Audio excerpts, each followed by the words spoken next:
Welcome to the 2025 World Championship in the beautiful Tokyo, Japan. I'm Chris Lopez, and I'm joined with my co-hosts Roman and Hunter. So yes, Romain from Europe, mostly judged, but today streaming. So we're going to get 2 fantastic days of competition with everybody. So 56 players around the world. Some exciting games, I hope. What are you looking forward to, Hunter? Hey, I'm Hunter. I'm also an American player, but currently living in Japan. I'm looking forward to hopefully seeing some new cards that sort of take decks in different directions. For example, there's a couple of different colored warriors now, so I'm thinking it'd be kind of interesting if we see some ice warriors or anything like that that sort of takes older decks into a new direction. Meta shifting stuff. Okay, real well. So yes, we're going to take you through the entire tournament today, and so for this we have some slides to explain the format and the event in itself. So for the next slide, please. As you can see, so the World Championship, as always in the last years, is going to be a 2-deck standard over the span of 2 days. So today we have the 8 rounds of Swiss draw with best of 1. And at the end of the day, we'll have the top 8 players that will advance to the final round. So then for the final round, we have the double elimination round and best of 3 that we'll see tomorrow. So can we have the next slide? And I'll let everyone explain and introduce their favorite players. Yep, next slide. So we have a lot of big names returning here. Hara, of course, the returning World Championship champion from 2025. Mr. Cool, 2-time world champion. Always a big name to be watching. Lots of repeats that we see up here. From North America, we have KP, Sam Prime, Tori Kelly, Ryan Chen, Cody Snodgrass. Lots of strong names. There's some of the other players you folks recognize from multiple World Championships here. Yeah, there's quite a few new players as well, but it is over half returning players this year. This is also the largest World Championship ever. Only a slight difference. Last year was 52, which was at that time the largest. This year we've got 56. Just a slight difference there. As far as players that I'm interested in seeing, of course, I'm curious if Alex, Mr. Cool, will once again make Top Cut, making it so that he continues the reign of top cutting every single world since 2017, which is a little crazy. What about you guys? Anyone else? Well, what I think is interesting is I remember last year, the entire Japanese team were first-timers. Yeah. And now you can see there's a lot of repeating names. Obviously with Eureka, you have AAA, and then of course Hara. For myself, I'm looking forward to Hara and KP, obviously. Mr. Cool, as you said, Alex. I'm going to look out for the Coastal Brothers. That would be Jordy and Mark X that you see on the European side, because I know they're really good players as well. And I'm looking out for the Chinese team as well, because they did have their first top cut. One player did it last year in the top 16. He lost immediately, unfortunately, but they have a strong lineup this year. They don't have a lot of events. They only have 4 qualifying events, but they really practiced hard, and this double deck format really suits them. So I know they came prepared. So yeah, that's quite a lineup, huh? Yeah, it's going to be one of the strongest tournaments I think we will have seen for a World Championship. With over half of the players having been here before, it's going to be some very tough competition. Even the top players are in no way guaranteed, of course, a safe start to this tournament. So every round's going to matter. You're really going to want to start off strong at the beginning of these tournaments. Yeah, and just by being slightly bigger, it also makes the requirements for making Top Cut just a little bit tighter. Your breakers might not hold up quite as much, that sort of thing. Yes, we'll talk about the format itself a bit later, but one thing we didn't mention is the path that all these players had to go through to go to Worlds. So some of these players won Grade 1 with the paid invite, other Grade 2, but so either through Materia Cups or either through their Continental Championship, so that would be either Euros or North America and then the Southeast Asia. So there's a lot of different tournament levels and formats they had to go through. So some of them that's why I said specifically the Chinese, because all of their tournaments were 2-deck formats. So that's why they're really prepared for this one. But in America in Europe, we had the Meteor Cups, which was only one deck, so it shifted a lot. And obviously, this would be the first tournament with a full Opus 27. Only starters were legal in some tournaments so far, so it's going to be entirely new things. So as Hunter said, hopefully meta shifting and brand new things to show you guys. So we're going to move to the next slide to go to the tournament in details for the format, please. Okay. So starting off, the tournament's going to be broken down into 2 separate sections, 3 separate sections really, if you can count day 2 as a separate section. The first 4 rounds are all going to be Deck A. You will have to use this deck for all of the first 4 rounds, and your Deck A and Deck B cannot share any cards between the main deck or the Limit Break. So this means that if you have a Limit Break Leo in your Deck A, you cannot use the same Limit Break Leo for your Deck B. This presents a lot of deck building restrictions for the players when preparing for this tournament, because especially colors like Water, there's a lot of very powerful cards coming out of the Limit Break for the Water decks. Or the card they chose to put up here for Amaterasu, another big Yes. one to prevent you from playing it in both decks. Like if we had to go into specifics, I would believe the most contested cards are Amaterasu. There's Land and Backup as well, which is pretty contested, and then Leo, the third one, top 3. That would One be is the top probably 3. slightly less now because course. in Knights you now have Sid Waff, which fills a pretty similar role. Yeah. But definitely last year that was for sure the case, and even now, you know, Water's good. So Well, and especially now with the introduction of Seymour and Locke, Sidloff is much more contested because you have much more powerful ice cards. I believe last year, ice more or less took a back burner in was terms of the mostly decks Knights. that And Chaos. Obviously, yes. So for the next slide, we're going to go over. So actually, no, there's no next slide. So yeah, we can keep talking about the format. So maybe talk about like the decks that we are expecting, I guess, for the format. yeah. So I'm expecting to see a lot of mono water. I'm expecting to see a lot of warriors with the new tools that warriors got. It's probably the most exciting, or one of the most exciting new decks that we're seeing kind of make an appearance. It certainly existed before at this point, but before now it has lacked somewhat of the finishing power, I would say, that some of the new cards are allowing for it. I mean, the previous set was a pretty big buff to Warriors too, with the 2 Agi. different backups And that were Helen. really strong. And then now just being able to take it a different direction with the I don't remember his name, but there's the Ice 2-drop backup that's a Warrior from FFB, I believe. That you know, just being able to no longer have Tyvas be, you know, I'm committing to the board. I can be committing to my backups while also having a Tyvas that they have to answer early. I think that's pretty strong. So definitely interested to see that. Other decks I'm expecting, of course, you know, all the standard decks like Knights and Chaos Arc, Mono Earth, Mono Fire, etc. But as far as newer decks or decks that are returning, I would be shocked if we don't see some Sky Pirates with some of the new Sky Pirates.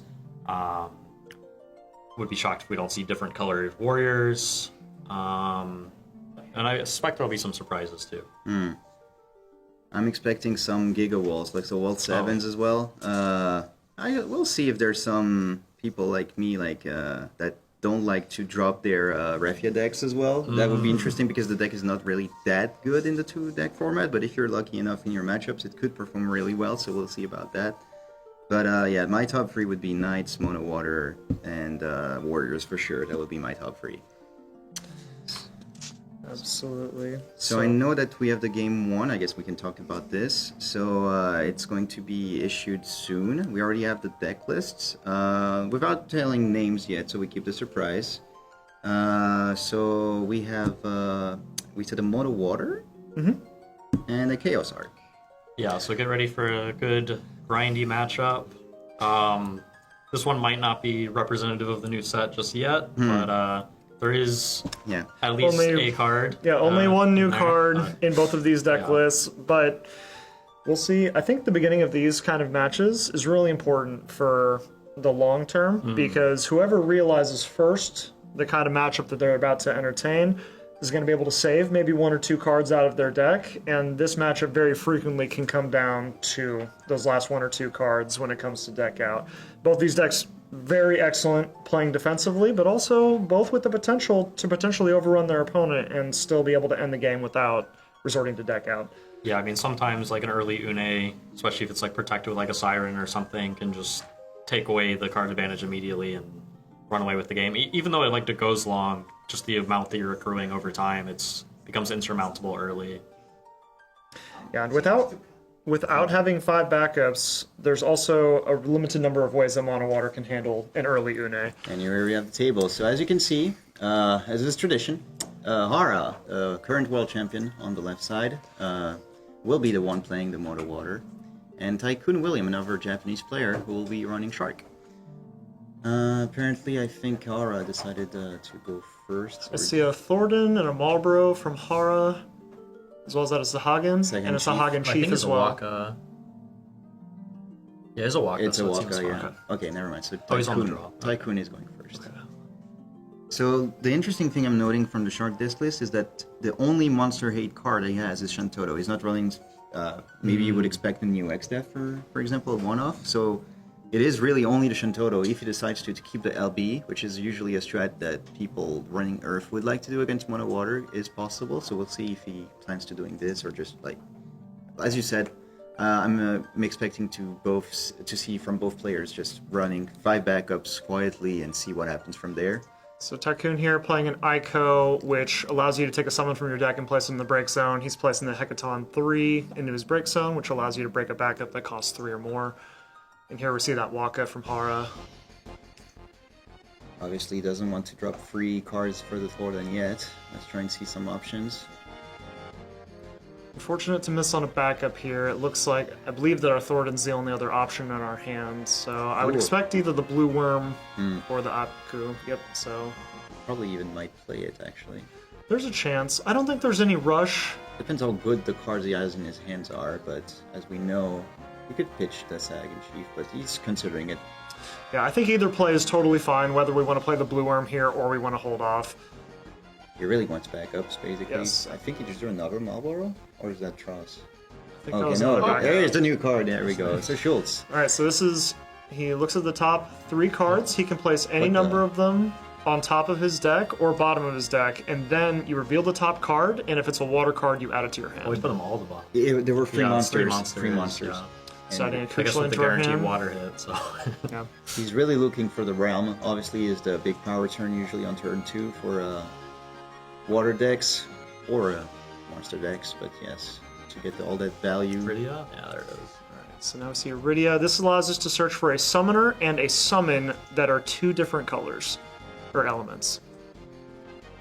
So we're going to get a Unisummoner and a Mist Dragon. Mist Dragon very important in this matchup. Obviously, if you can hit one before the Lena hits the field, you're delaying the power spike of the Lena Leviathan play from your opponent. So very important to get it.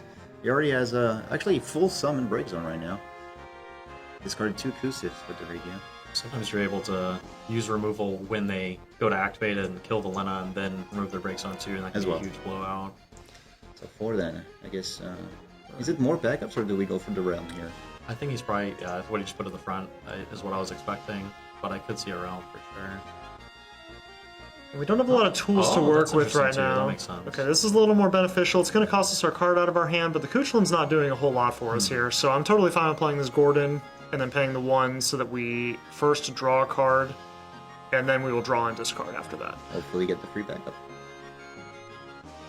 And loot. Loot.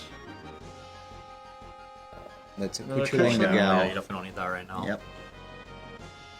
Alright, well, I would say a bit of a stumble from Har. He's not quite where he would like to be, but we have 4 backups, and we could be worse for wear. I've certainly seen these sort of decks get stuck much longer It than just he comes down to has. what he hits next turn. If he doesn't draw anything, I was about to mention, like we said when we saw the deck list, he could use one of those free Lunafreyas he's running to try and dig. That's true. He has enough to spare. Alright, 5 mana for a Tyro. So we discarded the Mist Dragon. Yeah. Playing with the fact that he has another one in hand, or is it actually the one that he wants to search? Siren. Obviously very good in this matchup. Doesn't want to go get Chaos anyway, because he could have gone Une, but maybe he has it in hand, cannot see with the featured card on top. Did not see his second card he drew there. Oh, is it realm? Oh, perfect. There we Oh, go. there you go. So Realm, one of the meta-defining cards for 2 years now, at least. Curious if he's gonna get us a Hagen Chief or not. I feel like he might just go for draw 2. I think I would opt for an Apkulu and a Blue Worm here. Yeah, That's what I'm thinking. He needs to rebuild his hand because to get this state cost him a lot of resources so far. Oh, Marlboro is considering. Oh, he did just grab the Siren. So Yes, it makes sense. All right, draw one.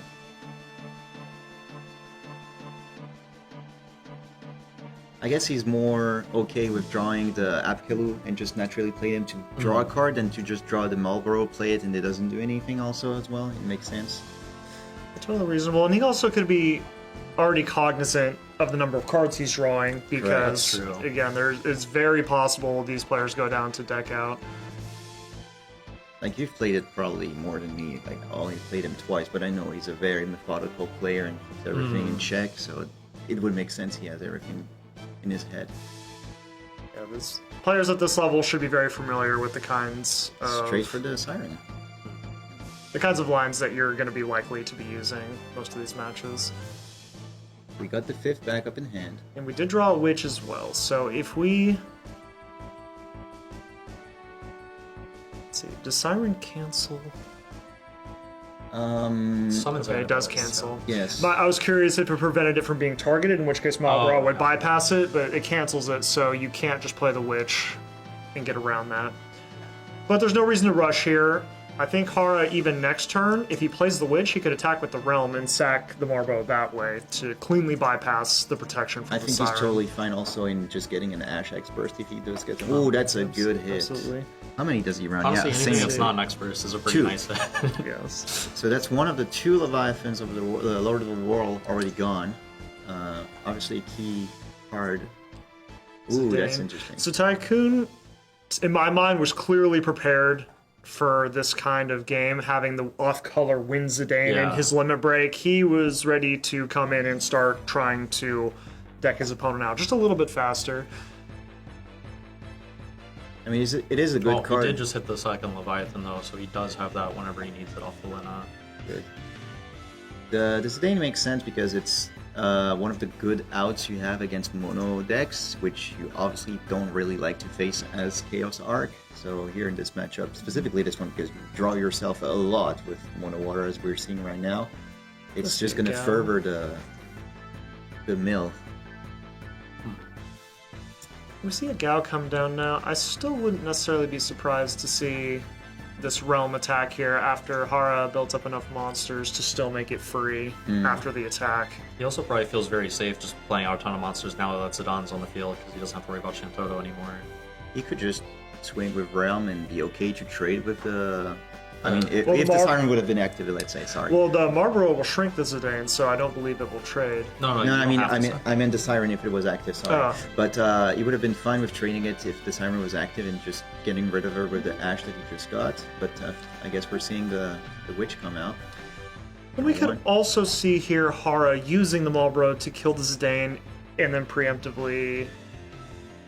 And the Siren would trigger, but in a way we're okay with that because that would make Tycoon mill an additional card.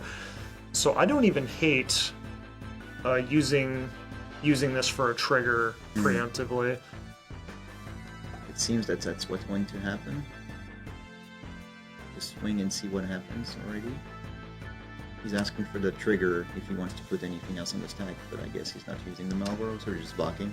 Yep. So now I think we're going to sack the Marlboro, target the Sirens, so that if we miss here from Tycoon, we're going to cleanly kill both of these forwards. Smart. So, Siren trigger. There's also something to be said just for the value of milling them at all. Of course. Yes. So So they're sorting the stack out between Yes. themselves at the moment, because obviously the top of the stack... actually, Marlboro and Siren trigger at the same time, so you should put your stuff first. So Siren's on top. results first, yeah. So, And it's It's countered. it's not removed, yes. Alright. So still lost the abilities now. So we're just gonna kill it. No, don't do that. Okay. Ooh. Okay. We didn't Now discuss Siren's this. dead, and now the Zidane is now smaller. It's a 2k, and dies to the Realm attack.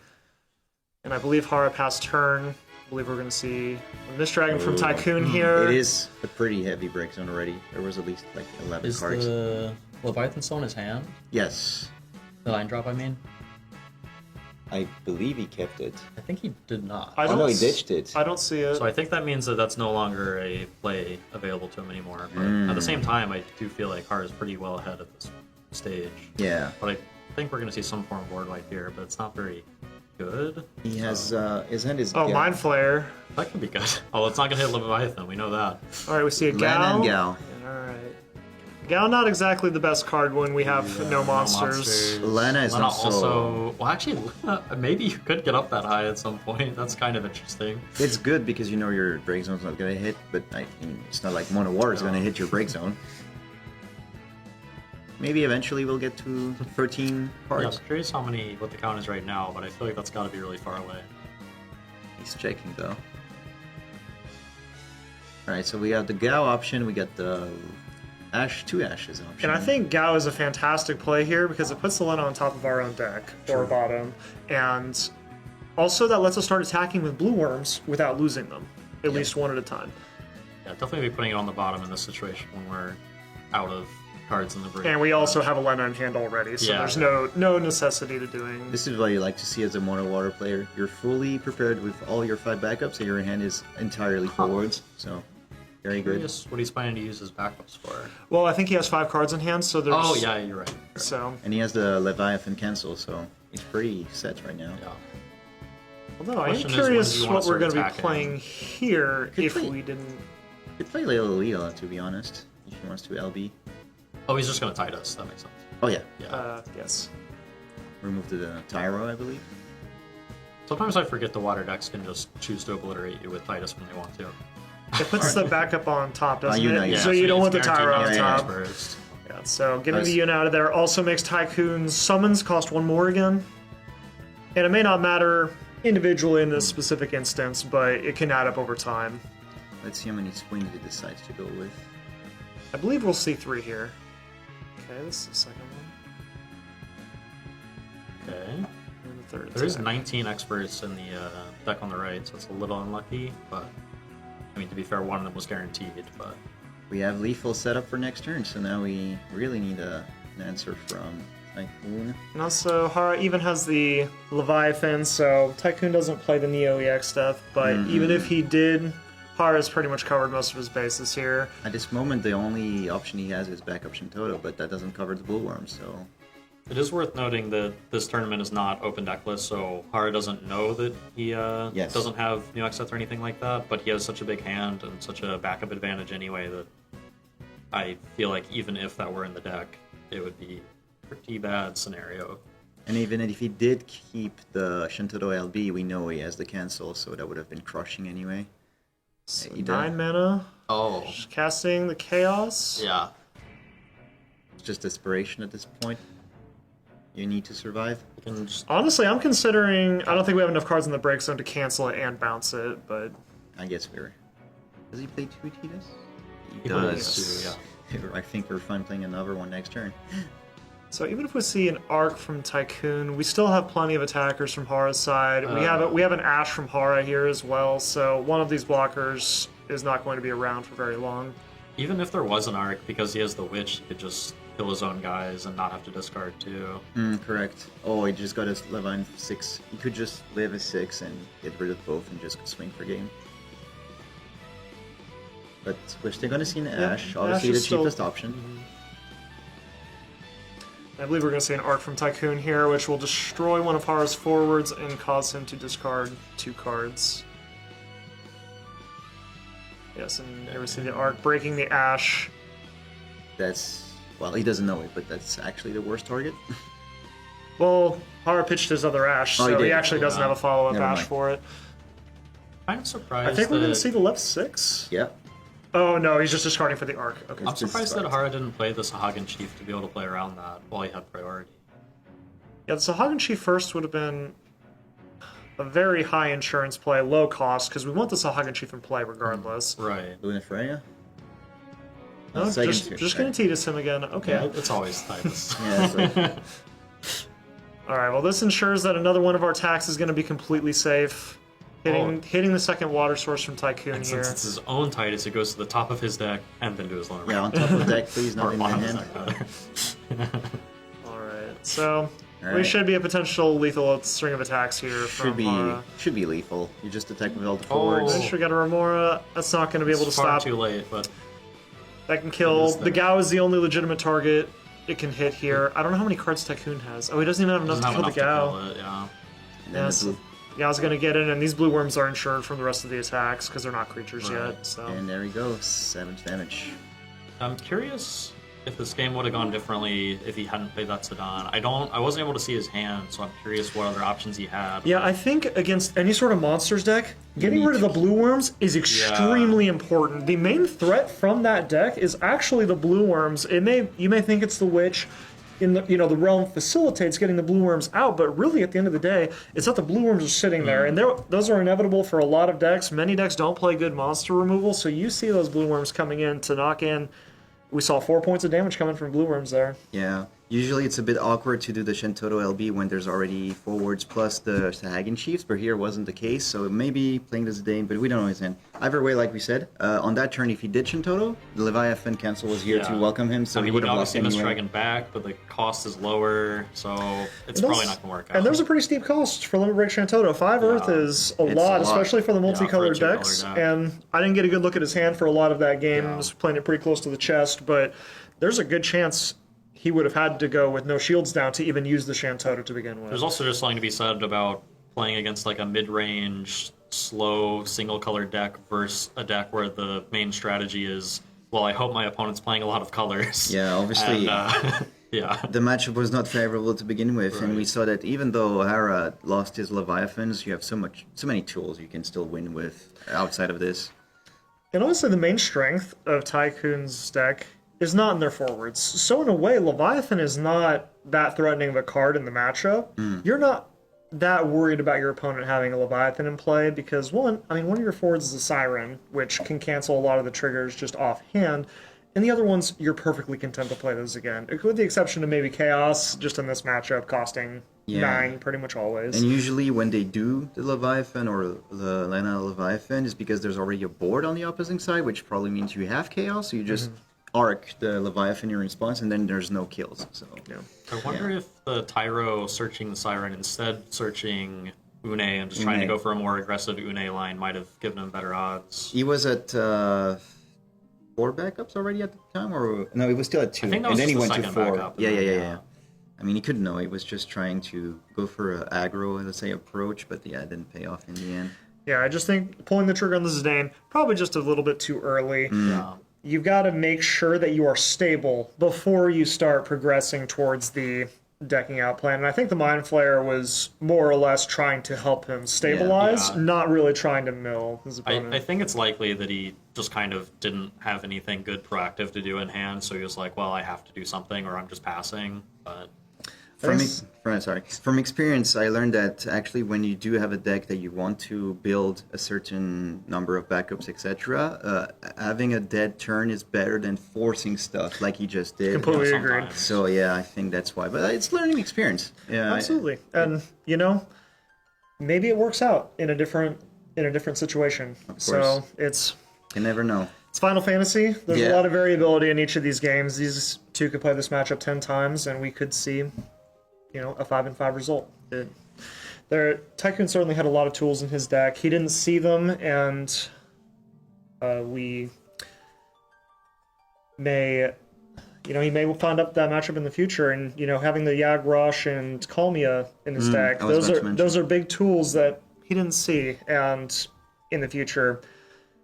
May just be looking to get those out a little bit sooner. And I believe he has Thornton as well, Yep. which he didn't find. And that is actually you may not want to pay 5 mana for a backup a lot of the time, but when it gets you the most important cards in your matchup, it's worth it a lot of the time. Thornton's definitely a card that I look at and just think this card is horrible and has always been horrible. And then sometimes I play a deck with it where I'm like, this is like the best card that I've ever played. And especially with Lunafreya in your deck, Thornton presents a lot of additional value. Turning into Lunafreya into a draw card Right. and search your deck for any card, very powerful play.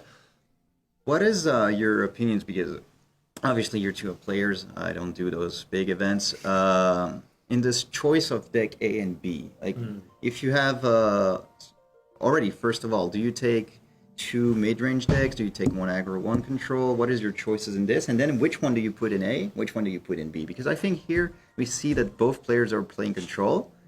Obviously, Mono Water is the best all-around deck in the two-deck format, I believe. So it can go very well against control and very well, hopefully, against aggro because of all of the tools. But here, I think Tycoon was expecting to see a bit more of aggro decks in deck A facing each other. So what are your takes on that? Yeah, I think it's kind of a toss-up and just kind of luck of the draw to some extent. But at the same time, I also usually try to just pick whichever deck I think is better between the two for the first, just because it's like, well, I'd rather start out winning so my breakers are better. Correct. The other thing is a lot of times I bring Magisa, and Magisa, it's a lot better to know some information about your opponent's deck. So if you know what they're playing deck A, you know what they're not playing deck B. So having that information ahead of time for Magisa specifically is pretty nice. I understand. And so, I agree with what he said. The stronger decks for better breakers is a very good argument that I haven't really considered before. But generally, I play my slower deck for the first deck because I don't want to be playing a long, an 8-round tournament's a pretty long day, and I don't want to be playing really grindy, 15, 20 turn games where I am going to be a little bit fatigued when you start getting to rounds 5 through 8. I want to play my fast deck second and generally just give myself a little bit more leeway between rounds to really stay focused during the tournament. Because at the start of the tournament, generally you're ready to play. You've been looking forward to the World Championships for months. Those first 4 rounds, you're usually pretty sharp and ready to go. And so there's something to be said for the opposite as well, where a lot of players like to get warmed up before they really get into their more technical decks. And so a lot of times you'll see the aggro decks for the second, in my experience, but a lot of players will switch those two because they want to catch knights into Mono Water or something like that, where they're hunting for specific matchups. So it really just depends on what you're looking for. Yeah, it's up to the individual. Obviously, here the most important piece of information that Hunter mentioned is the tiebreakers. I do believe you should take the best all-around deck for the first one, because for the people that don't know what tiebreakers are and why they matter so much, if you lose in the first rounds, you're really worse than losing on the last rounds, because you're losing in the last rounds against players that are going to achieve high rankings, which are going to pull you up as you have your less, let's say, worse results. Sorry. If you go X2, but losing the 2 at the end, you're on the top of the X2s, where if you lost 0-2 and then you won everything, you're going to be lower, usually. So have fun coming in 13th place or whatever. Yeah, bubble stuff. So obviously here it's top 16, which is still a bit less than a quarter, more than a quarter of the players, but still you need to put all your chances in your side. So obviously, I think everyone should pick their comfort pick and also the deck that they think is the best at the first one. So we'll see if we get different decks for the next round.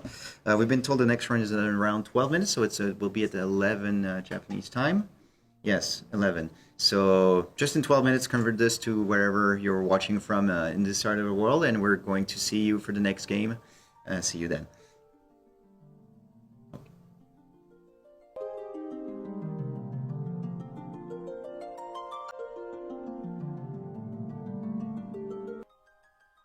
All right, welcome back, everybody. So we got the round 2 set up. This is going to be an interesting matchup. I think we're going to see plays from both players this time. But not that we didn't last time, but it got over pretty fast once the Mono Water got set up. For here, we should expect some back and forth action and a pretty lengthy game, I believe so. So I'll let you introduce. So this round we're looking at Ice Earth versus Wall 7. So we're going to be looking to see the Wall 7 deck try to play its namesake card, Warrior of Light, to flip over the top 5 cards of the deck and pick 2 3-cost cards to place into play.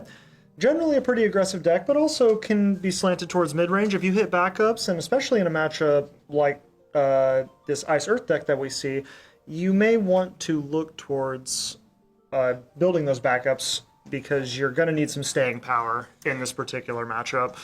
And Ice Earth, in particular, has gotten a lot of new cards this set, so I'm very excited to see it in action. That said, I mean, Gilgamesh FFBE, if you get that online fast enough, sometimes that can just run over a control deck. I'm not sure how many X first KP has. I don't want to hit on your parade, but there's 0 Opus 27 cards in Gary's deck. Well, that's okay. Yeah. Well, it's okay because KP He's got plenty, making up by yeah. having Yeah. several. Namesake one on the screen there is Kefka. You can pay an Ice, Earth, and Lightning CP instead of its mana cost if you are paying with only backups, and when it enters you can break a forward and then return a backup from your break zone to play that costs equal to or less than the forward that is broken. This card is very instrumental and can turn games on its head very quickly when you're playing that, killing a 5-drop, and then returning something like a Tyro or a Rydia into play can really give you a lot of advantage very quickly. But he's going to have to live long enough to get the backup set up to be able to play that card.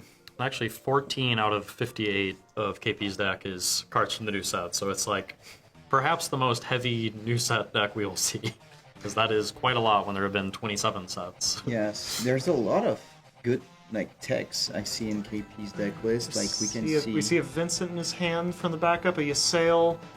He has a.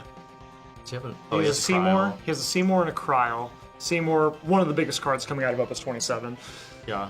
Seymour is a card that I read and think that doesn't seem very strong, and then I think about it more, and I'm like, no, it seems really strong. Yes. It's like every turn, but I have to pay 1, but I'm getting 2 things that are like see a actually Sarah- good things. The CSR FFL coming out from Gary here allows you to search your deck for 2 Warriors of Light and put them in your hand. Probably already has the 7-drop if he's grabbing those. Yes. Tyro and a Hecaton 5 drawn from Kyle. Heck 5, pretty good in this matchup. Bypasses the protection from Warrior of Light. So we could see him hang on to that card just as an additional safety valve. I expect we could see Ysayle and Vincent here, but I more expect to see a singular backup and not 2. I don't know what that card is at the top of KP's hand. What do you think he's going to grab? Block? That's like a dunk. It's a mana black. It's a mana black. Oh yeah, Oh, yeah. Kefka, sure. Okay, so we're gonna get a Kefka here. Someone yesterday, the local said that every set there's one H that should be a legend, and I guess Seymour is the fitting crown for this one. I this definitely opus. wish it was a legend when I played pre-release. yeah. If I recall correctly, you had one, so... Well, not in my hand at any point. Alright, we're gonna see a Wall 7 probably come down here from Gary. Let's see what the reveals are for him. Alright, so we have That's not a bad Zeramis, one. Gilgamesh, Ferris, Scholar, I believe, Oh. and Axstar. Lots of good options Yeah. from Yeah. Gary here, and I do like taking the backup, and Zeramis is gonna help us keep KP from getting the velocity off of having that 1 extra mana. Plus, just having an ice backup in Wall 7 decks is a lot of times really important to be able to like reliably cast your Gilgamesh later. So your Sail remains frozen, pass over to KP. We see a Cindy and a Justalian Empire Sid 6. Alright, so... We're gonna need to keep track of the colors that he has in his break zone. I wouldn't mind seeing a hardcast Kefka here from KP, pitching the Cindy, killing the Wall 7. If he specials, it's fine, because the still way get it back. the way the Kefka's worded is that Cindy would still get the enter the battlefield ability. I think that's what we're about to see. Yes. Oh, well, he's not playing ice. So. No, I think he just realized that he doesn't have Okay. ice in there. Yeah, he's pitching, looks like Yeah, a there he Sid. goes. Keeping the Vincent, just in case. So, we're going to see the Kefka targeting the Warrior of Light, going to pick up our Cindy. So this Now we're effectively... getting to the judge There we call. go. So, if Gary chooses to special the Wall 7 to protect it, this still brings back Yeah. the Cindy back up. Right. Yes, Because there's still a valid target, and that Correct. information is still known about it. correct. I think he's still going to do it. I You could also be quite happy to lose it and just play another one next That's turn. Yes, true, he yeah. has another one in hand. I think yeah. personally I would opt to just let this go, Yeah. just and play another one next turn. The Zeramis is going to stop any blocks from happening, so it gives us a lot of opportunity to really put the pressure on next turn. Since KP's pitched 4 cards here and played 1, there's not going to be a ton of cards in his hand. Although I say that, but this Cindy is going to draw him 2 more cards here. So, still, Definitely agree with these plays. It's also worth mentioning that because there's that Zero Miss, he was like never going to be able to alt cast this Kefka, so just dumping it out is like particularly good.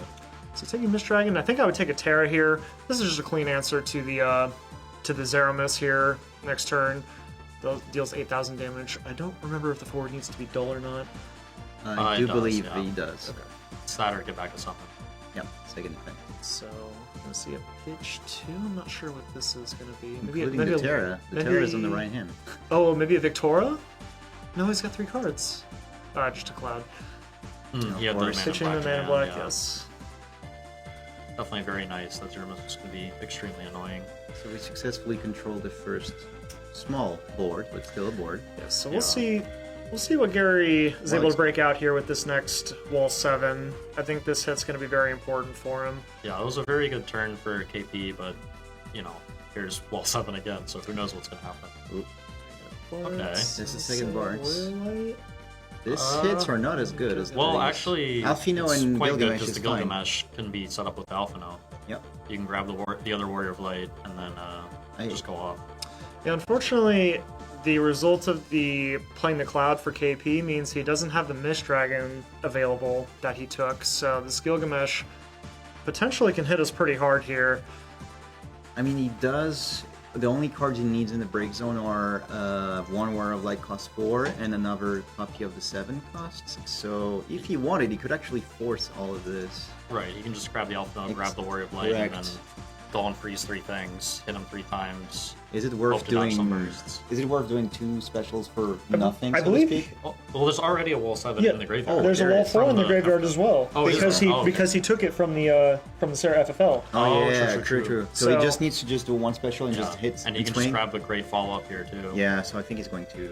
Yeah, so So in this case, what do you grab with the Alphino? Because you know. don't really need the extra You're special. still short on crystals for Bards, but maybe another Gilgamesh or something? Both parts are gone because I believe he only plays 2. Oh, okay. Yeah, he only plays 2, and we saw them both Oh, he's just get getting an revealed. extra yeah, special. That I makes like sense, the too. extra special Yeah. here.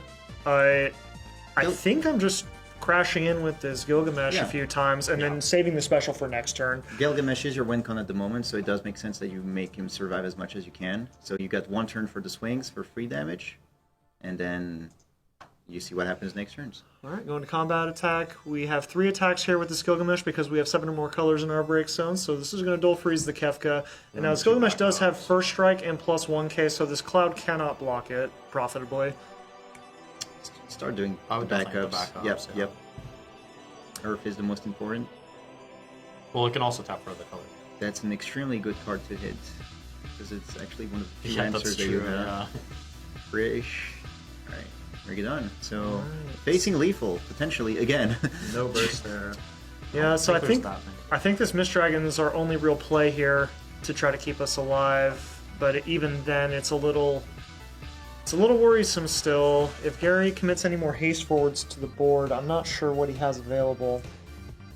Then we Once- could be looking at some big trouble here. We're 1 card short. 1 Earth card short from Shantoto. Well, we did Cloud, sorry. My bad. Yes. Let's say if we didn't do Cloud, we were still 1 card I short. think struggling Urshan is a to- losing pathway at the moment. I'm struggling to see how he even survives this turn. We have to Mist Dragon. Mist Dragon. is That the Mist only- Dragon will keep us Oh, alive. true.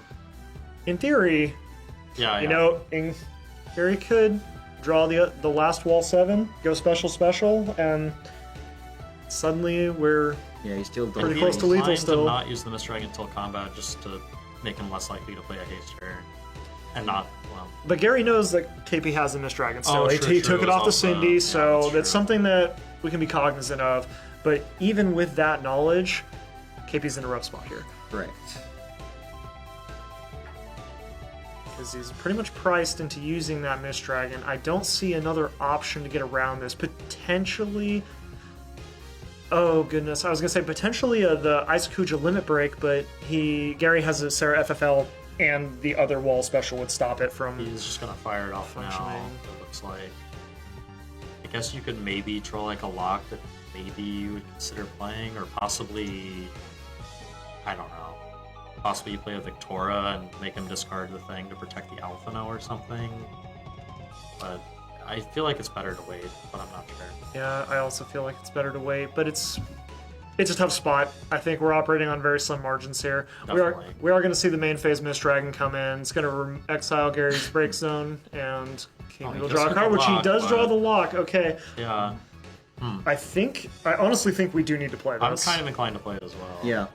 So Luck, if we could show it on the screen, is one of those new cards that's going to be very defining, along with Seymour. So he's going to make him draw and then randomly discard a card. Well, I don't think this even helps us actually, because it doesn't matter what's discarded. Gary has a Sarah FFL, he can untap any... Correct. That's true. Oh, So- we did get rid of special though. It's still something. And Yeah, so that means that now he can he's actually got a go wall free 4 in something. hand, and... See, I think if I'm Gary here, I'm not even worried about... I'm letting this get dual frozen, and I'm going to my turn. Yeah, see, Oh, so he I- just still specials. yeah, you can still do this. It's totally fine, but I would rather use it on our turn to help ensure against attacks. Even without getting up to enough for the triple attack. This goes, oh, well, he just hit Y'shtola, so 4 or 5. Still not. No, we he's- needed another Zeramis. So we have 6 colors. We're missing ice. If we want to pitch the Y'shtola for something, He's probably play the Y'shtola anyway. This gets rid of cards. Like 4K, you can get rid of the cloud, your attack. and we might see a Surges here as well. This is lethal actually, because if you do the Y'shtola and then attack with Y'shtola, you can just finish off the I cloud. don't believe don't he has a think he can cast CP. Y'shtola. I think he cannot? has 2 water cards in his hand. Oh, correct. I believe. Oh. I think is that Elena? It is Elena. He could also play the Elena. He could play Leo. He has a lot of see. options. Ice A lot of good Fire. options. KP doesn't sack a forward because I believe he only has 3 colors. He has 4. So yeah, no 5. Is it 5 or It's 4? just It's 4. 4, but He he does has He does have water, fire, ice, and light- and color. light. Yeah, sorry, So my mistake. he chose to get rid of the Kefka. I still think I I think would he's have trying kept to- the Sarah FFL active. I think he's trying to get the color for Mm-hmm. Y'shtola and trying to finish it off. Oh, I see. He was trying to draw a fire card. Yes, that appears to be correct. Does he have 2 or 3 in hand? 2. We'll Yeah. see. He'll be able to. He would need lightning as well. Leo is not an option. Oh, I'm anymore. sorry. But, Yeah, I um, was- I mean, if he hit an ice card that he could discard as well, he would have been able to get up to enough colors maybe for playing a limit break. But I think he's acknowledging. I just don't think there's much of a way to lose this game regardless at this point. Yeah, it seems like most of the paths here Oh, that's pretty poor interesting. for us. This often on attack. I'm not He's sure. keeping it for the Zach LD main too. But- Because he has the Wait, fire. why yourself? No. Yeah, this should be Okay, that. I think But he, yeah, like you said, maybe he's gonna Zac and finish that off. But then I don't know. It doesn't really. He should have attacked with the Word of Light first at that point, right? Yeah. Because then Now he it, can just block with the cloud if he does attack with the War of Right. Light. I feel like the alpha I mean, I- attack doesn't justify that we can play the Zac to remove the cloud. And see, we don't even kill it. And I think there's a good argument for that because Gary doesn't know that KP Has it. doesn't have another cloud because then KP could cloud the Gilgamesh, and now we're back to a Correct. more of a True. neutral That is- position. that might be what he's thinking of. And he does have 2. Totally valid. So slight misstep there, but I don't think Gary's that much worse for wear for it. No. Double checking the elements again. So what element do we need for the last color? I believe Ice it's and ice. lightning. So we have the Y'shtola in our hand, so that'll cover the lightning if we need to. So just an ice card from Gary, and he can easily pitch that to play a Surges or a Victora, even if they have no value, which in this case the Victora would certainly, or either one would still have value. He is currently doing a classic move that I like to do when I'm totally screwed. Just look at everything and think, is there some crazy way I can still live? The only option I see that could be profitable here is the Kuja, but the problem is that that Sarah FFL It's still there. can still just untap something. I think I jinxed it when I said that it would be a back and forth because he hit the Gilgamesh in the Well, first 2 turns. Like The first couple of turns were pretty back and forth, to be fair. Oh, Because he of got the Zeramis. So He's Gary got can this just Gary. Cayenne in hand too. So Yeah. Honestly, I'm just pitching 2 to play the Y'shtola because it gives us 2 avenues yeah, of you got all the elements you need. You've got Y'shtola that's gonna be unblockable and kill the lock before anything happens. and we can even Surges if we want to. you could also just That's true. pitch both of them and do cloud. There's so many plays here you can do. I think Yes. playing any amount of cards will result in victory. Yes, as long as we leave the Sarah FFL active, I don't see a situation that this can go poorly. The only thing that could happen is we get hit by another Mist Dragon, but Very unlikely. Yeah, unlikely, but Possible. still possible, yes. And I didn't see what KP drew for his turn, so we'll see. We'll see if he has any responses to this. I believe he has. He pitched to Seymour, so I don't know what his hand is. I saw Seymour earlier. He pitched to Seymour to play the lock last So turn. maybe another copy of Seymour actually that I saw. All right, so many possibilities, and he's checking which one he wants to go with, or perhaps he's I don't know, like seeing what is the most optimal way that even if I don't kill, which route should I take? Let's say. And honestly, I think the Y'shtola presents the safest line to victory here because it doesn't get punished by Mist Dragon in any form. You can do it in such a way that you kill off one of the forwards and then follow up with a Surges if you want to, and that clears both forwards without the Gilgamesh even being threatened. And honestly, if we take that line, I can't imagine what we could have that would keep us alive. We're going to see a Red 13 limit break here. Give all of Gary's forwards plus 2,000 and Brave as well. No, it's just plus 2,000. Just plus 2,000. He himself has like First Strike and Brave and Haste if you have enough FF7 characters or forwards, which is not the case here. There's the ice missing, isn't there? Well, he can still just play the. No, but ice card you cancel, already just play went another in. limit break. I You went to combat? I thought I saw the Gilgamesh go forward, so I think he just announced in the combat. But we don't have the comms. I believe we are in combat. If that's the case, then The ice is missing. Even then, I mean, he won't be able to kill him this turn, but he still has good attack. But yeah, Probably he's just answering to the stack. Okay, yeah. Okay, cool. This is stack. yeah. So, are we keep dull freezing the backups, or are we going for the forwards now? I think it's since your guys are huge, I'm inclined to hit the backup. But I mean, since we're not killing this turn anymore, I think we should hit his resources. Why do you think that he did not commit for the kill since he knew he had it? Is it because he really maybe respected the fact that he had Mist Dragon? Because it's kind of the only answer to the Zero Miss pitch at this point? Well, it kind of seemed like he was pushing the Gilgamesh forward like it had Brave, so I think it might have been you know what, I'm just going to play this limit break, and then I'll have all the elements. But just a slight misstep. Yeah, forgetting just like, that. oh, right, in order to do that, I have to do that. We just saw he has the Matthias Express 2 CP in hand, so he could technically kill the Gilgamesh right now if he wanted to. I think he's keeping it for insurance to make sure that he's not dead. And so, you know, we got a 4 damage last turn? Okay, so first How Chantel could he yeah. kill the Gilgamesh? With the Matthias. It Yeah, break kills a a dull dull forward. Oh, he has it in his hand? Yeah. Oh, I see. yes, Yeah, you he see it does. there. He has I think 2 we need to copies draw actually. Shantoto here, or... Did he draw No, that's not Ekaton. I thought it was gonna exclusive. I think Gary playing the LP. Y'shtola bypasses everything KP could have played on that turn. I agree. I think that would have been stronger. Plus the potential of the special, ensuring we're surviving another turn. But yeah, I would have played a zero. I mean, I would have pitched a zero on this. I don't see why you wouldn't. I mean, it's do one it, of those but- situations where it's like you're way ahead and you're trying to think of how you can lose. Sometimes you just get caught up in all of the options you Yeah. have. Whereas if you just went forward, it would have been better. But again, experience kind of thing. Let's see. And, you know, maybe Gary's just playing around what they don't know. You know, maybe a 1 CP Zalera is something that was on his mind. Yeah, I mean, obviously we have the deck list and he Yeah. does not, so... It's completely different to commentate and play the game. Yeah, when we're operating with perfect information, it's easy for us to establish the winning Right. lines. It's much more difficult in the moment where you have the nerves going on as well. I guess we're going for the Kuja. Good job there. As we said, countered sadly by the Sarah FFL. Well, Gary hasn't shown a lot of interest in holding up that Sarah FFL, so I think there's a good chance it might be kind of overseen a little bit. The Sarah FFL's active ability breaks the Sarah FFL and untaps a forward, but a lot of people don't.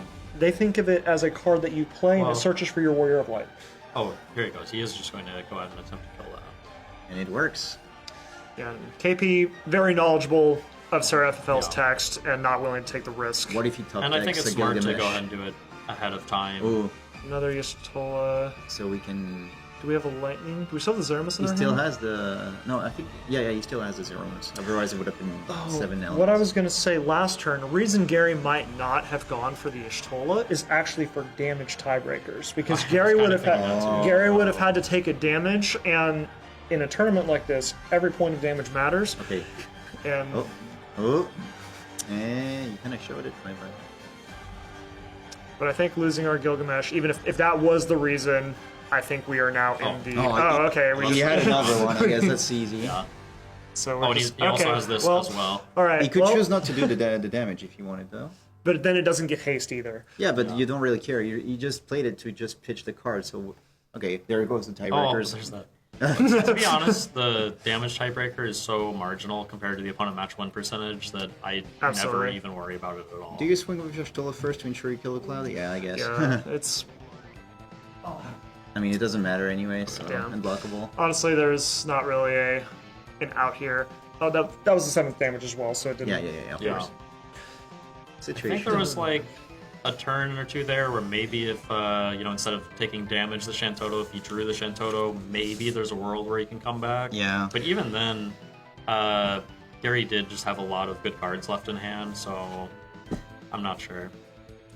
It was kind of an embarrassment of riches for Gary. Really had a lot of different avenues to win that game. KP just behind from the get-go. Cards just didn't quite line up. And how did the first wall 7 die? The Kefka killed it to get back the Cindy. Yeah, and that's obviously, I think, the correct play, but didn't quite work out this time just because Gary had another one in hand already. Yeah. Now, I think Gary drew that. I don't think it was... I think I remember seeing it in hand at the time that was happening.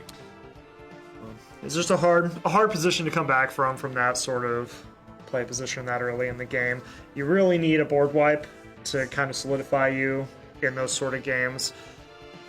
That's why we saw 2 of the damage were backup Shantoto, and there was the 5-cost Hecaton higher, so that were deadly hits. Yeah. Both those would have been very huge draws.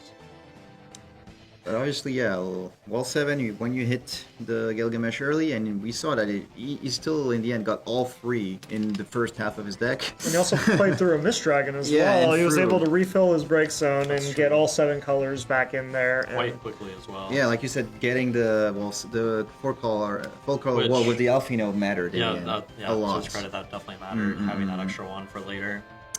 So, I don't know if the records of the players we're getting sent is always going to be XO, so, but maybe they I know KP lost last round. Okay, really? So it was I didn't realize that. 0-1 game. Okay. Yeah, and it could also be. It could be a tiebreaker because there's half. Yeah. Yeah, and I think it's because KP, North American National Championship winner this year, and second place finisher in the World Championships for 2024. So. A player that a fan favorite, you might say. Lots of players looking forward to see how KP's doing any given tournament, and still not out yet. An 0-2 start is very difficult to come back from, but not ideal, of course. More than a couple people have still finished quite strongly at tournaments, losing the first 2 rounds. But safe to say, not any room for mistakes moving forward now. What do you guys think about the Ice Earth choice for the deck? Control heavy, of course, new cards, but how does it fare in the current meta of the 2 sticks? I think the Lock is very strong, the Seymour and Kefka are very strong, but I don't know if it's like as good as some other control decks against aggro. Like Chaos Arc, would be way better certainly in that matchup, for example. But I want it to be really good because it looks cool. Of course. Well, having helped KP playtest and having seen the decks for at least a week or so now, the Ice Earth deck is very strong in those mid-range matchups. You can play off 2 backups pretty easily. Seymour and Locke together, and especially if you have a Unalesca, it is extremely difficult to play the game at all from your opponent's position if you get those 3 cards online. Yeah, just keep trading the Lock every turn. Yeah, and multiple times maybe. Yeah, and if you're freezing their backups, which the Seymour pay 1, you can either have your opponent discard. You choose 2 of these 4. Your opponent discards a card. Don't freeze 2 characters.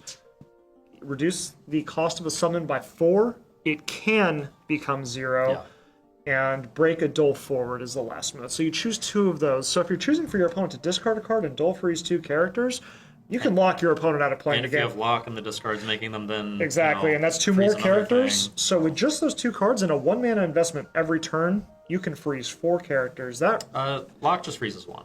no, but it's discard from the Seymour and If you're playing the and- lock itself, yeah. Yeah, and also or Unalesca is what I was Sure, thinking. So It's a lot of attrition for sure. Going heavy on the resources of the other of your opponent, and depending on the deck they're playing, it completely locks them out.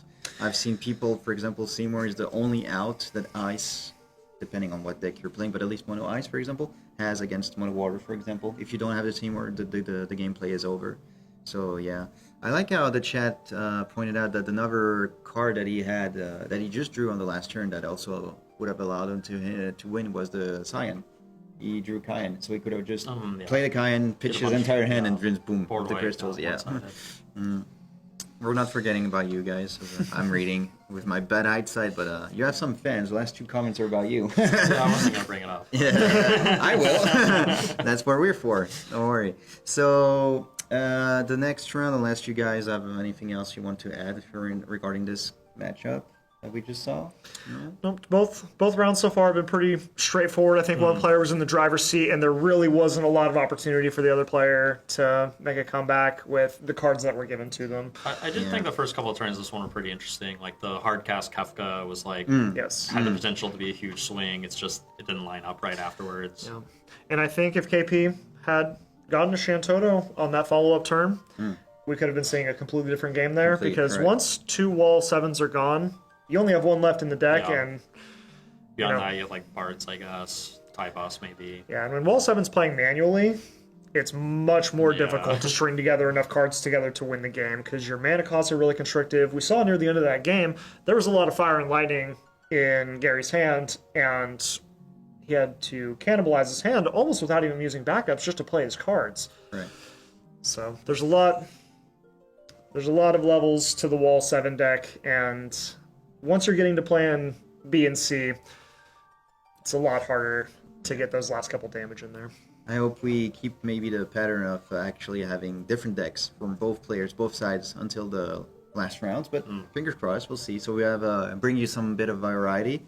So we're going to go for another estimated 12 minutes break. So the next round should be around 11:50. At least that's when we'll come back. So we will see you in a few minutes. So take care.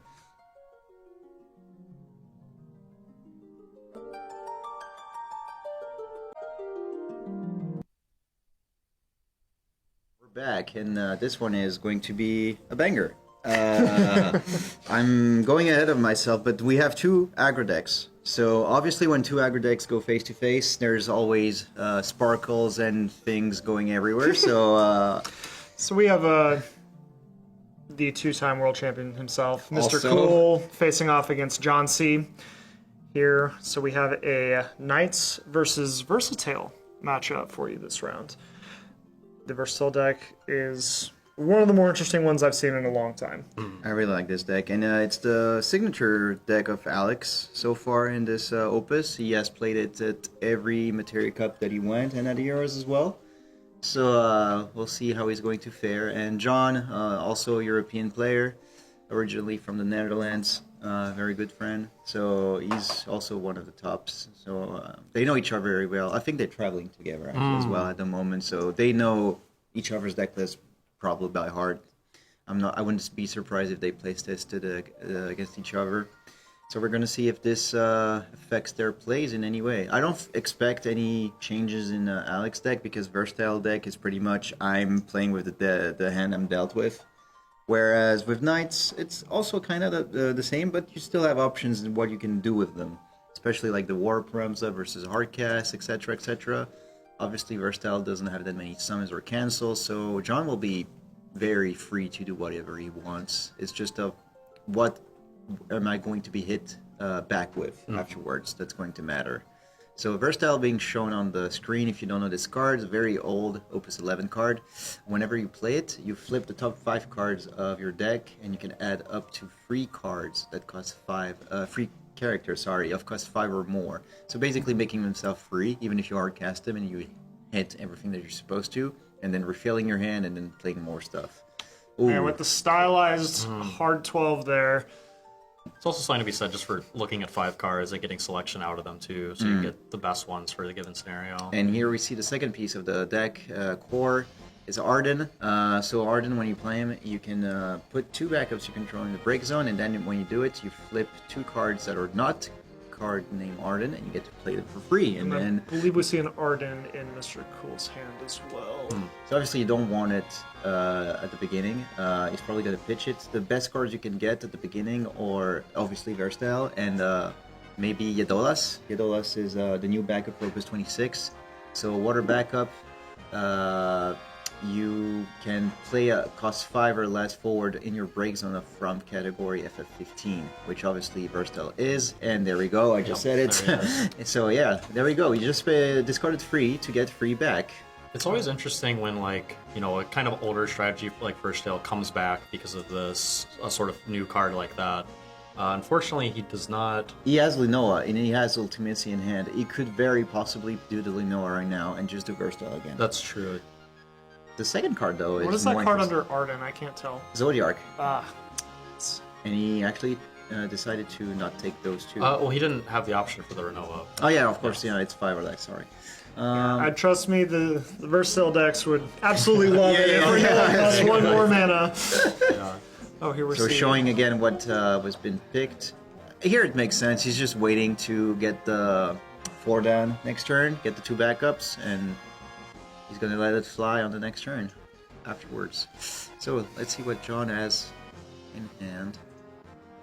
Not. I'm not sure whose turn it is. Says John? I think. John? Yeah, I think he has drawn. Okay. So he did He passed, yeah. He does have that one Garland backup in his hand. I noticed he has a graph. Definitely not something you want to be doing right now, No. but interesting. Also, just having a knight backup early has some value with being able to use like Ram's ability, for example. But I suspect he'll play a different backup if he has one.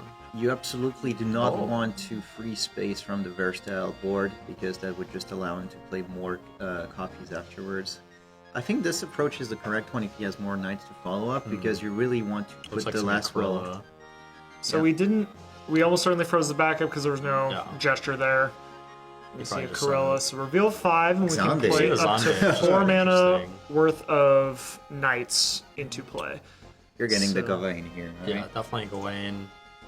Unless there's some crazy action ability that I'm not thinking about that makes that smart, but Yadolas is Okay. one, to be honest. yeah. So we're that's- getting the Charlotte instead.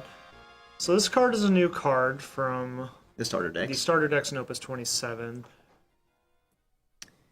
So let's. So it prevents the opponent for using action abilities. Your forwards can also not be targeted by your opponent's summons of cost 1, and she gets 1,000 damage reduced. yes. Yeah. So here, obviously, the Yadolas could be pitched. It can target a forward of cost 5 or less and bounce it to the hand. I guess. the yeah. summon of cost 1 is relevant too because Mr. Cool does have 2 Picolins in his deck, Ooh, yeah. which definitely It's very card that relevant. interacts Correct. pretty well with Laswell. Correct. So what did he draw? Obviously here we should see the Fordan come down, but the question is what is going to be pitched afterwards? Oh, it looks like he's going to play Ultimecia actually, Oh, he wants to prevent... which makes sense. Lock down this yeah, yeah. board and Discard 1. not have to discard. He has 2 in hand, right? Yeah, it looks like 2. So it's either setting up or preventing the damage. He's making sure there's not some your Ultimecia doesn't work text on there. Ultimecia Very is... understandable. Yeah, Ultimecia is fully auto, so it's fine.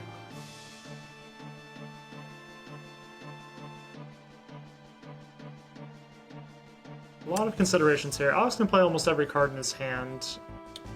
And especially with a Thornton in hand, you have your entire deck as an option, so there's a lot to go through here. Is John's hand small enough that he can Victoria him also? Because that might just He be has the- 2. Yeah, so that might just be the way to go. Well, at least the backup is already dulled, so we're going even. I think he's probably about to Victoria. Yeah, I odd believe costs. we're going to see a Victor here. And So we should remind him that the Yadolas should be active in this case because. Oh no, you got all frozen. It's all frozen. Yeah, I forgot. Yeah, Sorry. there was 2 My bad, knights my bad. played. Alright, so obviously get rid of Shintoro. I don't expect you're going to do Mat, but you have 2 Leos into the... Yeah, he has 2, so it makes sense. Just keep all the options available. Get rid of the last well. And pass. So yeah, Garland. It's a Charlotte. He has Gawain in hand, so I wonder if that's why he favored the Charlotte, but I'm not sure. Probably depend on it, if he drew the colors or not. We're just swinging. And That's the a good Charlotte hit. is also a free attack because the Charlotte gets reduced That damage can and be the used, Victor which is is not nice. larger. Oh, it can be used on his own. That's true. Little unfortunate that we didn't have a Sidwaff there for John to help mitigate some of the potential value from those EX bursts. Oh, he drew a Cindy too. He has a lot of backup options at the moment. We're definitely going to see Arden this turn. I believe that he just sets up a Seymour sort of situation too, just since his opponent's like kind of stuck. Like if he just freezes both these, makes him discard, you know? Based on the cards that we've seen flipped, plus the fact that he mulliganed, the chances he hits a good card with Arden are very high. But this again is depending on the player. He needs to play a backup regardless. So we're gonna see if he plays Fordan or a Cindy. Cindy could be an option, so you keep the Idolas active, like you said, and then do something else with it. I also don't feel like we're under any sort of Yeah. significant Super big pressure, yeah. so we have all the time in the world to really start this game on our terms. Well, if he does play the Seymour, there's no way he's getting Ramza next turn either, which makes it very unlikely that the Seymour dies. It could get like Dolan Frozen if he hits another Laswell or something, but Pitch free for Seymour can be a play right here, yeah. Just Yeah, all three. pitch 4 effectively to pay Well, for... Oh, sorry, well, you he has just the have the backup backup, up. yeah. Sorry, it's unfrozen now. Yeah. You just need to pay the 1, then Dull Freeze both forwards and discard 1, and just keep repeating this process every turn. This seems like a very good idea. But And especially taxing a card from John's hand, I think, has a ton of value here. It's going to be very difficult for John to cobble together a productive turn once the Seymour starts eating away the cards in his hand. and we're going down the road. So. And also, this play keeps the Carilla in play, which is very valuable because Knights has a Very very true. difficult time going wide as long as the Carilla stays in play. And Seymour is fantastic at keeping the Carilla in play. yeah. We're completely removing Also, we're the... choosing- Oh, he's Break a actually Duel breaking it. That's forward. interesting.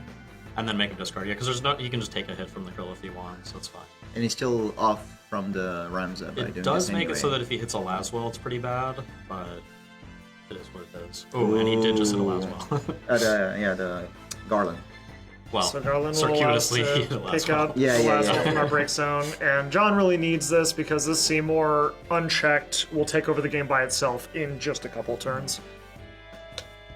So if he does have another ice card, then that means that he's going to lock down that Seymour and make him discard, which is a pretty good turn, to be honest, but I still think Mr. Cool is definitely ahead overall. Yeah, with all the options of the cards that we have in hand, and even just having forwards on board. What's interesting is that now he committed because he really pitched the 2 Ardens, so we're not going to see this anymore, I think, in this entire game. So it's not a Seymour game, really. I think he may have been concerned with taking the turn to play a backup and then also playing the Arden in the same turn, and maybe he just wanted to keep the resources and didn't want to throw everything into the break zone yet. So we're going to see the Laswell enter. When Laswell or another knight enters the field, he's going to choose one character, Dolan freeze it. So the Seymour's going to be Dolan frozen, so we don't have to worry about the attack trigger next turn. Here we're going to see a that's pretty Gawain, good. so we're going to Dolan Lock freeze down the another backup. character, certainly the backup. And we're going to go get 2 more knights here. I'm curious if he's going to warp a Rams off this. You could. Yep, seems like the play. Well, he might just grab them and save up for later, but I'm kind of inclined to start warping just since... Well, I don't know. I'm 'cause just you do worried wanna we give don't him- have good targets in our break zone, and if Alex just kind of bides his time over the next couple turns, then the Ramza could enter and give us a not very valuable card. Charlotte so. is fine. Yeah, it's also just like if the Laswell's still around, then it's just getting 2 bodies is huge anyway. That's true. And we're also taxing a Oh, card he's every not single taking the turn. Rams off. Or at least considering not taking the Rams off. I'm curious what water card we'd be looking for if... Oh. Oh, just a Garland instead? Okay. Okay, I mean, this guarantees him to have a knight next turn to lock down the Seymour again without having to go into playing his Limit Break Beatrix, although I kind of don't I think mind the getting Limit Rams, Break Beatrix next turn either. So. I think the Ramza was the safer play, and also I think we are going to need to start getting some proactive business going. I think he's foreseeing that there won't be the if he does warp the Ramza, I think he's expecting actually to close the game before that even happens. So Maybe. we won't get free. Yeah, just try to close it up quickly. Yeah, exactly. Ooh, that Ultimatia's... Oh, does he not have ice in hand? I think he might not have any ice cards in hand, but if he does, the Ultimatia's quite good. It looks like it's all water and earth. Okay, so this Regis was actually one of the reasons also why he pitched the Ardens, but now it's out.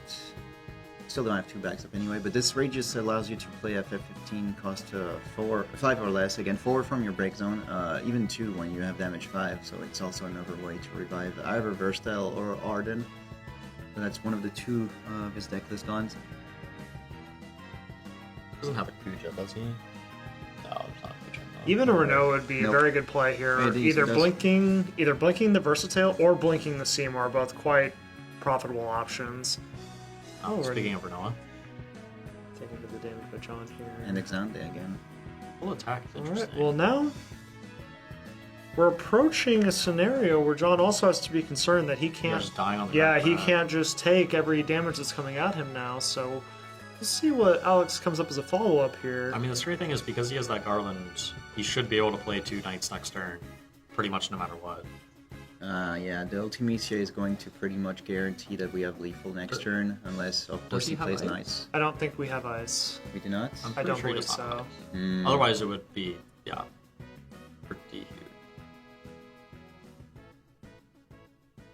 He does have an Une that could maybe be kind of beneficial. Yes, Cindy, that could go get ice, but then he's 1 card short from the Ultimecia, sadly, because the backup is all, all this matters.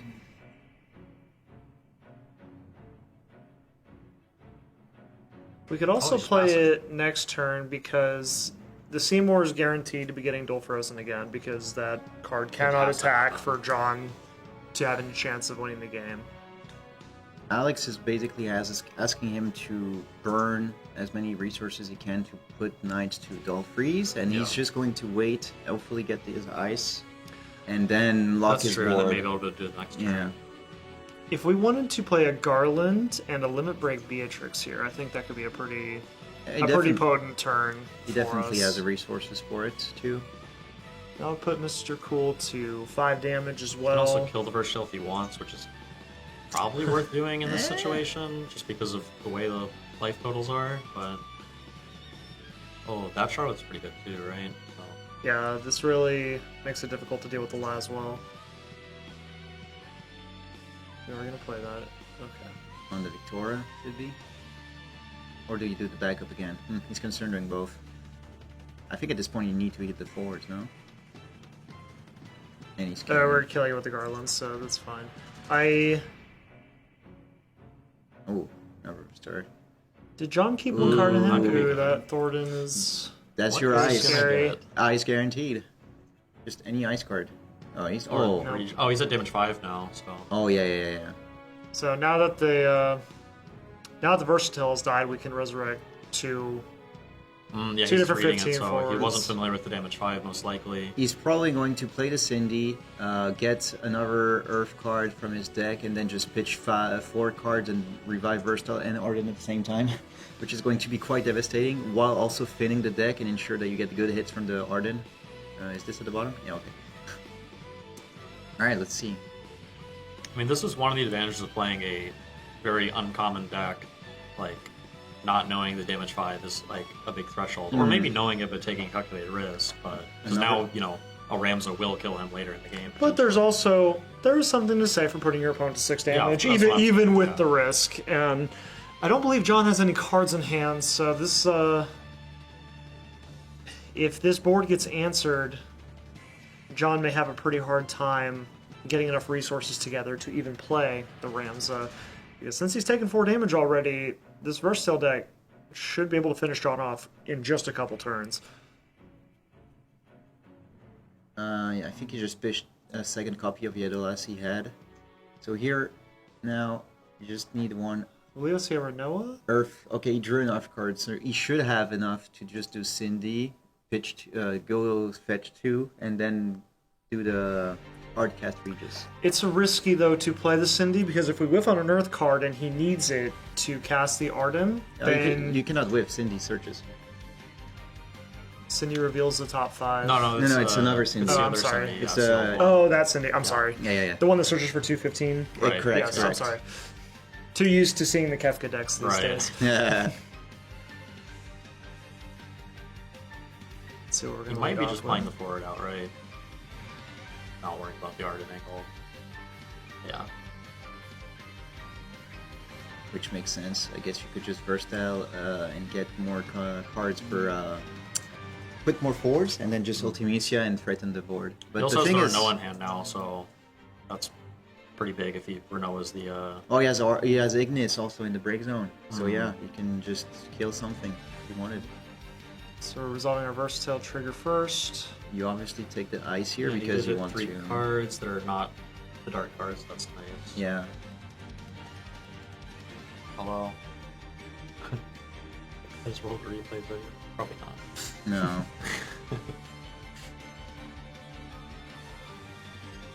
Show you these 3. I'm gonna discard them all in a second. So Ignis is gonna get rid of the Charlotte Yeah. here. Get him And an we're- extra card in hand as well. Yeah. Ultimecia. Yeah. He already has the lethal now. He's just gonna play Ultimecia and then dull freeze the entire board, and there's nothing Well, John can do. Lethal for next turn. Of course. Yeah. And Alex may be able to keep the Renoa in hand as well, and that would be able to blink the Ultimecia again. I think the only thing he's considering now is he attacking or not on this turn to ensure that there's no X-Burst. That might give him value. I would not attack. I would just wait for next turn, to be honest. But here, yeah, you need to pitch 3 for Ultimecia. I think he's just considering which cards am I keeping, like you're saying, and the Lino one's good with one. Okay. Oh, he's still swinging, first okay. if he's gonna attack. I think 1 attack is very low risk, Yeah. and I wouldn't do more than the 1 attack. Especially she's 10k right now. He has Yeah. 0, so The only way I could see us, there we go. honestly, I don't see how we could lose this game from this position, but it would start with it's a- something like a Garland Burst. So you're going to see all Yeah, of get like a John's burst. characters. Get 2 bursts and play a Clive or something. Yeah, Which, no, it's we know impossible. that isn't there, but So yeah, Alex is going to surely win this. So we'll see what John can pull out, but honestly, the most certain thing I could see is like a limit break Beatrix, and that's not going to keep him alive. no. This Seymour has spent the entire game dull. Yeah, yeah, that's true. I mean, imagine if he didn't. That's the point I'm trying to make. So it's like, And here, I think we can kind of see the kind of cascading effect that we didn't take that Ramza, we didn't warp it, so we're Yeah. approaching. I believe this turn is when it would have come off of warp, yep. and we're just a little bit far behind now. And honestly, we've taken so much damage already. Oh, no, he's okay. Wow. Yeah, okay. He heard you. He's warping it. So yeah. Even if he had rammed it earlier, though, he did need to draw either a knight to play, which is not realistic, or well, I guess since they have the ice card now, it's almost guaranteed to be able to play the. Oh no, he would have been 1 card short, I think. Yeah.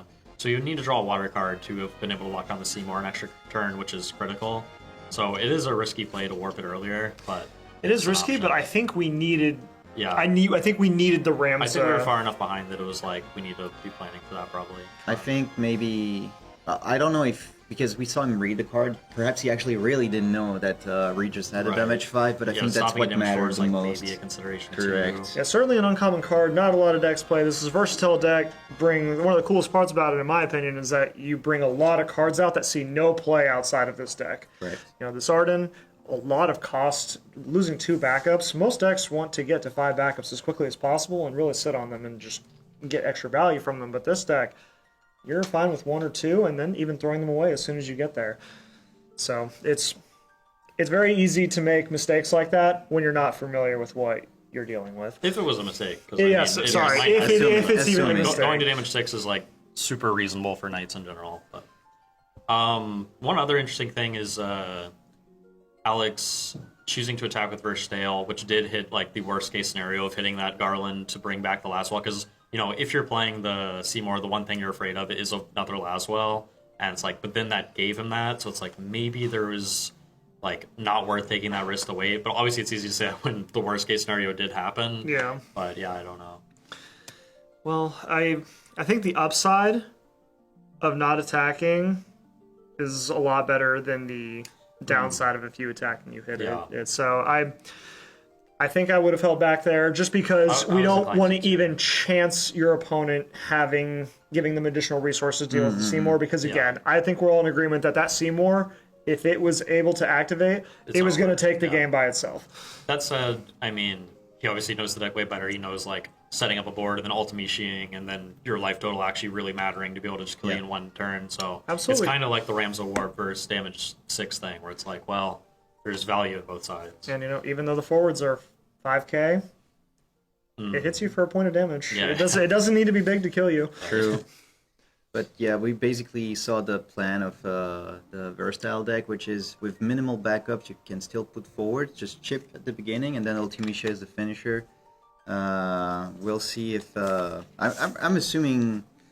I think some people might try the deck, but I wouldn't be too surprised if Alex is the only one that brought it, to be honest. But I really like the Probably. style of the deck. I mean, he's been playing it for quite a while now. Yes. But he played it last year, right? Worlds, I think. No, no, One of his it was decks was just that, one of his decks was Wall 7. I don't know what the other I one think it was was. at the event that he won in Europe. He was playing Win. He was playing Wall 7 yeah. and Win last year. Materia Cup he did. But yeah, obviously if I assume I'm just going to take a peek, yeah, like I said, if it would have been this deck, which I'm not going to name, it would have been an entire different story because there is one specific card that counters the versatile deck super hard, which I'm curious. But, I mean, but no, it's fine. this one. Oh, sure. That makes Yeah, sense, it would have been a different story. But yeah, it's now 2-1 and 1-2 for the records for them. We're going to see at least we are keeping the track, like we said, different decks so far on all turns. We expected to see Knights at some point, right? But there were still some pretty interesting choices, like the Xande is time free. I was not expecting this. Xande, Kuchelin has been a staple card for a very long time in the game. So Xande existing is a very good card in a lot of situations. The biggest weakness of the card is obviously that it dies to Amaterasu and loses all value for the card. But your opponent doesn't always have that card, and it's not always in their hand even when they play it. It's kind of a hybrid of Clive and Cuchulainn while taking up only 3 slots in the sense that, like, if you draw multiple Zandy, you can ping extra times. So obviously not being able to do it on demand is pretty big, but it's also you don't need to attack with it. So there's a lot of upside to the card not needing to attack your opponent. I mean, the burst that we saw there, that Thornton, I don't know how much it made the difference, but it certainly gave Alex a tool immediately to take care of what he needed to. He still drew another Ultimecia in the end per turn, but it guaranteed that he had the eyes to play it, so it did matter. Didn't he take Arden off of it? Or is that a different? Or was that a different Off card? the Thornton, he took the Regis. So it was pretty big. Oh, okay. Yeah, like Knights pushing the limit, 6 backup deck. Yeah. Going lower and lower every time. Yeah, I think John did suffer that game from not having the Sid Waff. I think was it 1 or 2 bursts. There was Yeah. Garland. You did have the Gordon. option to play the Garland backup, but Gordon also and, Garland backup's a Cuchulainn. little risky because it can make your Gorillas whiff if you hit the other Garland. So Yeah, just the versatile deck, in my experience, and I am nowhere near as accomplished a versatile player as Mr. Cool, but you need a lot of cards in hand to make that deck function because all your cards are so expensive, and they get you more cards, but if your hand starts getting taxed, suddenly you're playing a card every 2 turns, sometimes every 3 turns. Yes. So it's very difficult once you start losing a lot of cards, but John wasn't able to keep the Laswell alive long enough to. I think he got 2 discards, maybe. I One- believe one or just two. one. One He or got two, Victoria yeah. the next turn immediately. the second Laswell, I think, Also caused a discarded? discard. But Okay. it wasn't the same one. Okay, No, okay. I don't think. All right. So we're keeping the track. I don't know if it's the timings of the games or it's just we're so on schedule, even though in our brains, but we're not aware about it. But another 15 minutes wait for the next round. So scheduled at 35 for us to come back. So once again, take care and see you in a few minutes.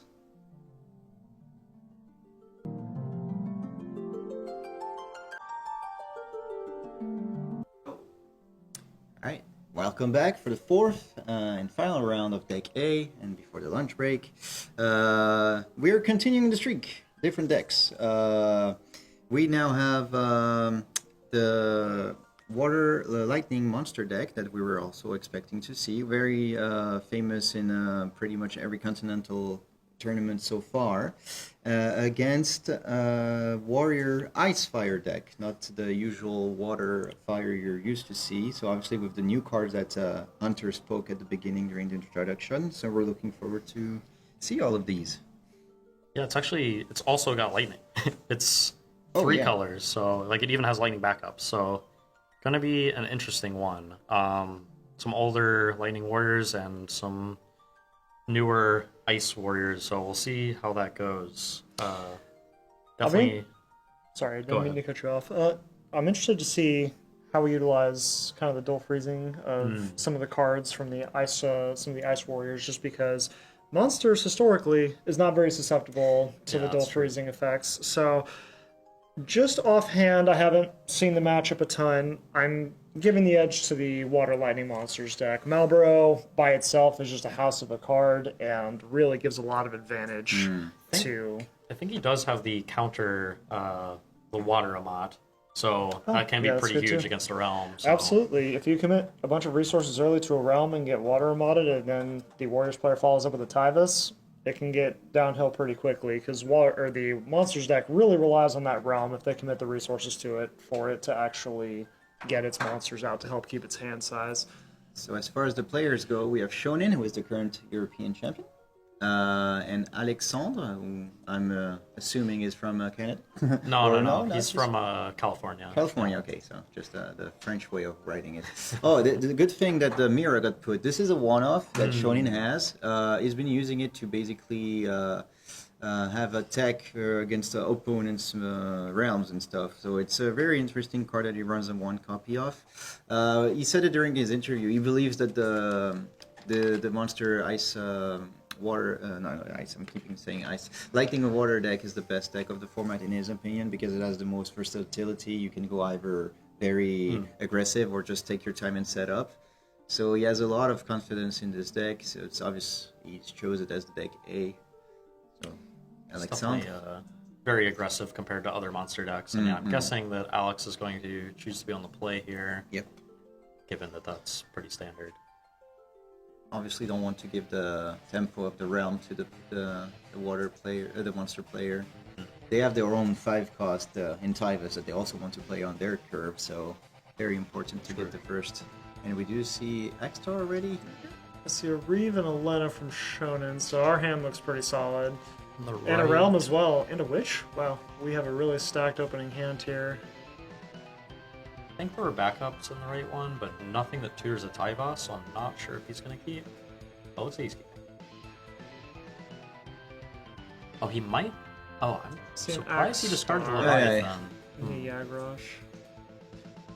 You know, in the dark, I understand it's reasonable, but also if you happen to be up against something like Wall 7 and you remove your only protection from your opening hand, it can be very dicey very quickly.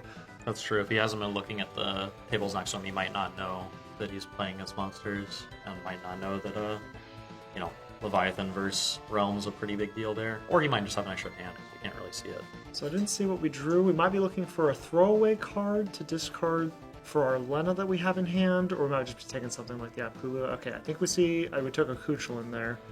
Another thing to note about the blind matchup is that obviously he kept the 2 CP only backup he had because the rest was good, but he didn't know that the Yagrosh is going to be completely ineffective in this matchup specifically. It might not be ineffective because he does have a Call Me on the deck, so if he's able to get that down, he's pretty much out of luck for, being able to do his witch shenanigans. Yes, but I meant specifically for Yagrosh's effect. Like, there's nothing that freezes or anything in the... Well, I mean, it makes the Titus have to target it instead of the Call Me. Oh, yeah. Okay, that's what you meant. Yeah. Yeah, sure. If we get to the Titus part. Yeah. I think in general, the Water Lightning Monsters deck is not very effective at dealing with the Kalmia, just because you don't generally play Leviathan, so you're not usually like Titusing into Lena to get the Leviathan effect, so it's generally a very effective way to deal with them.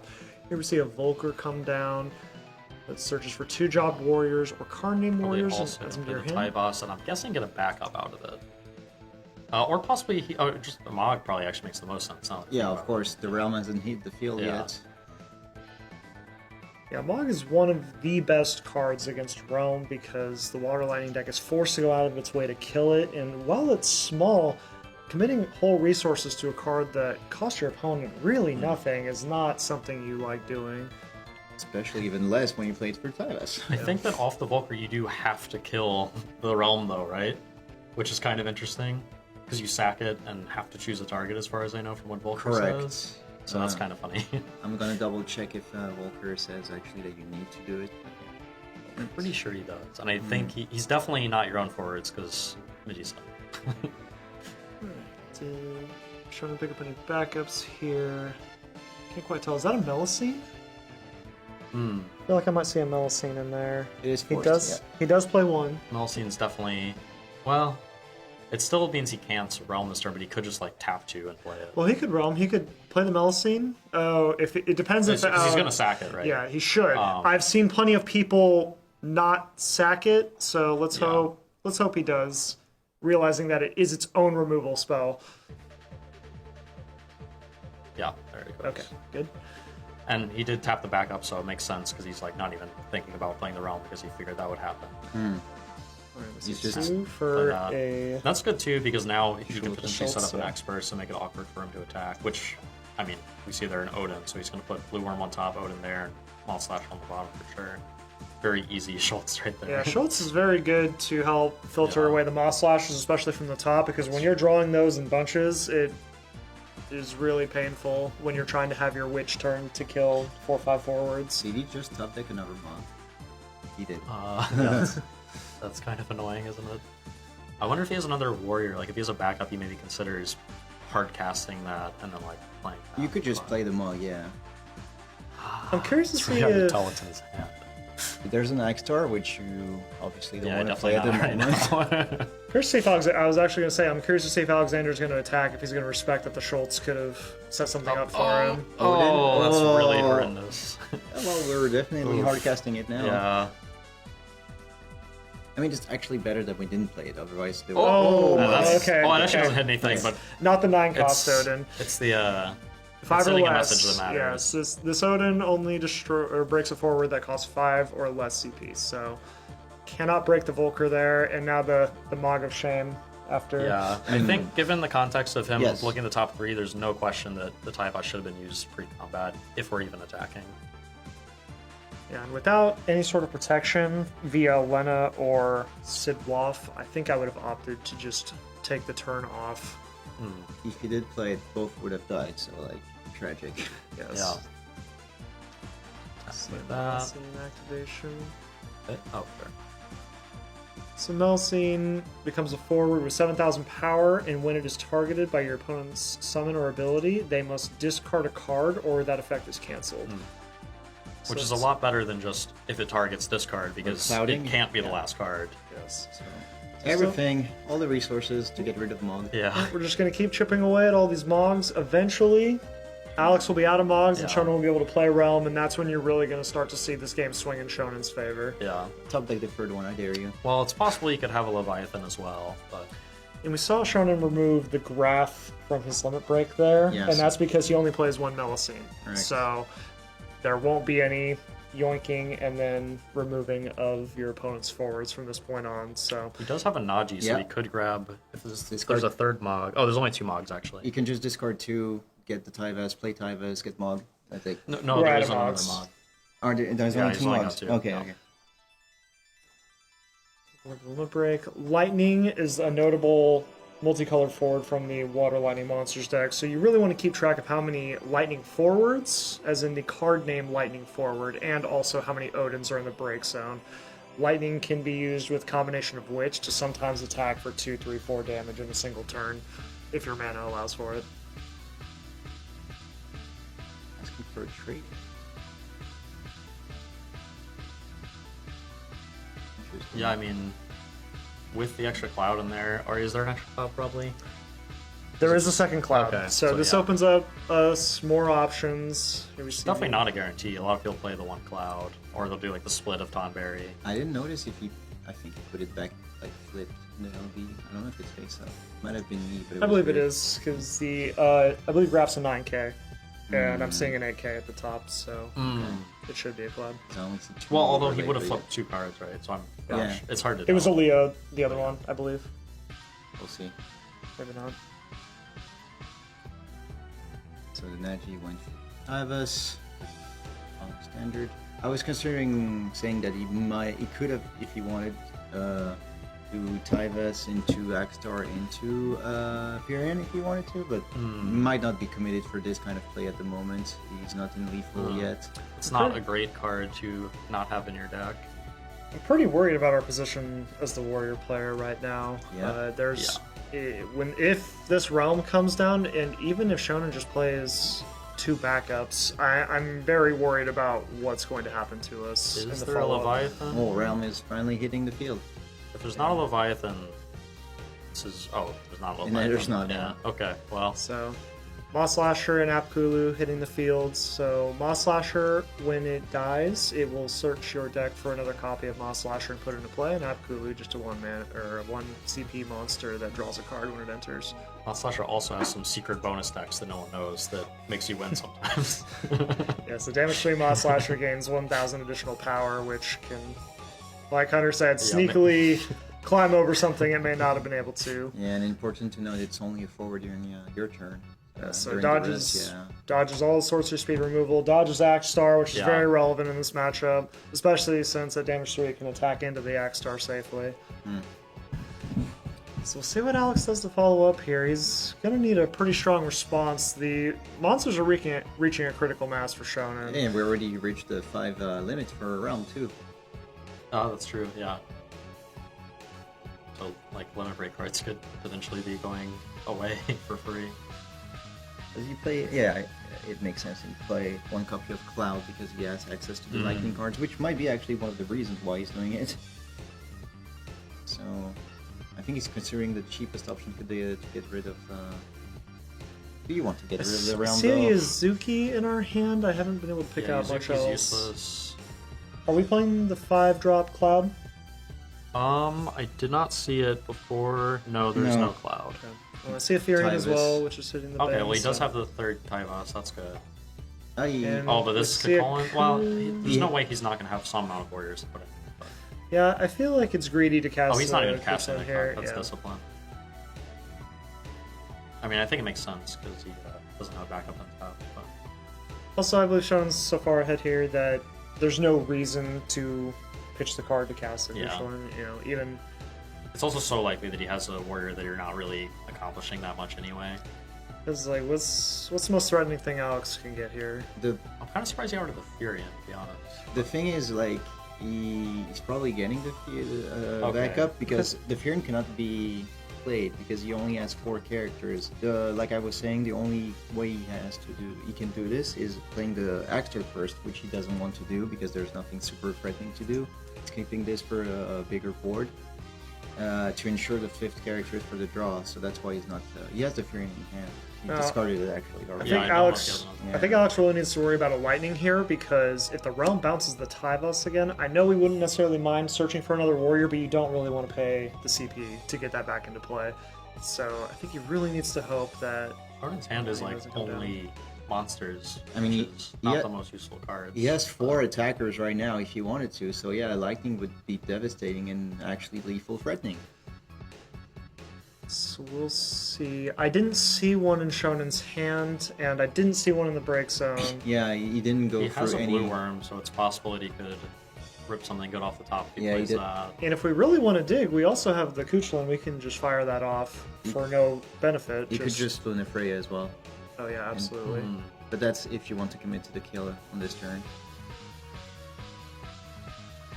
And it looks like, I think we're going for the Black Knight line, where we're going to attack with this Melusine, and if the Tivus blocks it, we'll play the Black Knight, and it deals 7,000 damage to a forward. I'm not sure what that other hand gesture was. I believe Melusine's active right now.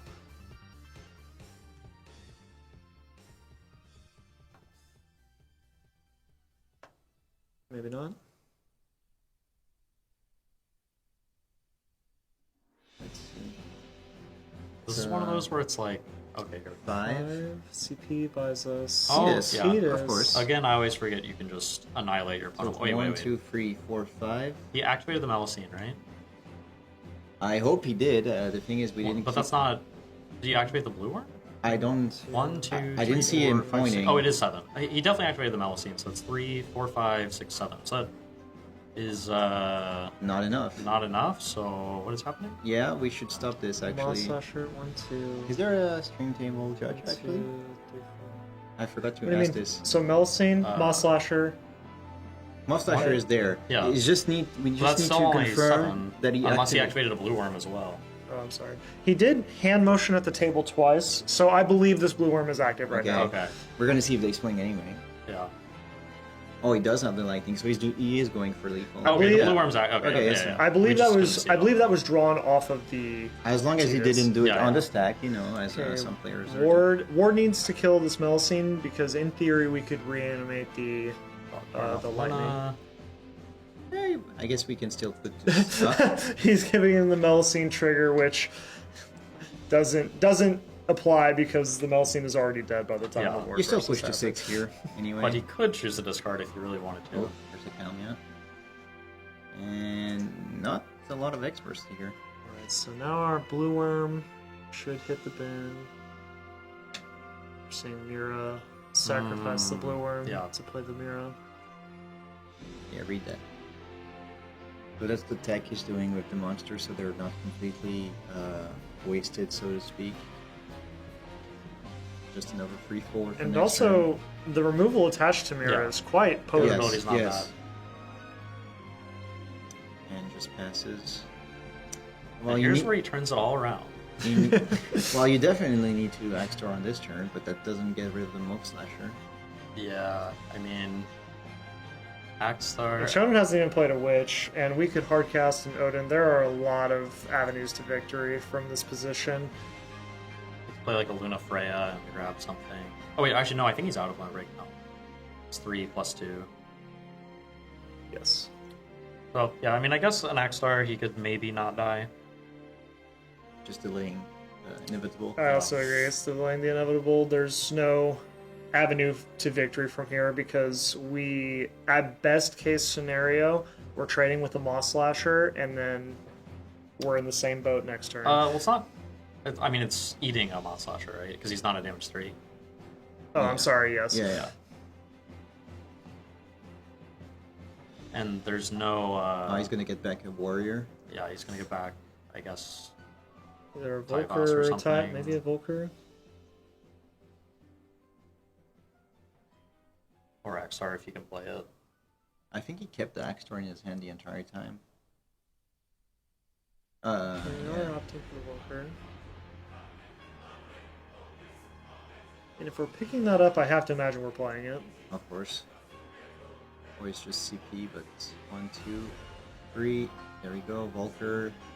Search for Tylus. And I believe we're out of Tyvuses because we've used 2 and one's in our damage now.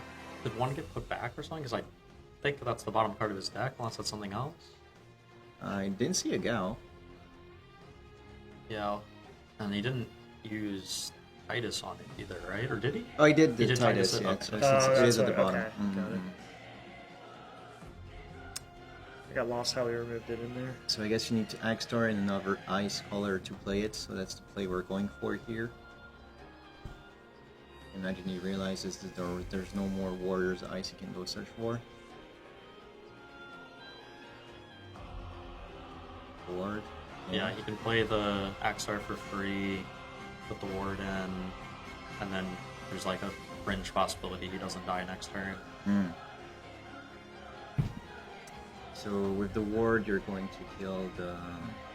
The thing is, the Mira could force him to break stuff as well already. So Axstar, okay. And I don't think there's any need here. So, unfortunately for Shonen, he has to decide right now if he's breaking this Axstar. That's Yes. active player and then non-active player for triggers, so the Axstar's ability will be underneath the Mira's ability. Alright, So we're looks like no resolving the response. freeze. No response to the Mira. Putting the plants forward. Ward comes down.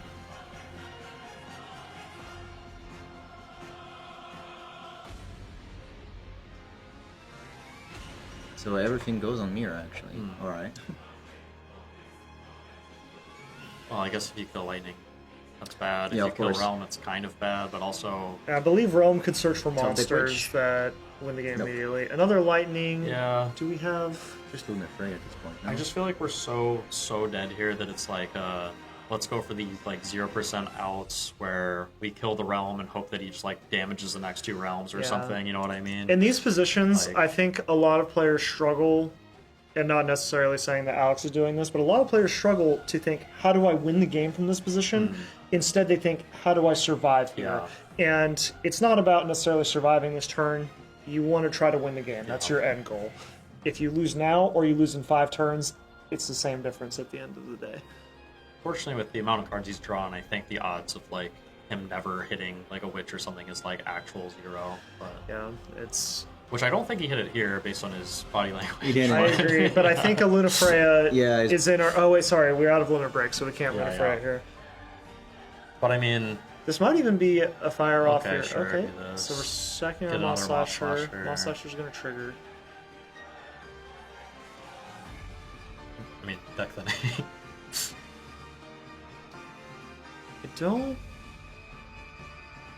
I don't understand the purpose of this. Well, he's at 6, so just having a body period is something.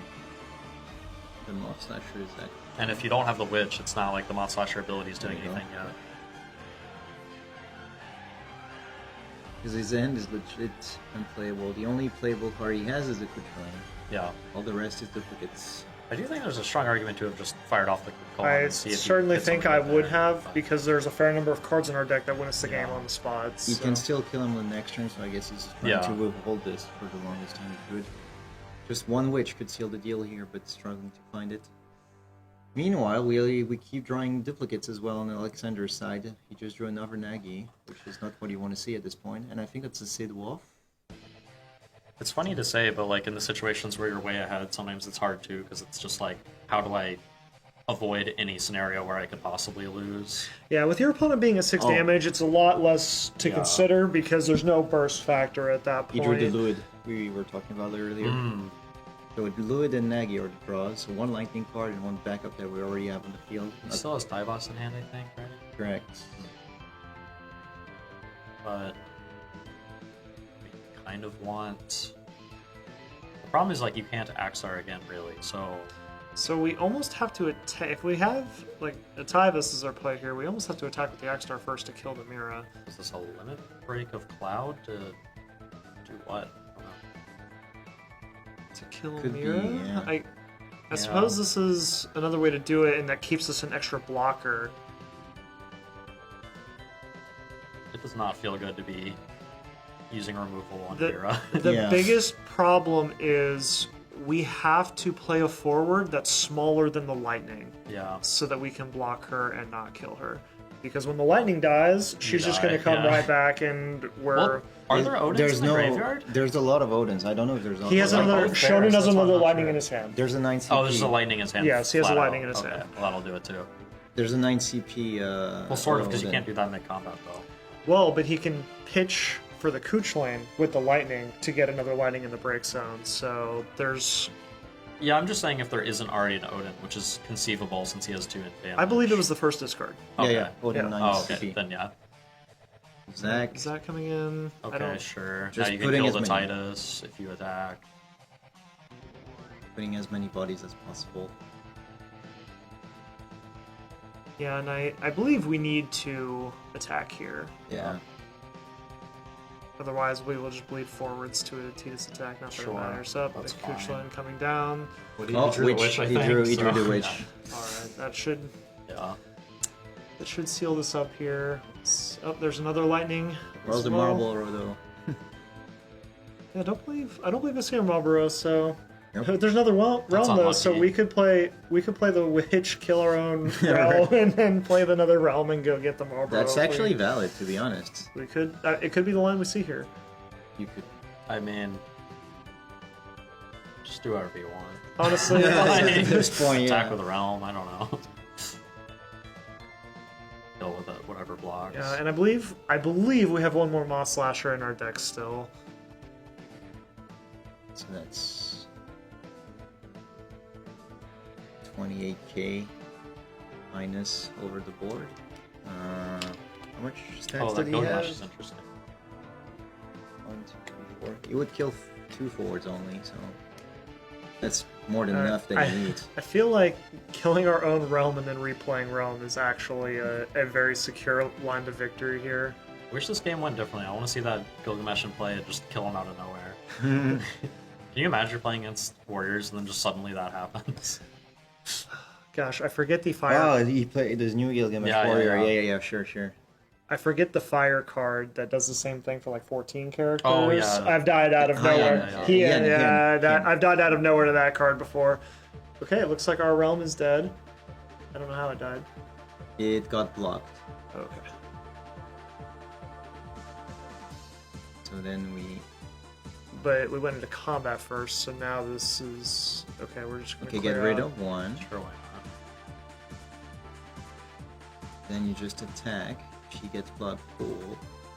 Yeah, honestly, you might just let it die. Yeah. Well, I think this kills as well, because you attack, let the block go off, and then you can... Exactly. Then you flash back, kill the other one, and kill the last guy. Or you can... Correct.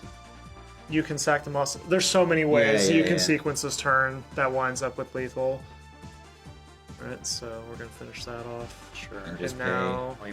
we even have we have an Odin in our hand too. Nice. So Odin So that many tag with the ways. Moss Slasher, and we still have the active on the Lightning. Yeah, there's just, You can get lost in your plays when you have so many ways. It's like, yeah. and it's hard to find the most optimal because when you have 4 or 5 lines to lethal, the most optimal saves you 0.5% sometimes, and I think in this situation, there was really no way to go wrong from Shogun's perspective. I mean, when you begin with 2 Odin experts, you're pretty set. Well, Let's call it one. I It think didn't kill that anything. is kind of what set the entire game. Like, Yes. normally this matchup, I would think that, like you were saying, Axar is not that good against a bunch of monsters. You don't have things that are good against a bunch of monsters, so it's already kind of bad. But he had, like, the Mog, he has the ability to get another Mog. I feel like if he had respected the Schultz more, we might have seen a completely different game. Just don't attack that turn. There's quite a few experts, including removal experts, in that deck, so it's like, it's quite likely that he put an EX on top. Yeah, so. especially this Water Lighting deck is not a new revolutionary deck. It's only got one new card from Opus 27.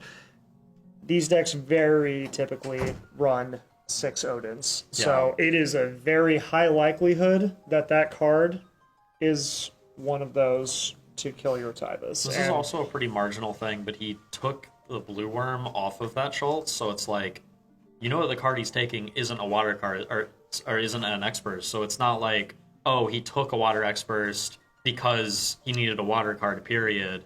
It's like, he took a water card, and then there's, it makes it it makes it more likely that it is an Expert. Yeah. And also, I think the upside of that attack was very marginal. Oh, yeah. There was, the one extra damage that you're getting in really is not going to swing the game all that much. And we didn't even see worst case scenario. It could have been 5-drop Odin, 9-drop Odin. Yeah.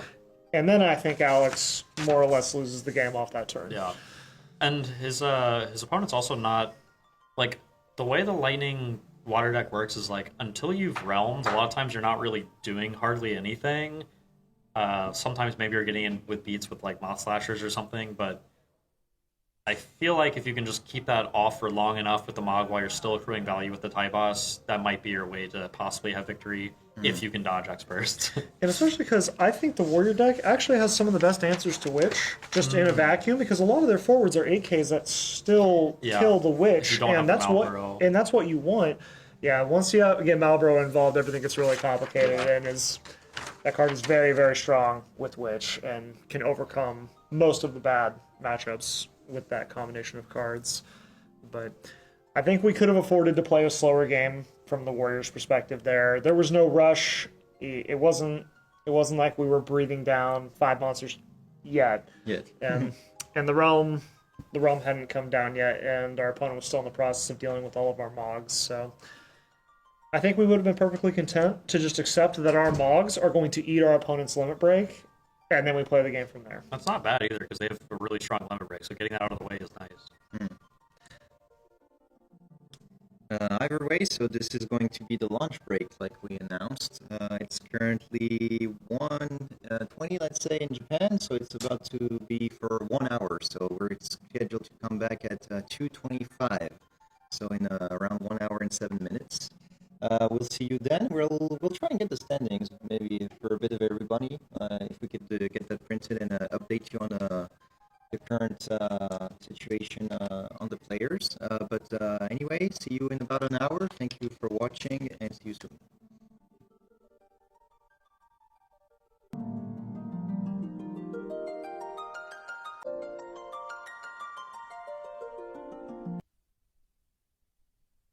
Back after this lunch break, all ready for starting round 5 out of 8 of this best of 1 day 1. So we have now a bit of a similar decks, but not quite. So both players are currently playing Fire, Water, Warrior.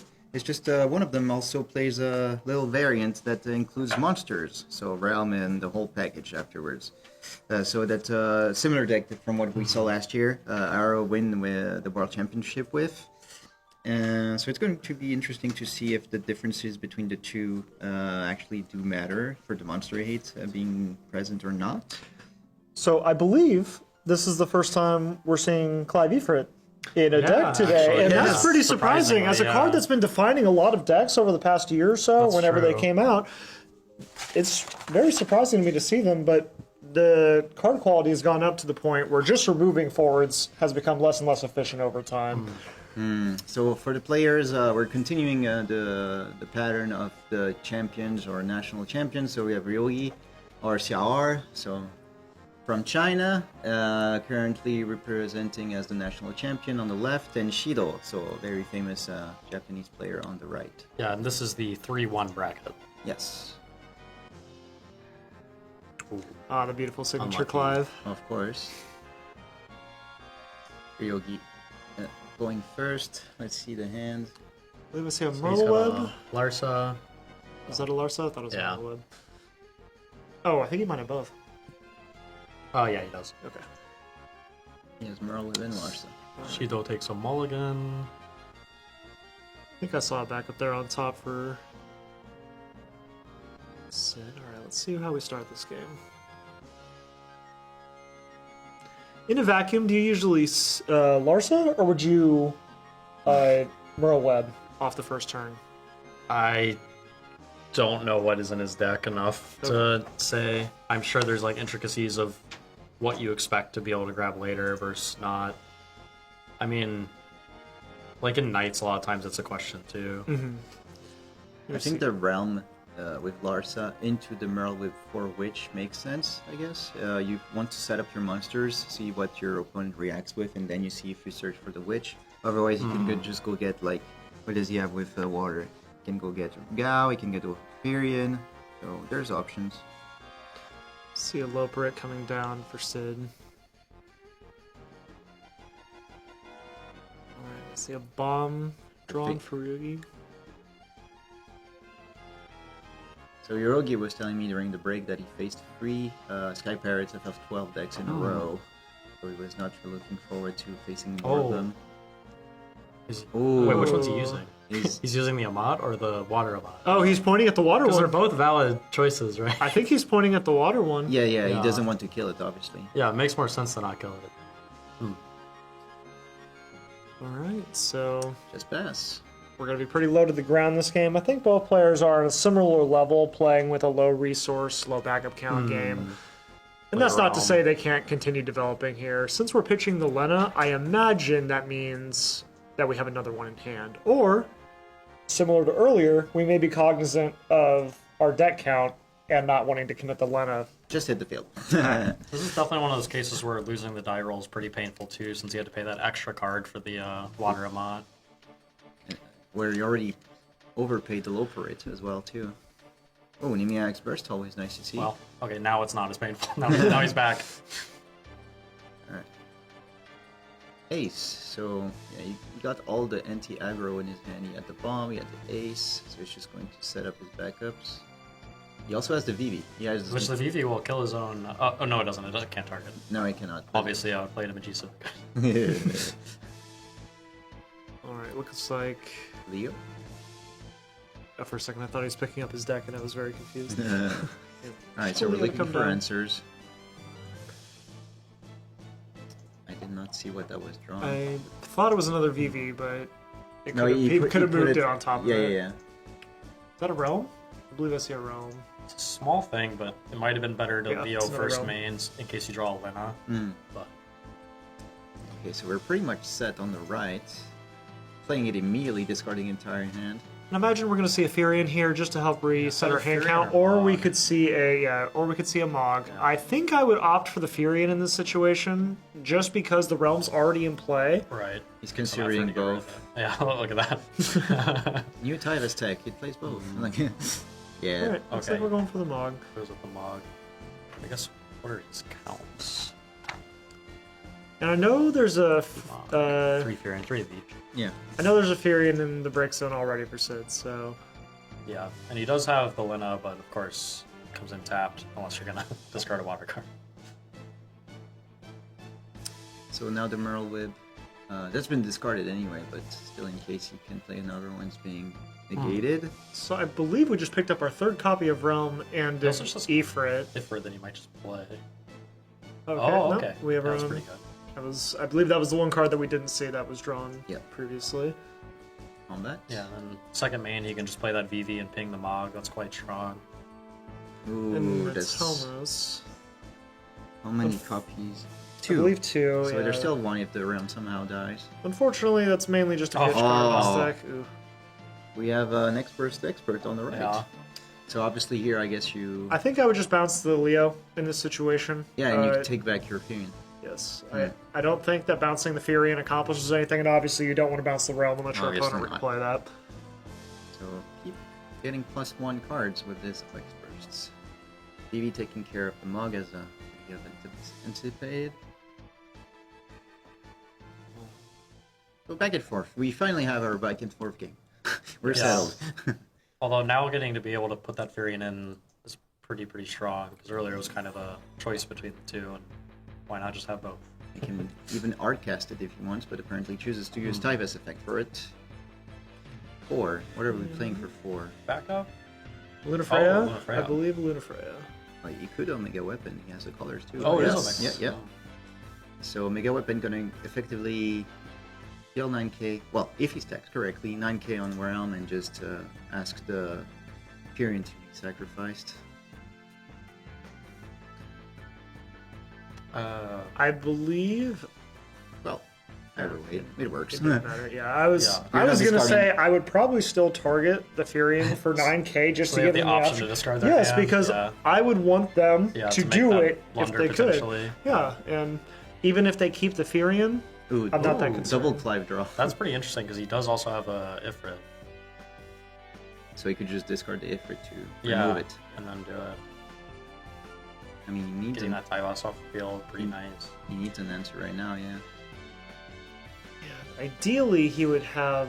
I don't know. I don't think he has two, but we really want to get rid of the Furion and the Tyvus here. Well, I if you get big enough blockers, the Tyvus or the Furion's maybe fine, but I mean, I guess you could also just prime it. It might be better. Prime it and then be able to special twice after. I don't believe that it keeps Clive's ability when you prime it, right? So you can't. Oh, I'm sorry. I'm sorry. Well, yeah, yeah, it's it good. uses Oh, yeah. it uses It's it can primed, still it's primed. special for a different Oh, reason. he also just has Realm. While he's setting up for the Atomos plays, which is fairly fine. Okay, so Goblin. We're gonna get a Goblin searches for another Goblin. Another Goblin, just play the Goblin to reactivate 2, and then you're back on free. Yeah, and then you can just cast the Clive as well if you want. Off the extra backups you now have. Is he still thinking, or is he out of... Like, no way he's out of He has a goblins. Goblin. Yeah. He's shown it.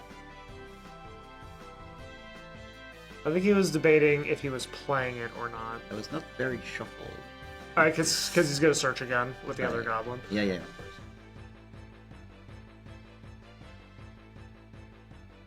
Okay, the third one. That gets rid of the Tybus, at least, in itself.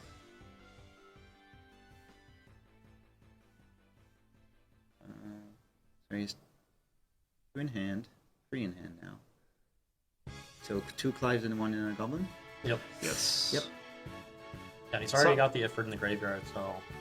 I don't think I'm playing the last goblin. No, I don't see a reason to right now. So you just Then pitch... Clive, just kill the TIE boss. You just pitch the Goblin and use the water in this case. To keep as many fire, maybe? He's gonna pitch a card for it. That's interesting.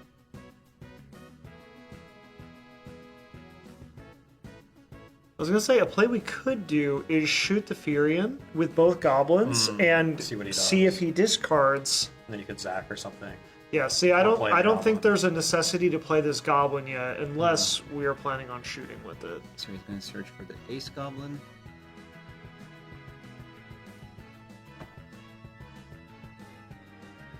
There. Oh no, Oh, he no, also... Princess Goblin. He runs Okay. both, yeah, okay, he has both.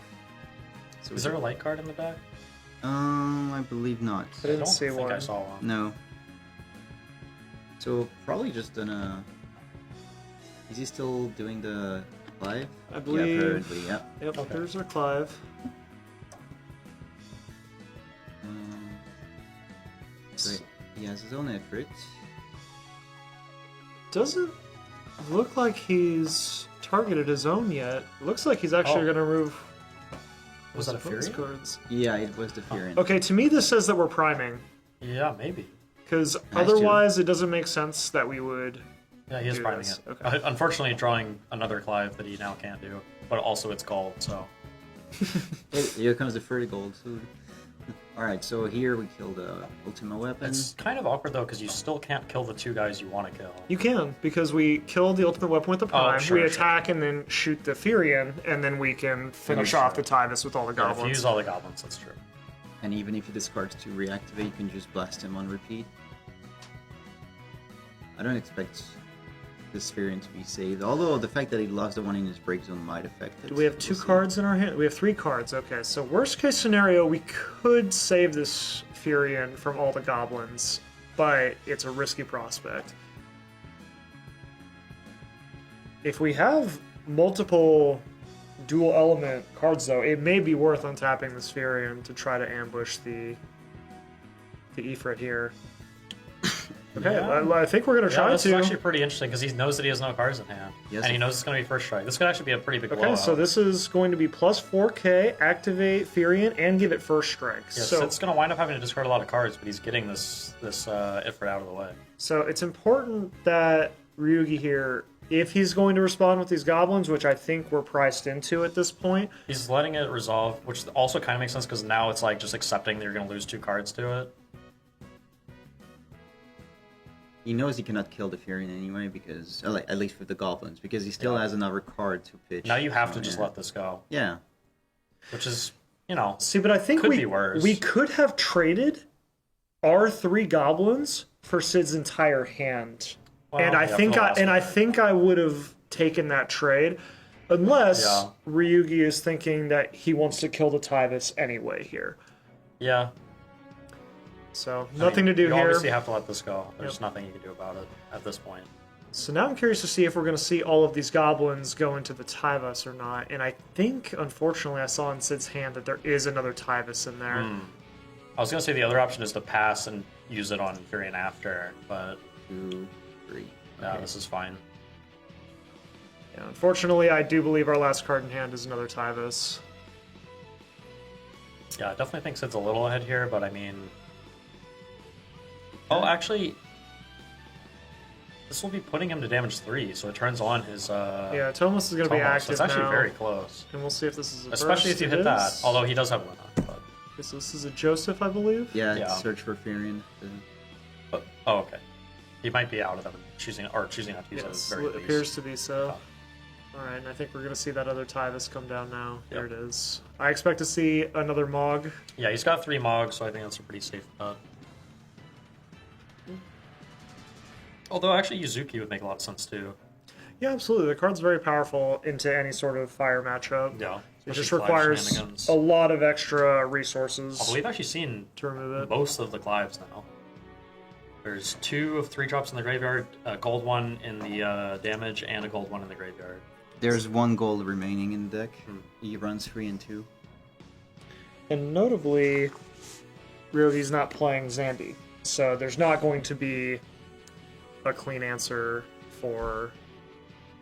His hand is kind of grim, what he just drew. Is there like a limit break that could help, maybe? A clean answer for the Tidus, I'm sorry. I lost my train of thought. Yeah, Malboro, this is one of those situations, like, Malboro's an insane card, but when you aren't doing anything yet, really bad draw.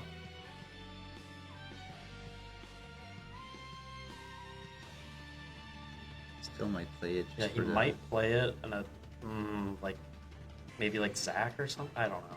I think he's considering doing a second Leo and just draw, but doesn't achieve much. If he does play it, then he can attack with a Tomos and untap, which could let him play a second limit break card, maybe, but... Do you really want to sacrifice your I Thomas? don't think we need to No, I'm lose saying if you use the Malboro, it wouldn't be a sacrifice, right? Yeah. Or I guess it would be a trade into a Tyvos. Oh, he has so many cards in hand that the Furian's just gonna. Okay, we picked up a Witch, and... Okay. I didn't see the other card. Looks like a blue mage? I didn't quite see. I can't quite tell. Well, unfortunately, I don't think he can really do anything this turn now. No, of course. Which means that Furian's just gonna get a lot more value. But Well, I think step 1 is finding the Witch. Oh, off of the backup too. That's gross. Through an Elwyn doesn't change much. Although, I mean, I don't know how much I care if that Atomos attack. It may be just a situation where the Kuch lane is not exactly Yeah, the you might best as well card in use this it, matchup, and we're ahead enough, and I believe we had a backup available anyway, so it was free, quote unquote. I'm expecting a Tidus on this turn. Would make Yeah, sense. and he doesn't have like a Yuna or anything, so there's no way this is getting water modded or anything. I don't think there's any removal he could have that would matter either. Yeah. Discard 1. There we go. Tidus getting the field. Which one do you put on top? The Ace or the Arsai, I guess? Or the Lapricus as an ability, I guess. It doesn't matter Yeah. very much. I guess if you think that I think I would leave the water's more Larsa. relevant, maybe. I think I would leave the Larsa for sure. Yeah, I would I not think want that card to Lapra be makes replayed. sense. And obviously, it's like you might as well hit the realm just because you're going to be attacking here anyway. Yeah, and I think even if Ryugi has a second realm in his hand already, I don't think it changes a whole lot here. But Attacking this Mog into the Atomos, and I mean, there's a very high chance that the Atomos would get killed after combat, so... And I think Ryugi needs to keep it. I mean, I guess Sid has so many cards that you're thinking he'll just play something like this or play a Zack, so... Yeah, so actually, in combat, that... Wolfhammer? was that, yeah, the Wuklamut could have killed the Atomos before blocking even, and that would have been nightmare scenario for Ryugi. So instead he's going to try to set up for some sort of witch turn, probably. Maybe have a chance. I don't know, there's so many forwards. The draws were, again, horrendous on Ryogi's side. He drew 2 backups. He drew Larsa into Nemea. Palmia just keeps drawing backups. He has now the Witch. He has Witch in hand. Oh, he does have one? Yeah. He does have Witch, yeah. He drew Witch last turn. Well, I mean...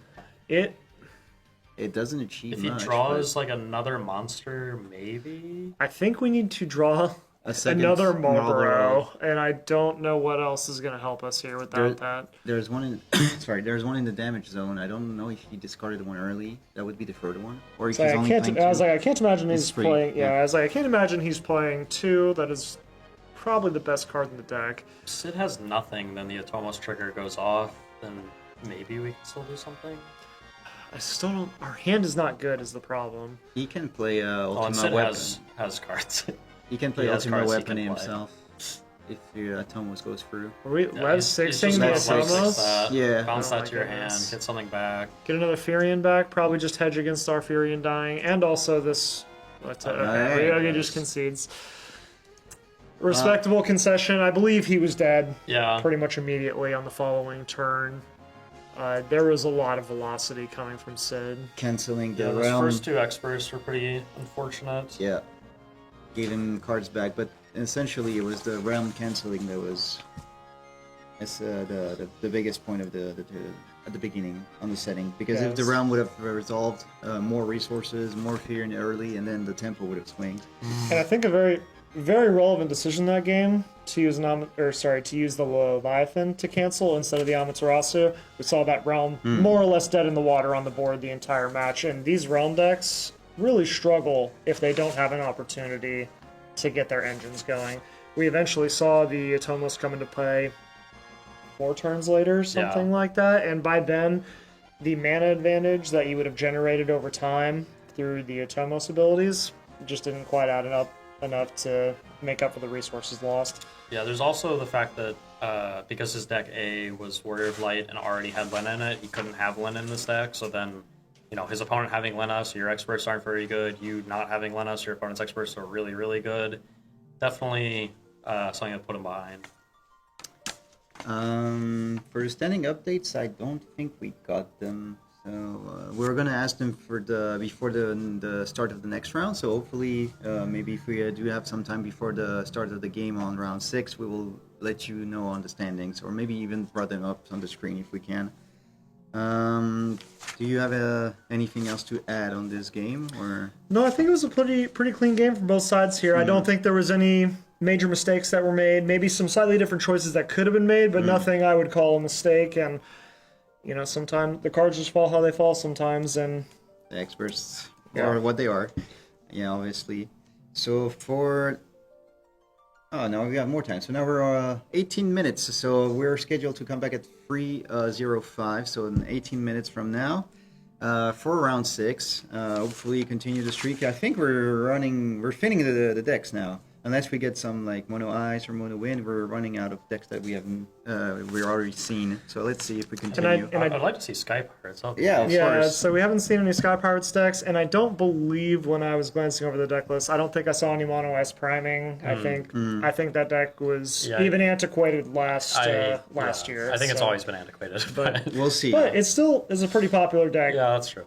The icons are very fun, and That's people true. love playing those priming cards. So it was still something I expected to see some number of copies of, and I do know there is at least one Dragoon deck. That's true. But that was in well, actually, I don't remember if that was deck A or deck B. I'm not sure, but maybe if we're fortunate, we can get that on stream next round. Yep. So stay tuned for round 6 and see if the pattern continues until then. So round 05, 3:05, 15 minutes again. So see you soon.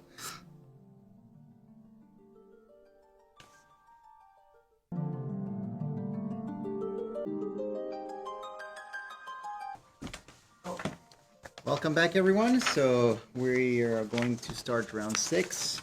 And as we do have the standings, we're going to be talking about these at the end of the round. What we can say is that there is currently only 2 XO players, so this is the matchup we're going to bring you. One of them being somebody we saw 2 rounds ago, I believe? Round so. 4? Yeah, so But it now was... on deck B. Yes, Yeah, it's on deck B. Shonin playing his Water Lightning Monsters deck is who we saw before. He's one of the remaining undefeateds, going against Daniel G. Who is playing a ice aggro deck, so I'm sure you and I are both interested in seeing. Excellent. I would love to see what is happening here. And we're going to see from Shonin his deck B, which is going to be Icefire Warriors.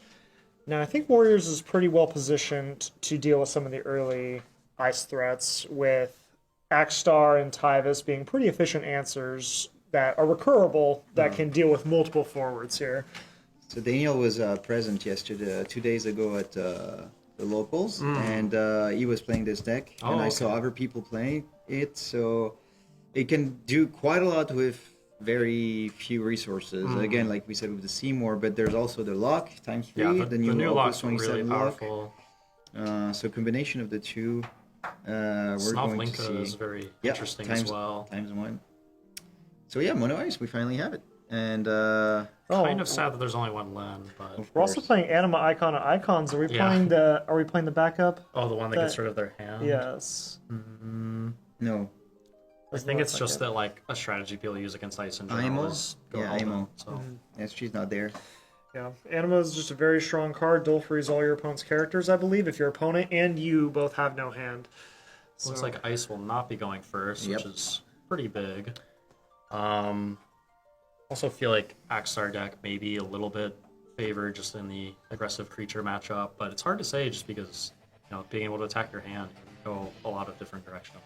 So I think we can safely assume whoever is going to win this is guaranteed to go day 2.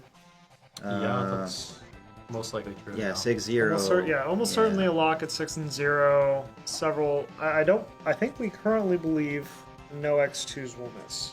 Currently, but it's up in the air. Tiebreakers, double losses can change all of that in a single round. Last year was a clean cut, but that was 4 players less, so I think there's a chance that somebody wouldn't make it, but we'll see. We'll start with the Naji first. Naji Taivas. Cool. Oh, there we see Snowblinka. A one of in the is it a one of? One of, yeah, a one of in the mono ice deck. He does a lot of things with the model, and the more damage you took, the more powerful she becomes in being able to do 2 abilities instead of 1. Usually you mostly do the ace and the double damage if it's free, otherwise you can remove Just the being an forward. efficient haste double damage. Yeah. It also does double damage to forwards as well, so you Correct. can trade up into things as well. It's just pretty good hasty body at the So- small cost of it being a Emina. one of dark card. We're gonna see an Anima and Italian Empire said discarded to play Emina. And looks like we're grabbing Sidwaff. Emina, a very fantastic tool for these ice decks. There are so many good 2-cost ice backups that really take advantage. And we just pitched Matthias. Alright, so expect the Taivas to be thrown. Is that Joseph? Yeah, that's the 5-cost Joseph. Oh. Yeah, that's actually a really, really strong card. Obviously not now, but he's keeping it for maybe next turn. Does playing he now. have Minuet? Yeah, he does. Okay, yeah, I mean, this is just really strong, because now you get to lock down one of his backups and, essentially play a fat Chocobo with, not the upside of Chocolate giving you counters, but the upside of locking down your opponent's resources for 1 turn and having a pretty relevant action ability later on that blue. Also, I guess in this deck, I don't know how many other rebels he has, but technically Joseph has other text as well. He does not have any other. He probably has Furion. There's only Furion. Furion, Yeah, that's what I mean. Besides the Furion. So it's a nice pass, nice curve for next turn also for the Taivas. So we'll see if Daniel will continue looking to develop backups here, or maybe tries to want to put some pressure He on. has a lock, so that's definitely coming in. Question is, does he also make him discard more times after this? I saw Seymour, so there's a chance he considers that, Was but it's a there? little bit redundant. I don't think there was one. Oh, 2 6s. That's not the moment to Alright. Okay, 1. Oh, he got it. Don't freeze the ice. Obviously, it's the only color. He might just play Unileska as well. Yeah, I think getting Oh, he's Unileska, just passive. Interesting. just doesn't want to give up the mana efficiency, I think, here. Oh, that's an Edgar. If he has Furion in hand, Edgar could just play the Furion, but I don't think he has the Furion. I think Shonin's okay continuing to develop backups here. So just Taivas. Oh. Yeah, Taivas into a Furion. Furion or I'll say Ice very- Backup possibly. Pulled a Vincent. I guess I could also see a world where you just ward or woke Lamont and get rid of the lock too. Just so that you don't have to worry about, because clearly it's an ice deck, so he might be making you discard a lot. But he does go with the mod. at least a hand. Could play something else. Okay. Oh, board off the top. If he has another fire card, I would definitely consider playing that. I believe we do. Nope, I don't think we do actually. Oh. Alright, so let's see. We have one here.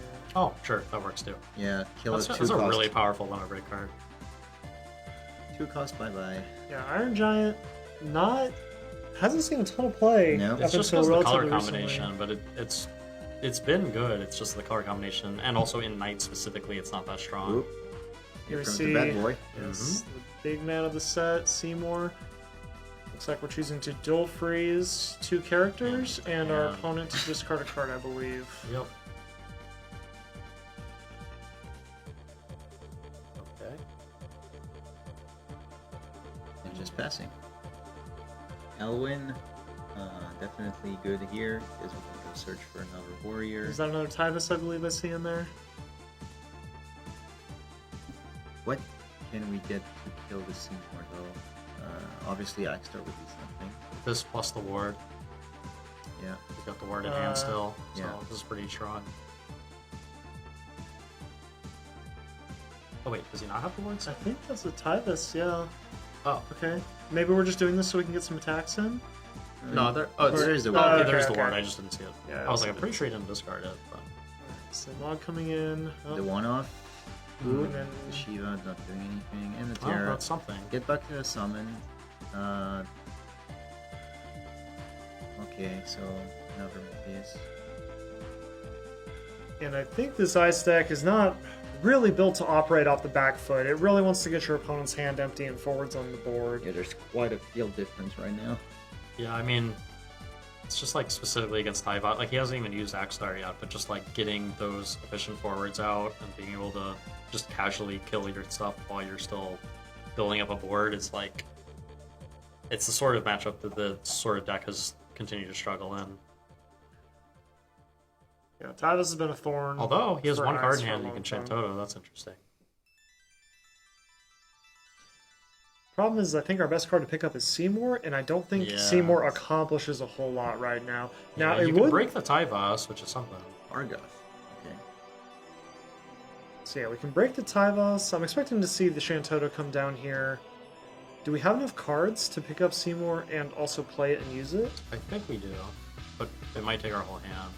Okay, we're just Oh picking no, it he's up too. playing. Oh, Anima. Okay. That's true. You can always do that. Okay. Do we have Noah as well? Don't think so. Blank no. one? Okay. He could just choose not to do anything and then his turn. But even so, if he doesn't draw a warrior here, this is like a pretty solid turn. Imagine if Snowlinka was not in the damage zone. Yeah, really.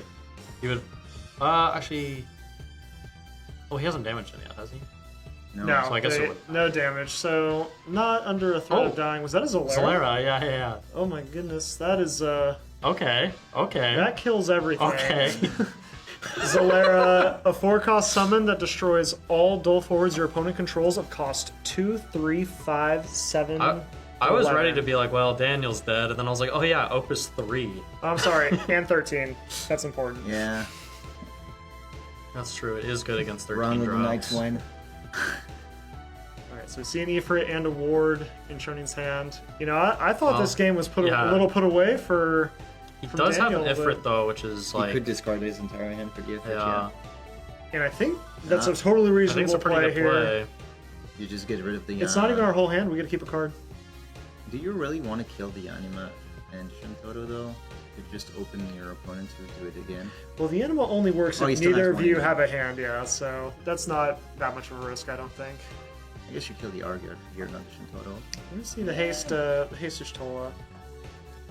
Honestly, I'm Yeah, that's still... safe. Yeah, That's safe. I'm not worried if my opponent plays into Argath. Yeah, but I mean, he can just like Surges and like maybe chip in and kill him in like 2 turns, potentially. Okay, well, that's pretty that- good too. that Get rid of works. all of your Your cards, opponent, you choose your opponent sacrifices either a forward of cost 4 or less, or Oh, 5 or higher. actually doesn't matter. Nope. Actually, I mean, you might as well use it. But... Ooh, Wilclamette. Yeah, there's not enough doing anything. characters. I think I see a Vincent in there as well. It might have been Vincent, which I guess is like blocks up the Certainly, backups. certainly It's putting it in something. play. It helps tax Yeah. Daniel's hand and make sure that he doesn't get as much velocity next turn. But also looks like just a also Surges fine. to Keep help more value for next turn. and help stem the bleeding just a little bit. Yeah. And since you're playing as a discard deck, I mean, He having drew cards is something valuable. again. Oh, land. Land. That's a good one, potentially. In fact, let's see what we get. Oh! Excuse me. Yeah, definitely play it. What? Oh, Oh, Shiva. I'll play it after I go. Yeah. Yeah, sure. Yep. I like free cards.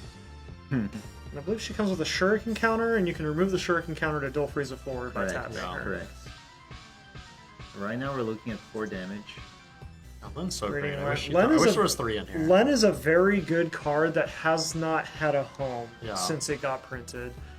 Unfortunately, since he has no cards in hand, he can't, like, if he tries to kill it, he can't, grab a summon off of it, but if it sticks around for another turn, it's going to be real good. There we see Len on screen. Beginning attack phase during each of your turns, remove the top card of your deck from the game. You can cast it anytime you normally cast it this turn. You can pay 1 or remove Len from the game. Choose 1 summon in your break zone, remove it from the game, and during this game you can cast it at any time you can normally cast it. So a very good combination with the 4-cost Shiva that reduces its cost if an ice forward enters your field. I'm looking at the player cam and Frustration. Yeah, as yeah. well. having a hard time. Shonin is very expressive. It's always funny. Do we not have a Victoria from Shonin to take care of this Len? Let's see, we've used just Surja. No, there's 2. It surges in Zac, right? So right, we right. should. So we can do No, it. he if it also hasn't did. been He did flipped. Iron Giant as well. Oh, true, true. He's So used we're out all of it. limit Yeah, yeah. break. Oh man, this Len might get us enough value to really pull us back into this. Yeah, I mean, I'd really love- it was the Zolera, but Yeah, of course. Yeah, I know Well, it's some- the anima into the Zolera. Yeah, the top deck Yeah. one after another. And then, I mean, the Lin hitting a card is, like, huge, too. yeah, it's essentially drawing a card, even if it doesn't. I know somebody at home that's going to be very happy to see this. Yeah, it's me. Oh, So Okay, that's not we were bad. discarding a Seymour there. I'm curious what we're doing. Oh, okay, all sure. right, this is yeah, fine. that makes sense. Now you can leave up the Joseph in case your opponent thinks it can pump anything. I feel like I would have still played the Seymour, broken the Shantoto, and locked 2 backups, and let my opponent get the Len trigger. I think getting the Seymour in play has a higher upside long Yeah, term. that's possible. You need to Victor the Wilclamette here. Yeah. Because just 1 character and then this thing is a 9k beater, so it's not good at all.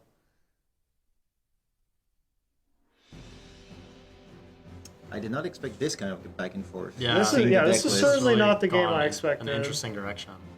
Okay, Okay. that's a Fury into huge the hit. damage. Axe Okay, Star. Axe Star's really pretty big. good. What did he draw with it? Because if you also... If it's a 3-drop. Yeah.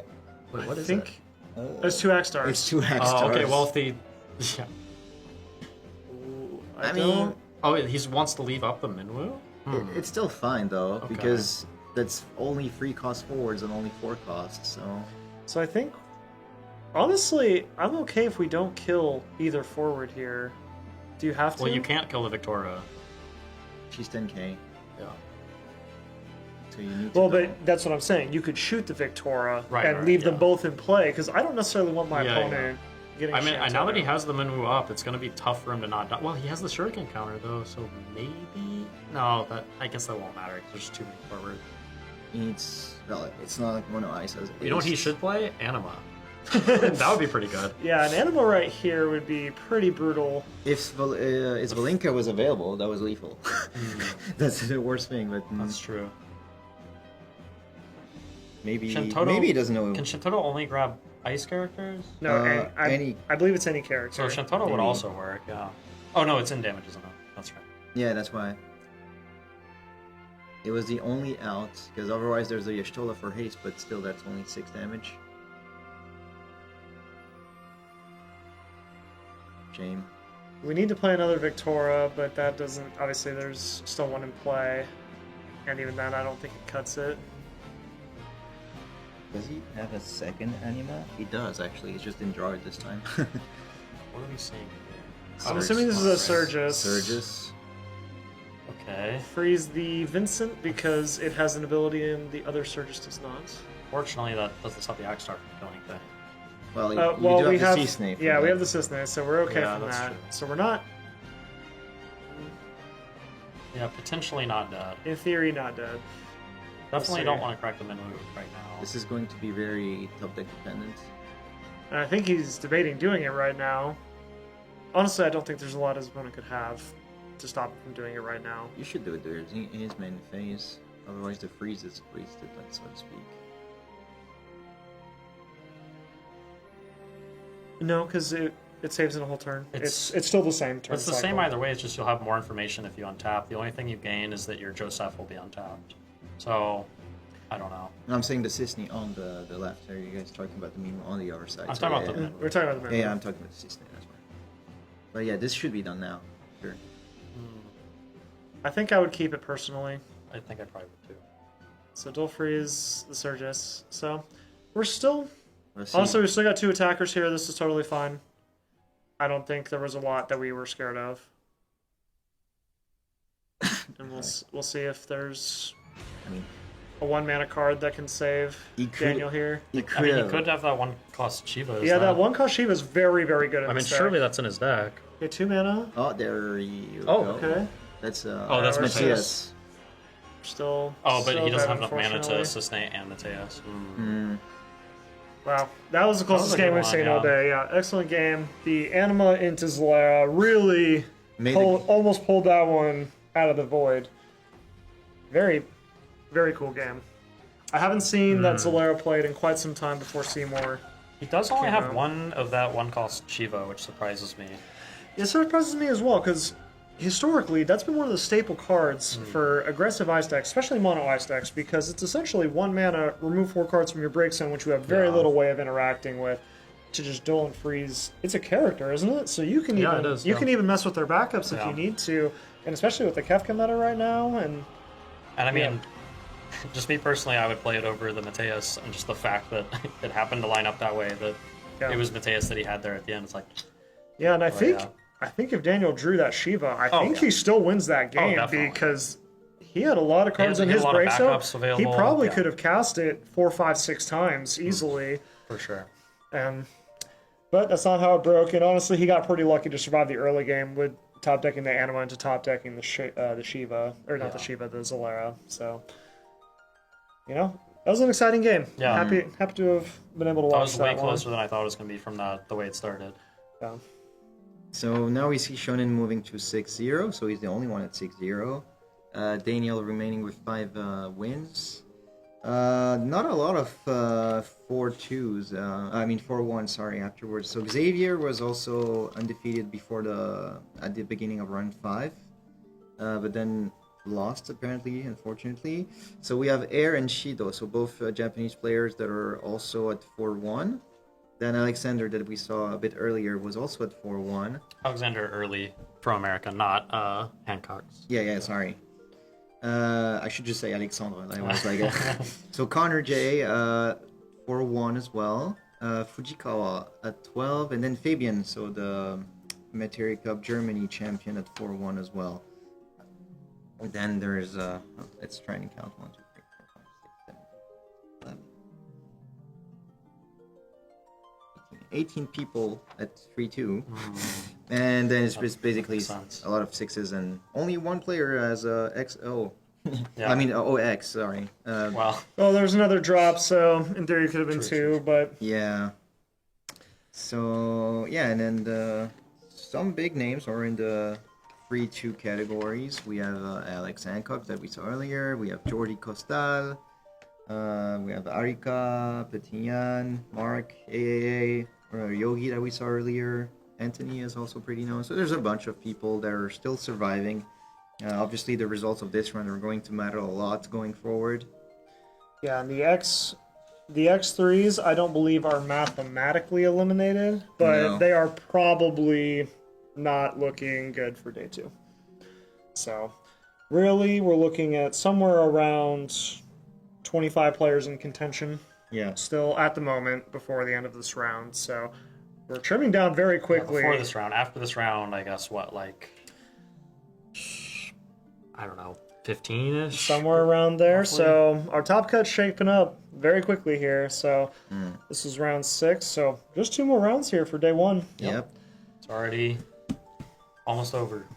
Remaining. So yeah, the top 16 not only, of course, guarantees day 2, but that's also, I believe, the only additional pricing that there is besides Yeah, the one top that they 16, got. you get The binder full right, of with 9 the cards. signed cards, signed full arts. I don't know if this has been shown, so maybe we could I could just do it back and forth to just bring it and show it. But yeah, there's this. Then top 8 is the golden version of the Friend and Balfour, but with also the nominated placement. Right. Quarterfinalists, semifinalists, etc. Yeah. Then there's trophies for the top 4, and obviously the winner gets everything else. So I don't know if you guys want to like try and fill in while I go get the cards, just so if we could show it to the camera. But We can probably. I think we get do it it next round. next round, yeah, I I'll think say next next round I'll round. bring you the binders to show you guys. So it's only Opus 27 artworks. It was the same thing last year. Last year, even though Opus 24 was available, it was only Opus 23 because it was the newest release. So it's pretty nice. It's handwritten by all the artists for the 9 special cards. So And I know look Chris for and I both really like the actual physical binder. That Yeah, Yeah. I looked for hours last year to try to find another one of those binders, and I'm certainly going to try to find a way to wind up with some of the ones that the players are Now getting again now this I'm year. curious because this binder must be really good. I'm gonna check it out. So yeah. It's not even like a Final Fantasy binder or anything. It's just like, wow, it's a nice binder. So we're gonna schedule to come back in 20 minutes. So at 50 for round 7. Yeah, hopefully still new decks, and look forward for the prizings. Yes. All right. Thank you all for joining us. We'll be back soon. Thank you.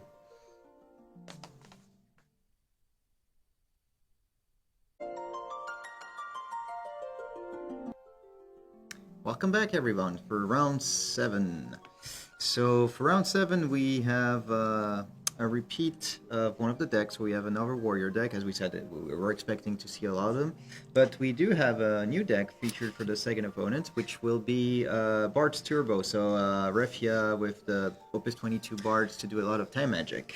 New deck to the stream, Yeah. but anyone who's been a part of the yeah, meta yeah. for the recent history very much knows the Warrior of Light 4-color deck. There is the new cryo in it, but otherwise it's pretty much what you'd expect. In the Warriors, we have the Nice Fire variety this time. I don't believe I see any lightning cards in No, it this purely. time.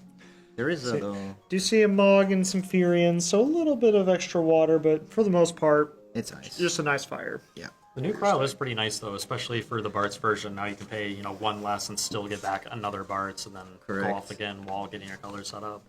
Because you didn't run that many summons anyway in this version compared to the other one, so Yeah, they heavily relied on picking up a category. It was a category 5 Cat character, 5, right? yeah, right. And as the standings go, now we have them printed everywhere. So obviously, like we said, Shonen is the only 6 and 0. We have only 4 players that are X and 1. And one of the players is currently featured on the stream. So for the players, we have Air. Air is the current Masters Finals winner of this year. And against Mark X, so one of the 2 Spanish brothers coming from Europe. And Air will be on the Warriors deck. Or sorry. Air is on the Sorry, Air. Bart's, Yeah, sorry. Air is on Bart's On the and left. As the Mark sleeves. Definitely, This- definitely a Warrior of Light specialist. He has vanquished me before. Is this a gentleman that only plays full arts? No. No, it's not Although him. that is like roughly doable with Yeah. Warrior of Light, isn't it? The only ones we're missing are the 10 Opus 10 Arc and Lana, basically, and then you could do a full art.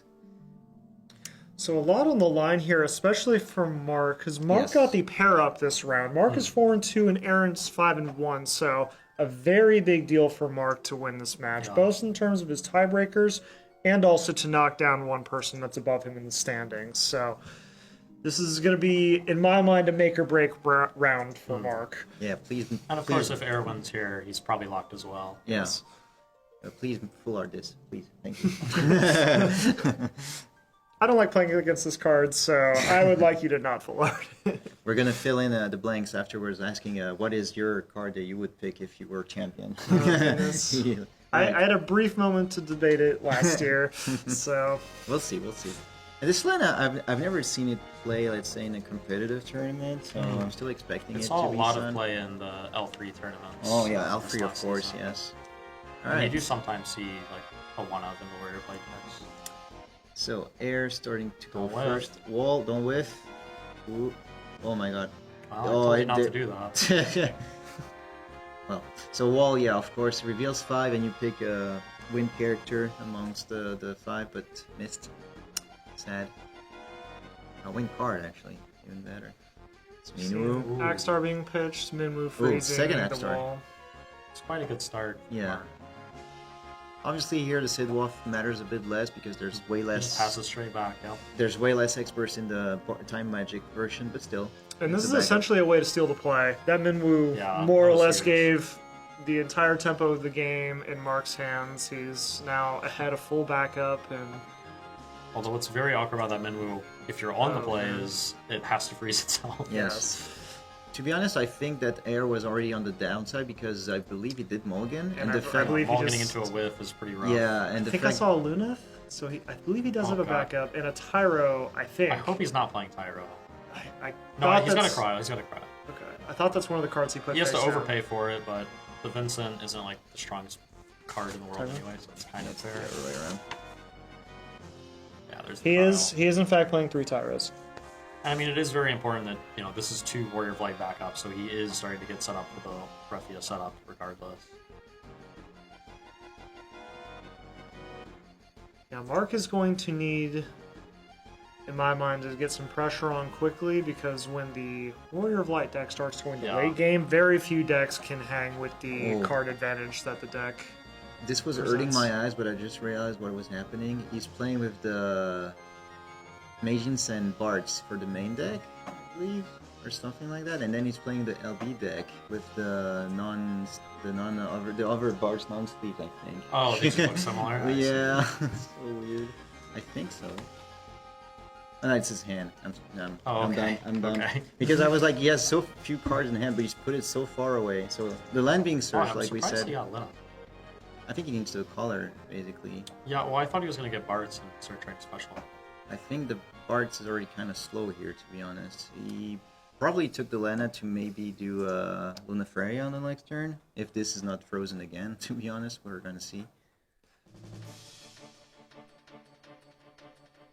Alright. So this Vincent's probably going to wind up doling to freeze a character. Oh, no, no, we're we're attacking. attacking. So I'm thinking that we are going to play maybe a Seymour here. Yeah. Okay, Oh, there it is. That to makes freeze sense. the 2 characters, Yeah, because this is otherwise, really strong. yeah, not? keeping the This card's free? I almost feel like we have to, but if we don't have a power play the next turn, then it doesn't matter that we saved our backups. It's definitely also like, you got the Sid Waff. You don't really care about the experts. It's like a nice spot to be in. To be able to actually be Discarding a attacking. Luneth, I'm a little, Oh, yeah. I'm a little surprised. A little surprised to see us abandon that backup, but I suppose, well, even still, Arefio, even if all of our backups are frozen, Arefio can bring us right back in the game. Which is another reason maybe why you want to search for the Lana. Maybe he does have the Refia. Discarding free. Okay, Oh, Sarah there- FFL. There we go. He has So, almost certainly we're going to go get a Refia here, and I expect to see... He had a Lunef. Wait. Hold on. Okay, I was Okay, I like, thought he, like, research for yeah. 2 forwards, so... If you can get, like, Fire Forward, play the Lunef, and then be set up completely on deck. Does he have another Luneth? Because he I- discarded the one. Oh, did he? Yeah. Okay, then maybe not. And that's why I was a little surprised, especially if we had the Sarah FFL already. Oh. Okay. We're getting... Okay, we must not have an answer to the Seymour. Oh, okay, I thought we were drawing a card for that part, and I was like, that does not work. Okay, so So this is post-combat, so combat untapped it. activated all of our characters there because all of our characters are Warrior of Lights currently. Now he'll be able to get rid of the Seymour in combat, which is pretty nice. Yeah, Mark also stumbling. We haven't seen any of the Warrior package come out. Yeah. It's like Yeah, it looks like he's playing him on ice. I was about to say the same thing. And Except for the Alright, extras up here's there. the Yeah, it looks like the Tyvus and And you know, he will be able to just eat up this Refia quite easily, which is nice. Probably woke him out since he looked at it before. Yeah. Pokemon coming in, Yeah. dealing 7,000 damage to the Refio. And I'm guessing he's going to freeze instead of it. Well, We said the same thing earlier, and he still did it. Well, I would that's 'cause he certainly, had the, I would certainly still so he's doing freeze. it. Yeah. Earlier he had the Seymour to freeze it, so it's like you might as well attack. when you I would have Sid Wall. froze the Sarah FFL though to try to prevent another Refia, Okay. because if a Refia came down here, I would.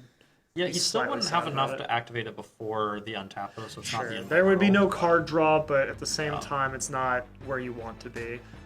You're seeing a Bard's active effect to break the Tyvus. You're only scared of the wind once damage free is Oh, he's being got hit. Clive. It is. Oh, not- okay, that's also good. It's though. weird. All right, yeah, Yeah, we're getting into the lock area. this is what I like to see. Oh, this is at this point it's pretty much over unless experts come into Well, play. he's gonna have to discard if he uses it, which might still be worth it to get a card out of the deck. Yeah, I think just to get Elena out of the deck is Yeah. worth it, because Lena's, or Ferris. Yeah, and I suppose Ferris isn't doing you any good either. You just remove outs you don't want to draw. Yeah, unfortunately, I don't know how we get out of this before we die. So, yeah, the fact that the Seymour is just gonna be able to continue to do That its was Seymour thing super is fast pass. pretty rough. You could play the. Does he play the Article Knight? Yeah, you could just play the Article Knight on his turn if you wanted as well. Well, he's already gonna freeze 2 backups, so I don't. Yeah, I mean, yeah, to because. push with the Vincent, might as well to ensure that you don't need to duel the Vincent. But I think we only have 2 cards in hand, so it would be the same thing as activating the Seymour, Yeah, if that's the case. true. So. Still freezing Oh, did he 2 not make him discard? backups. What did he choose? Yeah, he just told he him to just did it out of discard it. order. I think Air has some nerves Yeah, going he's on right visibly now. shaken. Yeah, and you know it's a lot of pressure, and it's Oh, that's a pretty rough hit. losing another Ferris. Refia and another Ferris. Both of these cards are very key for Air having any chance in this game. Yeah, I'm not sure how I felt about tutoring to get rid of the Ferris, but at the same time, I guess it wasn't helping. I don't know. It's hard to say. Yeah. It's just you're so behind because of the Seymour that I don't know what's correct. You know? Gosh, we have to do something this turn, and there's just nothing that stops the flow that's yeah. happening right now. Yeah, the value from Seymour every turn is just so strong if you can't answer it. Yeah, and especially because one of the best ways to fight Wall over time has always been to interact with their backups and never let them activate them. No, especially if the Refia is being killed consistently. I was gonna say if he has another Refia, he can at least stop the Seymour, but It's the last I think Refia he's too, just done. because one's already in break zone, one's in damage.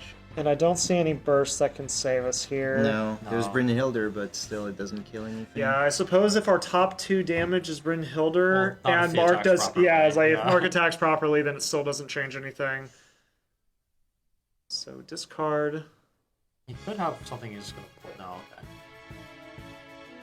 I don't see any cards in Wow. his deck list. That I guess doesn't. you can use that. Yeah, you might as well get a non-burst out of your deck. Again, I don't see anything that saves us here.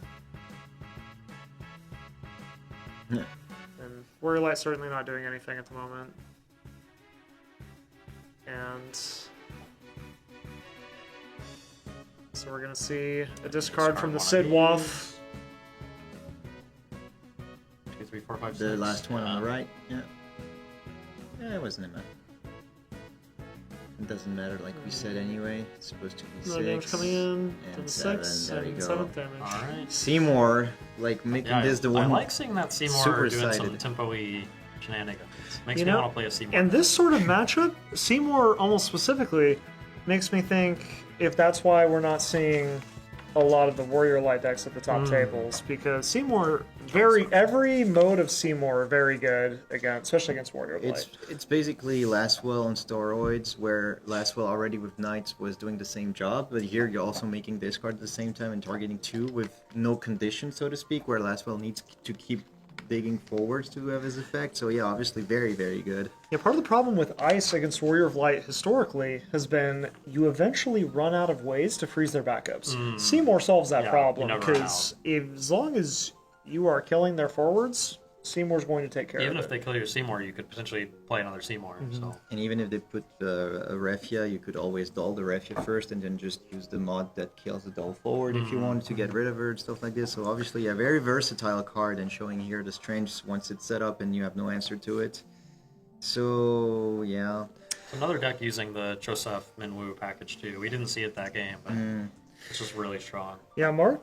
Certainly stumbling. I mean, we were very happy to have those 2 backups on 1, but we didn't see a single fire character for what? He was sort of stumbling for like maybe a turn, but also his opponent whiffed turn 1, and he Minwooed and made his opponent pass on turn 2. So stumbling's all relative, you know. Compared to his opponent, was not stumbling as hard, and also just having the Seymour was enough advantage by itself to really take care of pretty much that whole game. I think we can attribute to the Seymour.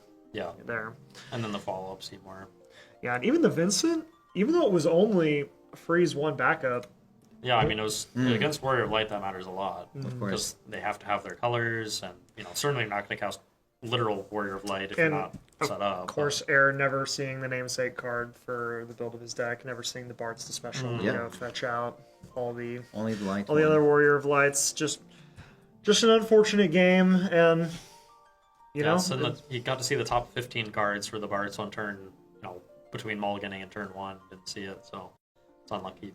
Yeah, and it happens. It is a card game after all, but still, well done by Mark. Like we said, crucial game for him to win, and this pretty much ensures him almost if he wins next round to be. If he wins next round, he is for sure. Yeah. It gives him a very good shot at making it, and if Air wins the next one, he's probably still in as well. And we'll get a much clearer picture at the beginning of next round. I think at the beginning of next round, we should go over standings before, and we will talk about what players we come back a bit earlier. Yeah, exactly. The thing is, we cannot have the standings until the previous one is finished. So that's what I'm saying. It's like before the round starts, we can start a little bit while it's getting set up. We'll do it before, but we'll at least give you folks at home an idea of who's in contention still, and who's on the bubble, because it may be a clean cut. I've heard that it's possible that an X and 3 could make it. I haven't done the math on this one because we're going to see the standings next round and we'll be able to tell you for sure. But yes. So like we said, to fill in, because this was quite a fast game in the end. So what would be your picks if you were world champion for the promo choice? Oh, goodness. So last year I was pretty deep in the tournament and had a chance to think about it briefly. But my favorite card is the Opus 1 Terra, 4 cost 8k. When it enters, deal 4,000 damage to 2 dull forwards. The Dissidia one. Yes, and you can special it to double that damage, and she can pay an ice to deal 1,000 damage to a dull forward. That card is obviously horrendous and completely unplayable. It's very pretty, Dataluma with that was so good, and now Dataluma's legal again. So that's true. We could really combo again. Yeah. So that was my thought, but I also wouldn't want to pick a card that was completely unplayable. Unplayable for players, yeah. So then my next thought was a card in Chaos before they took my baby away from me. Which one in Chaos? I don't know, because most of the cards are legends in that deck. You could get a full art Raijin. And not have Fusion. It feels weird afterwards. Maybe you could arrange it. I probably would have picked the Earth Chaos. Oh yeah. Because I think that's a hero, isn't it? It's a hero. Yeah, I think it's a hero. So that was a key card in the deck, and really enjoyed playing that deck. My opponents did not enjoy me playing that deck, but and really no one's opponent playing against Chaos enjoyed them playing that deck, or Turbo Ice for that matter. If Alex had not rudely defeated me 2 years ago, then I probably would have picked Tyvos, just because really good card, didn't have a full art at the time, still doesn't. Everyone uses it, so be a bunch of cards out there with your name on it, that'd be cool. Yeah. So that probably would have been my pick. Probably still would be my pick. I got 3 picks, but there's basically, so based on if I wanted to please only my wife and nobody else, I would pick the Opus 10 Unalesca because it's a Okay. pervert artwork. And nobody's going to pick this ever. But Yes. yeah, if I want to please myself, and again, non-playable for most people, it would be Magic Pot.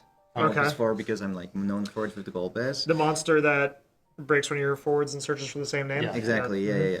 And but the actual choice that I would make would be the Opus 10 Arc, like I said, because it's one of the missing full arts from the deck, and it's a playable card like we saw. I would say that card is actively good, and when you're playing against Warrior of Light, it is a card you actively have to worry about at all times in the game, because that card by itself, if it comes down and you're at damage 3, it provides a massive advantage. It gives you a Refia activation immediately by bringing the Refia back and activating 3 Warrior of Lights, and then that gives you a card draw and a removal spell, and then you still have it available on your opponent's turn. So, card's certainly something that is very dangerous whenever you're playing against the Warrior of Light deck. I mean, yeah, like there was the how to say the noir treatment for the lock and both the Warrior of Light, because they knew that eventually they've been warned once the choice was made that the cards was already going to be scheduled to be for a card. So I wouldn't be surprised if like maybe we ended up with a Tyvis, because I don't know, I'm expecting for the next fire, because the only fire-ish we got was the Ultima Weapon, but it's still a LB double element. Maybe Tyvis is still in the works. One that, like, it should be there at any point. I wouldn't be surprised. Top picks are like Tyvus, Larsa also. It could be a very good promo. They did Emina, so why not Larsa? I don't know what other playable cards we should get as promos at the moment, but yeah, Tyvus is definitely up there. We're we already have Realm, so yeah, that's already one of the things. All right, so I don't know. Well, it's interesting. We'll see what the future brings, and you know what. Maybe they have plans for a full art in the future for Tyvus, so it could become as a promo. But we'll try to squeeze some answer from Kageyama later when we have him later. So yeah, so this was a fast one, even with a bit of talk. We still have 25 minutes left until the next round comes by. So by 40, we will be back to bring you the last round. I hope it will be a bubble match to make it interesting for the stakes. Nonetheless, and I think they will try to bring us a match where our winner is going to be making the top cut, and we should take a few minutes at the start of the round to try to go over standings and just give the folks at home an idea of what's going on. So I know that from personal experience, it's hard to ask your friends how they're doing because they're trying to focus on their matches. So we'll try to bring that to you so you all won't have to be in the dark before the round starts. Very well. So all this in about 25 minutes, so see you then.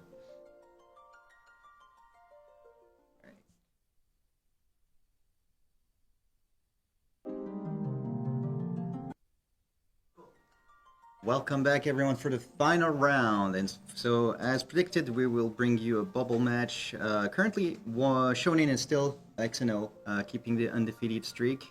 Then we have Connor at 6-1, and then all the rest below are 5-2 until the 14th place. Which so it means that we will see some people that will be X&2 actually moving forward, and maybe a couple of X&3, 1 or 2. So there will be a pair up/down this round. If the lower record wins, we will see an X&3 make the top cut, but otherwise this will be a clean cut. The players in contention still, so we have Shonen in first, Connor J in second, Daniel G in third, Xavier SHK in fourth, Alexander E in fifth, Gary K in sixth, Aaron in seventh, Andrea P in eighth, Petit Jan in ninth, Sid in 10th, Jeremy C in 11th, Marcus R in 12th, and then Mark X, who we saw win his pair up, currently in 13th this round. So safe to say for all of these players, it is a win and in for the top cut. So, and for the pair up, we'll see. Then it's just praying that your breakers hold up. And right now we have the middle of the bubble matches. So this is current 8th and 9th place against each other that we have on the screen. So Petit Jan from Japan and Andrea P from Italy. Two interesting decks. Yes. We've got Cadets on the left and Sky Pirates. Well, FF12/Sky Pirates on the right. So a lot of people are not going to be super familiar with cadets, myself included, unfortunately. But what are we looking to see from the cadet player here? What's the typical game plan for cadets? Set up as many backups as you can. Well, this is typical, but obviously because you want to color fix, there's a lot of different colors you can go. You can either run the fire wind, or you can go also wind lightning. I believe this is more fire wind oriented, but there is also a couple of lightning cards in the mix as a splash. So here we already have the kites. So kites reveals free. You pick. Fran's pretty big. You pick up. Yeah, you pick up like what I'm saying, a sky pirate from them. So we just pick the Fran. Then if it's a 12 character, you activate kites, which allows you to then play the Fran if we have the Earth to play it. There we go. Very strong start already.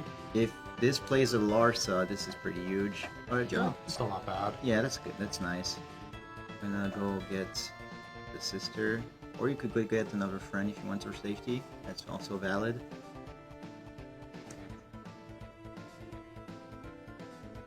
So Fran has not been used that much. Let's say like the deck existed for a long time because there's always been the Belfier from Opus 12, stuff like that. Opus 20, maybe I'm mistaken. But yeah, I was about to say this Bash is what brought her back.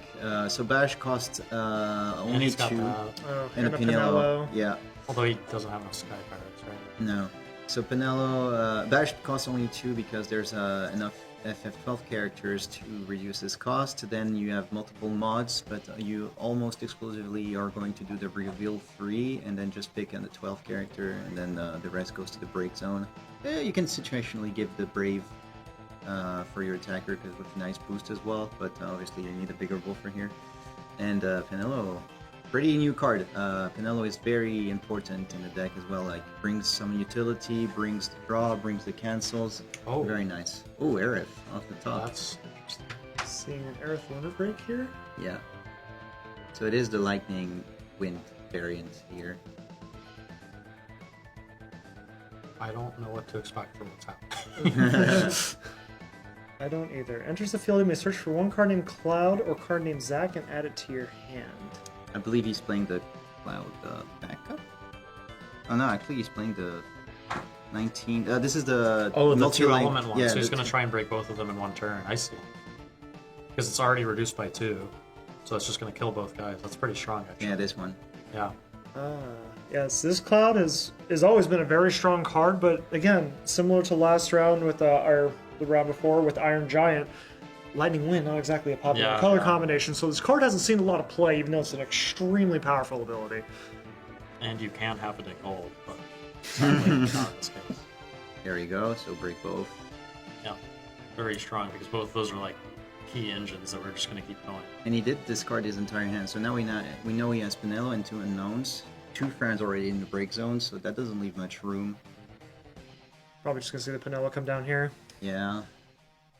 No, free Alexander to break that's a pretty nice draw. The 4-cost Alexander. If you've played a wind character, or is it forward? Wind forward this turn, the cost is reduced by 4, making it free, and it has 2 modes. One is break a monster and draw a card, and the other one is to break a forward that costs 5 or more. So 7 backup, nothing too. That's the haste one. That's pretty good. Considering attacking, I guess you could.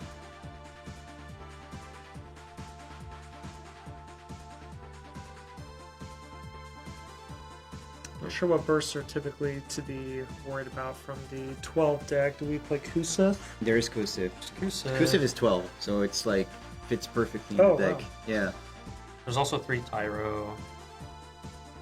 Yeah, so some significant downsides. Yote is also Expert's correct, yeah, and all of these cards would be pretty bad for our opponent. The Opus 9 Gabranth as well, before drop. Yes, we drew our 3rd Fran here, so we're going to play the... I think Elza is as well, if I'm not mistaken. She is Expert, yeah. The Philo? Is that what that card's name is? Philo, yeah. Philo. This card has a lot of names depending on the language. The translations go crazy. But yeah, getting the 3rd Fran in like 3 turns is surprisingly like very low odds, but he did get there. I believe Andrea's hand is empty though, so Ooh, we S. are a bit vulnerable. Okay. We're starting to do the S's abilities. I still get to draw a card at least before she dies. Vanilla with the ability to duel 3 active Sky Pirates and draw a card. Card is extremely strong for costing 1 Yeah, CP. definitely. And the auto ability cancel is quite good as well. Yes, and Of course, here, doesn't stop a special ability. But T just not putting the brakes on whatsoever, just cleanly answering everything. He has free buff here, so they could come back. Is that a Titan? That just yeah, got it's a damaged? Titan, Okay. removal spell. 19, yeah. 21, sorry. So the Penelo, Yeah, it okay, is. another one. That's pretty Alright, good. so Andre's going to be able to draw another card here.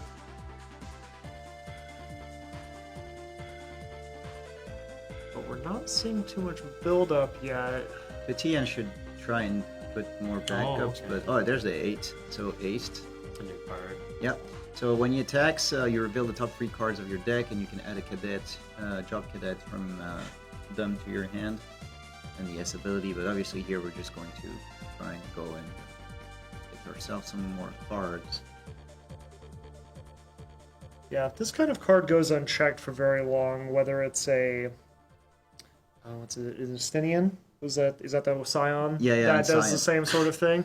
We hit the 9. I'm pretty sure the Cadets player is 3-0 also with Cadets, by the way. Yes, So- the Petite has gone undefeated so far in the second half of this day with his Cadets deck. I don't think that's deck many people expect it to be. No. Oh, honest. certainly not. It was not on my bingo card. I draw Never 1. I couldn't tell if I saw an indication for a block there. I did. Hmm. I'm not sure what... Possibly has like an extra Penelo or something, or maybe like a ball theater to bring it back. That's a Matoya. And a Kites. Oh, he also has Shantoto in the deck, so that would be a pretty good explanation as well. Like he ripped Shantoto off the... Sure, just to Off make the draw or sure, something. your Penelo stays. But don't we have another one in our break zone already? There's 2 Penelos in the break zone at the moment, yes. So, not as much of a concern. But maybe it's a card that he had already. Depending on which ball theory he has on the deck, he might be able to just bring it back too. A very important thing we can say as well is that since there's the Lightning 7 on the field, you cannot use the backup one on the back attack That's true. anymore. But he can still use it for the special. Of course. See another Bosch come Oh, down so it's here. not a Shantoto. Yeah, that's what I was saying. Like the Shantoto would have gone through either way. Did he get a 12? Oh, Yeah, he that was did, the yeah. legendary van, right? I think so. Yeah. 2 Tyros. Well, I mean, Probably gonna play the. Okay, I'm showing him the van. Wasn't sure what it was picked.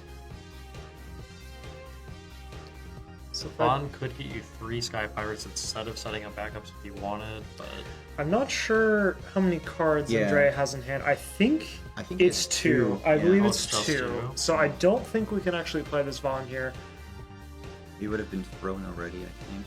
Because I believe we drew a card off the Penelo, and then we pitched a card to play the yeah, we Bosch. had to pitch cards. So to Bosch 'cause then the that would leave us colors, with 2 yeah. cards in hand. So I'm curious, do we play Leo? Is that something that we could? Yeah. Okay, so this may. Philo Not is- sure what is drawn, but Philo making water CP. Leo's not bad for sure. Give us a You can blocker. buy yourself a turn and then maybe do something more important next turn. The thing is, this 8 is starting to get some value. Yeah. Like serious value now. Yes, and these cadets have very he's strong actually removal. playing Wu probably. Yeah. Killing the eight? Vlastrada. Ooh. Yeah, There we go. Probably to deal with the 8. Yeah. That card, if you let that style of card go unchecked, it can really run away with the card advantage throughout the course of the game. I'm not going to try to pronounce that. No, it's not worth it. Vlastrada. Oh,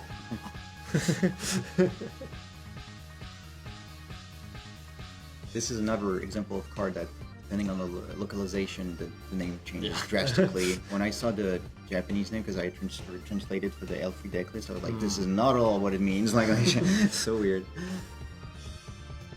Alright, so I believe we have 4 cards in hand with Petit here. So another Oh, no, never mind. I was going to say another cloud would be really good here, but Bosch costs 5, even though its cost is reduced. Yep. And is only paid 2 mana for.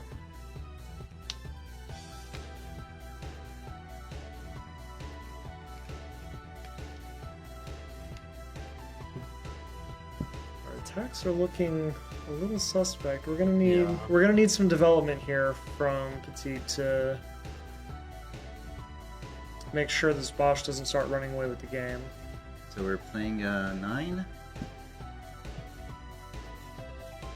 Doesn't do much at the moment. Just a boost and first strike. Like, Queen would be nice here, but you already discarded one. One tricky thing you can do with the new Chaos Walker the Wheel in this deck is he can hit his own cloud to get the Storm Cloud.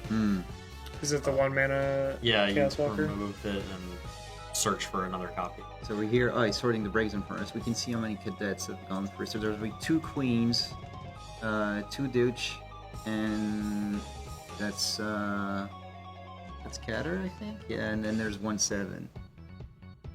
So a lot of cards already run through. It's douche, and Cinque. Sorry, thank you for the correction. Cinque is one of the most valuable cards for the playing cost, as you can see on the screen. It's a shame that there's already 2 gone, but you had to pay all those lightning cards for the 7 that was more cost efficient than play for the cloud. So all those lightning cards went really fast. Never seen another reveal from Bosch. Yeah. That Take Balthier is Balthier. pretty nice. Yeah, I'm inclined to take the Balthier because you can get the Mellow back, but at the same time, the Ash just makes your guys just really hard to deal with.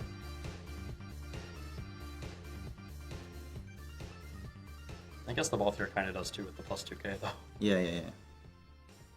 Pinello canceling an auto ability gives you so much insurance against the things that can go wrong. That's what I'm definitely, But- yeah. But the cadets also have a fair amount of specials Yep. to deal with cards, which Pinello obviously cannot interact with. I mean, yeah. But it's also another card advantage engine, getting the Pinello back in play. So even Yeah. if it doesn't cancel anything, it's still a very good resource to have. Yeah, if he has Bosch and Pinello, he's essentially drawing 4 cards a turn. I mean, he is having to spend sort of 3 on the Pinello, but That's a whatever hit, because we have literally 0 summons. Oh, there is a chaos though. Yeah, it's at the bottom. There is a chaos in the break zone.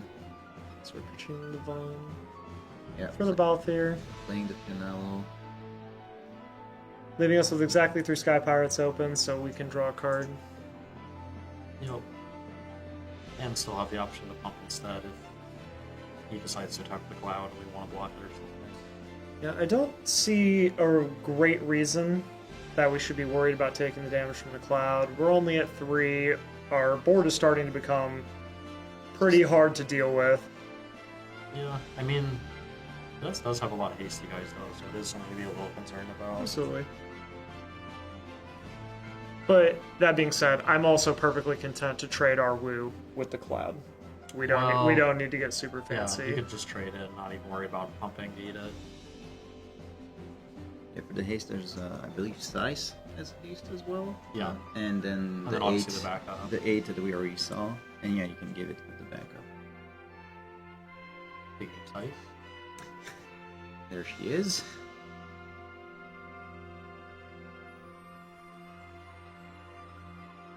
So cost 1 because we have 2 drop cadets, and we can choose a forward. Cost equal or less. We can break it.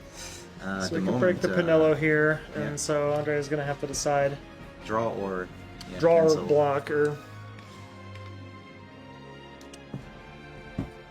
I mean, you could just cancel it and use it beforehand to pump, I guess.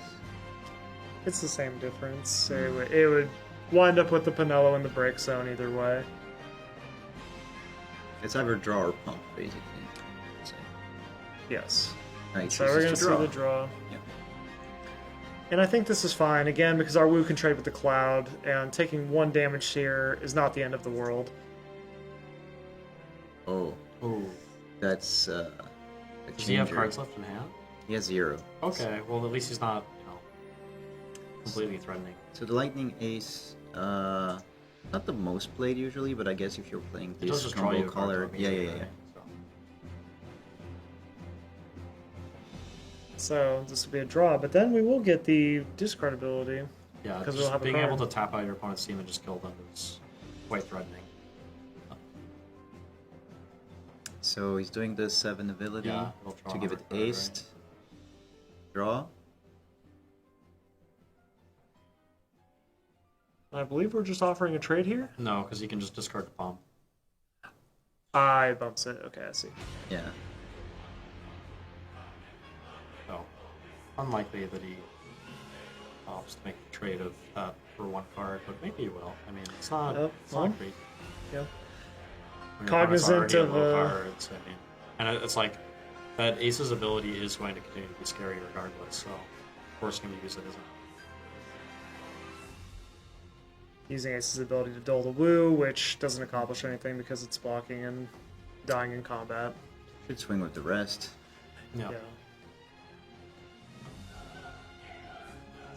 Another Bosch, and then Cloud will take an Okay. Alexander. The thing we know is that we know most of the experts are gone because Yeah, all those those tyros tyros, were yeah. already thrown by Bosch. And there's just not that many. I mean, there's like, well, like 9 or something, maybe 9. less. And we only have one more damage that can be a burst, a relevant burst. That's one of the thing with 12 is that they don't have much AoE, let's say, or RAF effects to get rid of a lot of forwards, besides Shantotto. Shantotto and Montoya, but Once again, going to combat, Bosch revealing the top 3, adding a 12.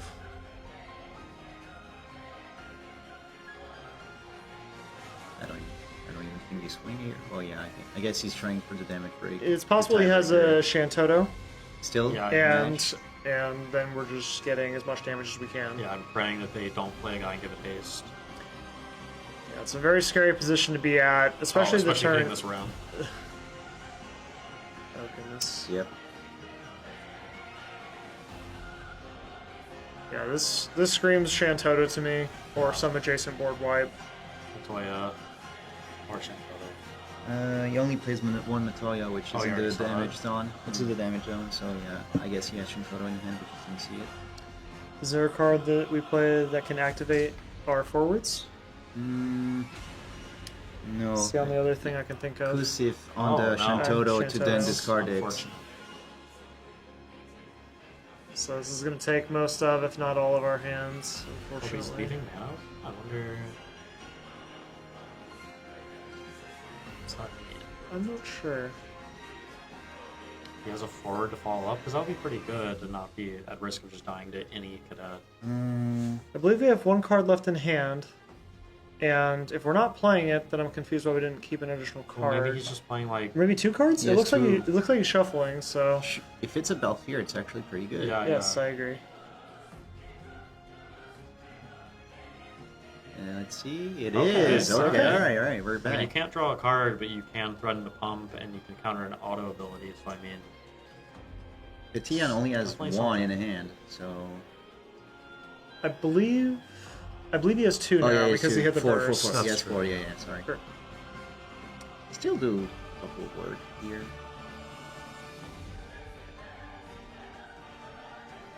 Oh, wait, Ace is Oh. back. I believe the ace He is got still, it from the Ram. He got Yeah. it from the Ram. I believe the ace is still very threatening here. So let's draw a card. Huh. If he has, how many cards does he have? 3? 3. If, I don't think he can play 2 sky or No. cadets. if he had size, he could play size for 1 and then try to see. But there's the penalty to cancel anyway. Actually, no, size would have made it. You play size, you target. You could actually target the Belfier. Canelo is going to cancel it, and then use the remaining card for Ace and Doll, and then you just swing. But we don't have haste, do we? No, the size does, I but see. not Ace. Okay, gotcha. Yeah. oh, Actually, doesn't have Slice Ace. doesn't have haste. Never mind, but I was wrong. He didn't swing the previous one.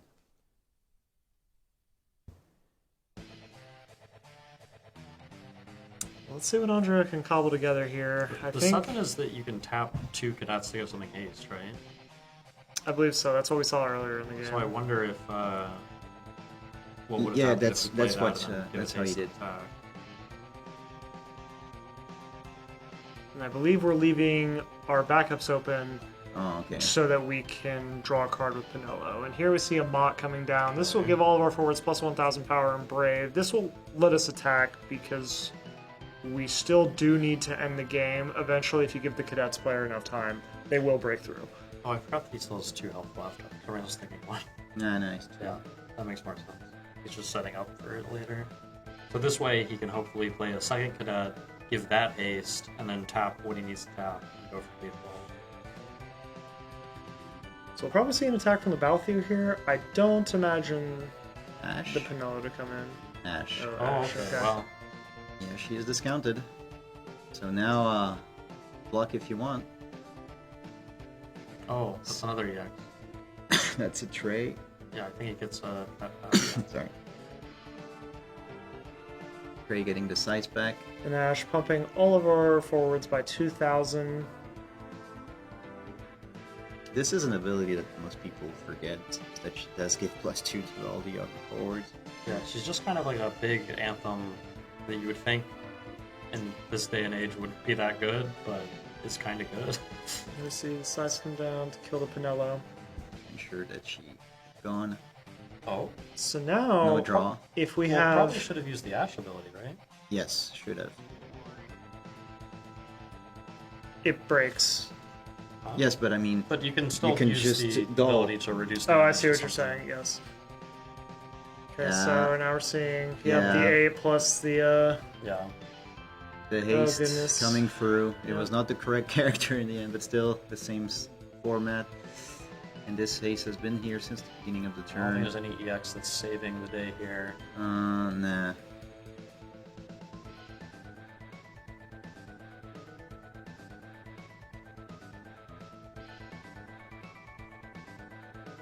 I'm also surprised we didn't draw a card if we have no cards in hand. I mean, I don't think it matters either way, but...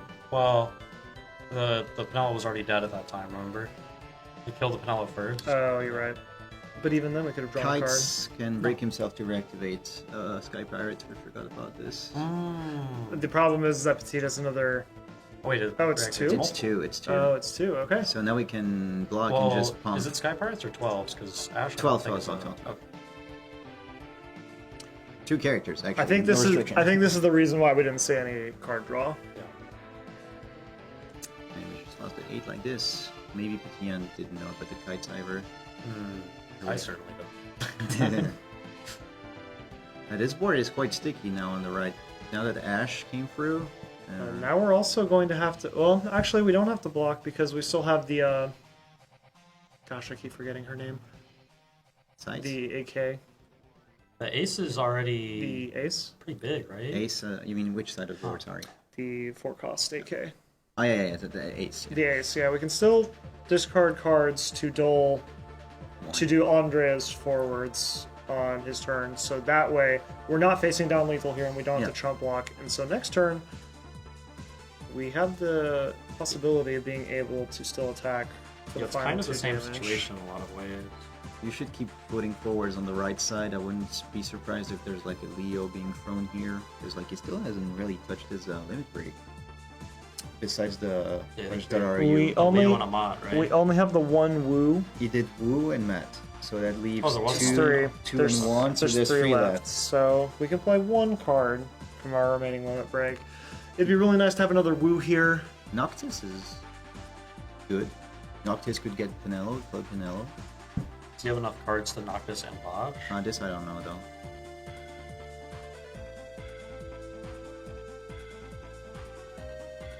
He has 3 cards he could knock his Bosch. Yeah. I believe we have 2. Yeah. Okay. He discarded his entire hand for the previous turn. Then he could... Oh, it only... Oh, he could knock this Pinello in that case. Yeah, that's why, yeah. No. Yeah, I think that's... Unless we drew a very good card. Attack first, see what happens. Okay. No, I think from Petit's side, we wait and see if Andrea will commit another forward to attacking. So now we can dole the Ooh. Ash. Okay, it's a bit risky. We I don't might know. as well take this before doing anything. Yes, absolutely. The one thing also people keep forgetting is I'm pretty sure Ash. Another I think that's burst. another. I think I killed something.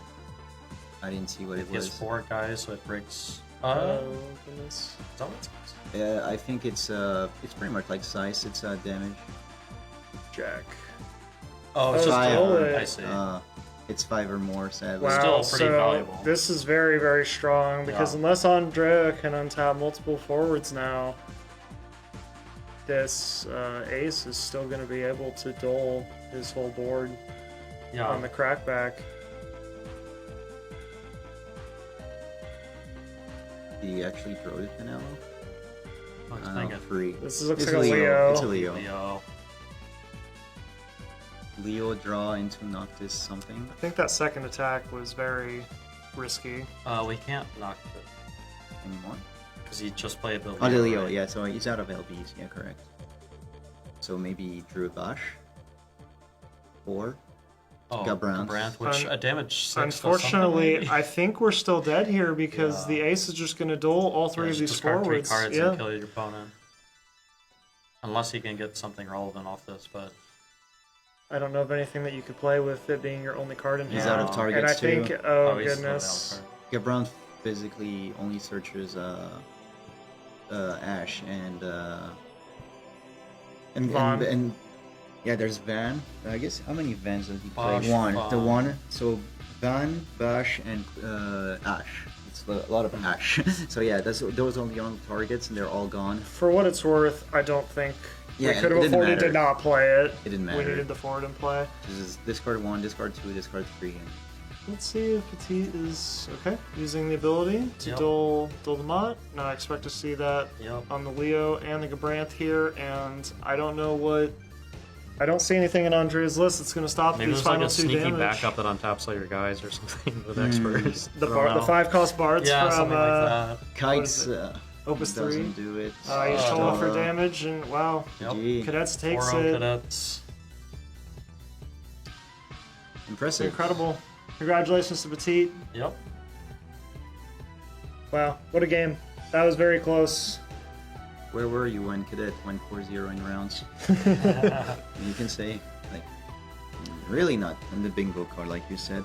But at least, like, this ace showing why it's a force to be reckoned with. Like, you can just control so much of the board because you put so much pressure, and then you ask your opponent to answer it, and then you just kill everything that they're putting. So, pretty Absolutely. interesting. And I think the attack with the Balthier really didn't Yes. respect what the potential was coming back from the from Petit, Yeah, that's true. because it's kind of like the When that The ace is on the Gilgamesh field, argument. it's just like... Because, I mean, you also draw a card when that ace attacks, so it's like... You're You know, ensuring not only the goal. amount of cards they already have, but then +1 can they get through, so... yeah. So actually, in that regard, it didn't change anything because Petit would have had that last card in hand Yeah. there at Correct. the end. So it may not have wound up mattering in the end, but It's just, I think it's the knowledge. Like we said, it's not the deck people were expecting, so they perhaps also didn't know what's in it. Yeah, I don't know and what to expect. also what what to do. the cards do, period. So oh, and I'm probably- sorry. He had a burst that doled forward, so it actually Yes, did matter. it did matter. He would have survived the turn otherwise, Right. at least barring anything else. And I think Well- outside of that, he was in a commanding position to win that game if he didn't die that turn. I mean, technically, Maybe, because then next turn there's still just more cards in hand, more If- dulls, so it's if hard he to didn't get say. the burst, he wouldn't have done the Ash. The Ash attacks you just block with size, and he was at 5 or 6. I think He we was just at used. 5. Oh, Yeah, it was it was so he both needed the guys, both. Okay, yeah. yeah. I think yeah, we would yeah, have just used the ace to dull the final attacker, so we Yeah. wouldn't have to chump block it. So wow, It just did matter. just a really close game, and you know, may or may not have been a small misstep on that last turn, but you know, it's very easy to make mistakes when you don't. I mean, even we don't know the exact Yeah. text of all these cards in the deck, so Let's just all agree tonight. We're going to learn all of the cadet cards, so that Yeah, if Petit is on top stream tomorrow, at least we'll know everything. There's we'll like be doing- 2 people back we're doing in our research. Raleigh that play cadets sometimes. That's basically the extent of my knowledge, is like occasionally playing against them. I'll do it for my friend Creo, because otherwise he's gonna kill me if I don't know all the cadets by heart and mix. I already did some mix-up on this game, so I really need to I work believe on one of it. the sevens, is that the one with the special snake bite? Yeah, Yeah, the so really old one. I know Opus 3. I know that I know one. that one. Is that, It's that not in there. Oh, okay, it's No, not even in but here. the new one Six, also seven, does counter. Something. okay. Yeah. You can. It's a. Oh, that's the backup. It's Yeah. a back Backup. attack. Back I attack. do know the backup. And there's one of them in there. My roommates were quizzing me on cards last night, and that is one of them that they grilled me on. But yeah, so we're going to get in less than 5 minutes actually a card preview, and to talk all together with Kageyama-san about the standings to get the final top 16 representatives. So be on the lookout for this. In just a few minutes we're going to come back with all 4 of us. So see you soon.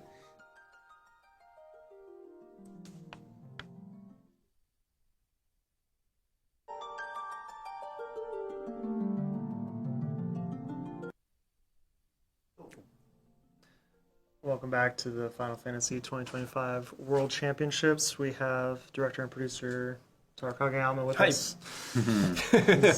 Here, Focus.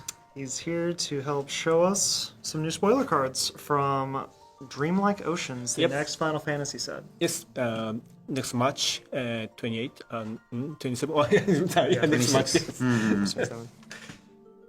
Darling.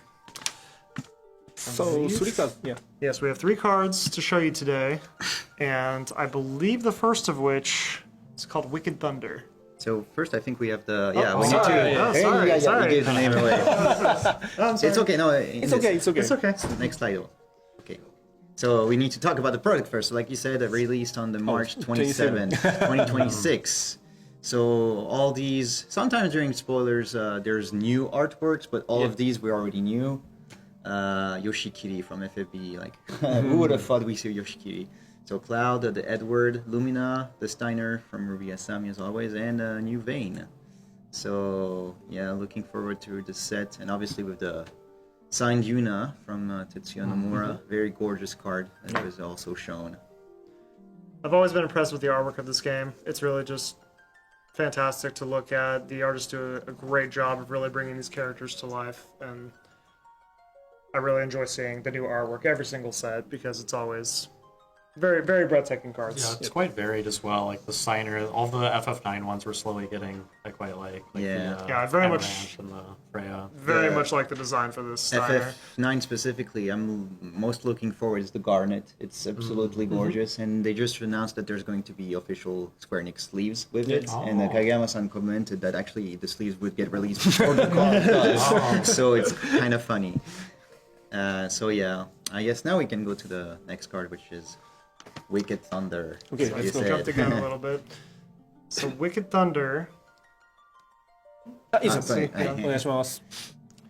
Wicked Thunder is a 4-cost 9K. When Wicked Thunder enters the field, each player selects one forward of cost 3 or more they control, break them. In a damage 3, Wicked Thunder games Wicked Thunder cannot be broken by abilities that don't deal damage. So here we can see at damage 3, Wicked Thunder is essentially a one-sided break a forward of cost 3 or more. So this comes from FF14. So maybe 14 players to play 14 users imagine other 3 cards in this box. So, There's more cards in the Yeah. box. so Arcadian Fighter. Yeah. Okay, I don't know any of the Accordion fighters, so I believe Yeah, I they assume will have. this is Dawn Trail. Yeah, don't try. Yeah. Okay. So Next I'd like to you to say the first impression of this card. Yeah, absolutely. So the first thing I can think of is that, worst case, it's a on your turn main phase removal spell for a forward. Although the problem is that your opponent also gets to choose the forward that they Select. select the forward that they want to break. But at the same time, once you get to damage 3, this is just a one-sided edict, Yeah. more or less. So I could certainly see it being played. The power to cost is certainly in line. 9K is more and more becoming the benchmark that you want to hit. 8,000 being vulnerable to Amaterasu, among other things. 9,000 is just a good place to be. I could see this card seeing play, especially in decks that want to deal yourself damage. Maybe something with Y'shtola, the Fire Lightning Y'shtola, just to kind of help facilitate activating this card. But those are my first thoughts on it. I mean, even without talking like, let's say, meta play, I know a lot of people have been enjoying the Opus 27 already, like the, I don't know how to pronounce their name, but the Gods Joshala FF14 characters, legendary, like those cards. So this also plays with it. They can just play their FF14 theme deck. They're happy with it. But I don't know, 3 or more. The first thing I think of is like, you know, like the Lita. You can break Golbez, stuff like this. I always enjoy cards that can break him. So this is another one. Also, it's the same element, lightning. The 3, more meta speaking, the 3 or more is what matters the most. There's not a lot of 2 costs or less that you actually want to break, so it's also a good curve for this. And like you said, yeah, making herself immune to her own effect, the damage free, is quite important. Yeah, I also think that you're probably only playing this card in a deck where you have either forwards that you want to break on your own side, like either they get some sort of effect when they break, or if you have a lot of effects for taking your opponent's forwards, like with Melusine and Graph we see a lot. Obviously, having Graph on demand from the limit break is important, but maybe something that's more built around like those temporary steal effects, I could see it.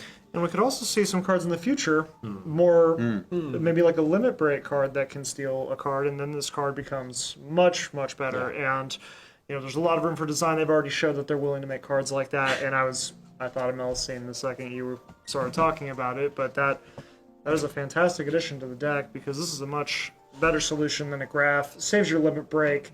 Granted, not on demand like Graph is, but still certainly high upside for it. I don't know the background of the character Kageyama, but you can correct me if I'm wrong. Is this supposed to be like Ixion? Yeah, I was thinking the same Ixion design, based on the character, like Ixion transform into God or something? Because there's the horn, etc. 4 characters as a 3-4 character. So Ixion became this. Okay, yeah, I can see it. I'm questioning the gears on the back, but I'm sure there's an explanation. Okay, we're switching. Whoa, switching. All right. Yeah, so this is from Final Fantasy 7 Advent Children, and this is original art from Mihoko Ishii-san. She has drawn Linoa. Linoa, the Opus cost 3. Linoa, okay. Yeah. So when Laws enters the field, choose 1-drop Remnant in your break zone. Remove it from the game and you can true crystals. Then you can use a crystal to choose an ice forward. It gains 2k until the end of the turn, and you can only use this once per turn. Himself being a remnant, so the remnant being the trio from Advent Children with Kadaj and what is the third one? Loz, Kadaj, and Loz, Kadaj, Russo. Yeah. Russo, okay. So interesting. Like this. I don't think Ice has that many. Yazoo. Oh, Yazoo. Yeah, I knew he was the weird name one, Yazoo. So Ice doesn't have a lot of crystal techs, let's say, besides all the generic free cost backup that they have, etc. There's Astos, but it's not really seeing much play. So this will push the archetype of crystal. And I'm sure that if he is there, probably the other two are going to get a full art, probably. So it will be nice to see the combinations. Probably Kadaj is going also to use the crystal, but more expensively and more accurately. So yeah, I'm interested to see the other two. But the artwork does look super cool because like there's the icy vibe of the element, and Laws is also himself like very cold-hearted in the way he behaves. So I think it fits him pretty much. Without seeing the other job remnants, I'm inclined to see this as more of a limited card. But I haven't seen many remnants see play in Constructed for quite some time outside of the Cloud Pod deck, and I don't see how this would fit into that sort of shell. But like you were saying, I'm sure we're going to see some other remnants in this set that we haven't seen yet, and the crystals will probably be more of an engine for those. And who knows, we might see some very strong effects off this. And there's plenty of decks that are very happy to have lots of crystals. So you could also see this as sort of an engine for, oh gosh, I'm forgetting the light card. Light? Vinat. For all the crystals. The Warrior of the Crystals. Yes, the Warrior Crystals cards. So. No, not Vinat. Vinat. But the forecast. There's also the Cloud of Darkness that's a nice card, and if you have 3 crystals, you can steal something permanently, which is pretty strong. Oh, that is true. But the thing that's occurring to me is Kadaj, I think, usually has to do with removing from game and then coming into play. This ability says choose a drop remnant in your break zone, remove it from the game. Wouldn't be surprised if the new Kadaj has some sort of interaction with that. If it's He comes removed, back maybe if through it's a removed, G effect. if it's removed from a break zone by your ability, maybe enters play At the end of dolo. the turn, play it again. I wouldn't be surprised if and then he has something an. I see where you're going. Yeah, so Yeah. that's currently my thoughts on it, but we'll see when the full set list comes out, or maybe some more spoilers. But I see a lot of potential for cards like this, and something like Clive as well.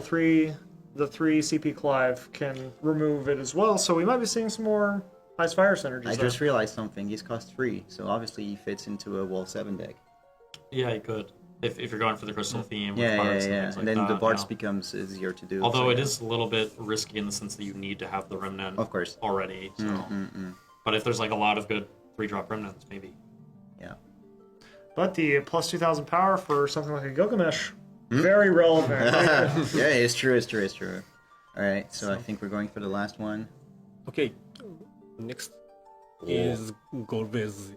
So Yeah, Rina Yoshiura-san is drawing this one, and Dark Elements Legend card. Yeah. she's a new artist, no? No. She draw next Opus 27. Yeah, she. No. Okay, we'll go back to it so he can read the effect. Well, he's gonna search. So when Golbez enters the field, you may search for one monster of cost 3 or less and play it onto the field. When a monster enters your field, choose one character, duel it, or activate it. This effect will only trigger once per turn. She draw Faris. Yeah. So the 5 cost Faris. That is also gorgeous. I can see the art now. Cool. So yeah, what's your impression on this? So I see this as largely in the same vein as a realm, but also we have a lot more options here. Something like Death Gaze is something that sticks out to me. Death Gaze, a 3-cost win monster that when it enters, I believe removes a forward from the game as long as Death Gaze is in play. Now not the Atomos, but the 1-cost monster, the win monster. Evray. Evray, yeah. The other effect, Shrug the Day small, also. a small Evray effect. I've seen a lot of very efficient turns done with Evray, so I don't want to discount the activating one character, and this does not just have to be a backup. This can be a forward as well. And so any forward that has, a tap and activated ability, we could be seeing some more synergies with that. So I could certainly see homes for this card, but whenever I see cards like this coming out in new sets, it always makes me think there's another card in this set that hasn't been shown yet that's going I to can already make tell you this... what that is because it's in the corner of the art. You think it's Gokoryu? Another Shadow Dragon. Shadow 'Cause there's Dragon, already yeah. a Shadow Dragon that works with the Golbez in the, several sets ago now. But I wouldn't be shocked at all if that's, a 3-drop monster with some sort of powerful, if you have Golbez sort of ability. And I suppose even the old Shadow Dragon could be something you search for with this, so that would also make sense. But I believe that Shadow Dragon says when Golbez enters, you can pay some amount of CP and return it to play. I believe that's what that card says, but not here or there. But I have high hopes for what is designed to be coming with this card because I think the effects are both very powerful.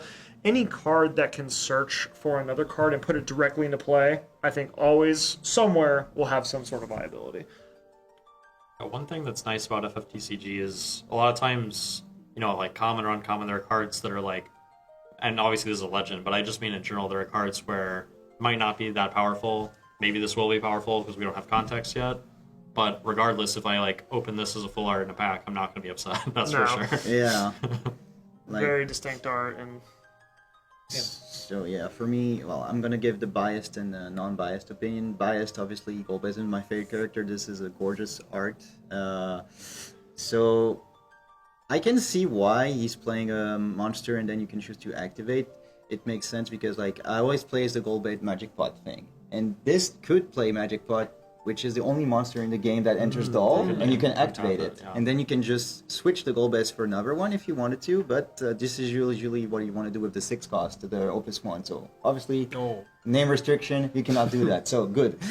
But so efficiently talking about this, let's say you play a monster of cost 3 or less. 3 or less is very high.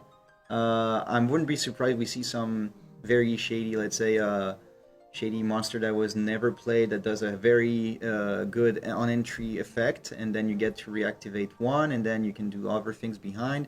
Obviously, I can think of Realm with this. Also, it's very CP costly to do both Golbez and Realm, but imagine you can play Realm, bring 2 monsters so you can dull 2 or reactivate 2, and then you can do something with all those backups reactivated. Fortunately, it is pretty- once per turn, so It's you one can per only turn, activate it's one true. character. But on the next turns, like say, But there's combos. But I could certainly, if that restriction didn't exist, I can see some Yeah. very silly things happening with Apkulu. Comes to mind, being able to play That's what I was going for. 5+ Like, characters. it's a good thing the last line and a half exists, because this could be abused very easily. I think I wouldn't be surprised this fits in a loop somewhere where you could do stuff. But yeah, like Hunter said, the card is gorgeous. I'm definitely going to get this ×3.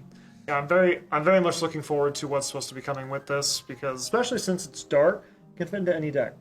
So it's asterisk any deck. Something like Wall 7 is obviously not going to be able to fit a dark card in there, but it's tutoring your whole deck for any card, and you can see the monsters decks are already largely toolbox decks. Yes. So you're going to see a lot more variety in there, and you're going to see people even still getting something like a Blue Worm sometimes. It's Blue Worm is a very powerful card, one of the best cards in the monsters list. So It reduces the efficient cost of Golbez by so much. Already you play a free cost monster, so that's 2 CP. Then you reactivate one, so that's another CP. So effectively cost only 4, let's say. And then depending on what the monster does, like if you say if it's draw, that's another 2 CP minus. So it can cost very cheap in the end.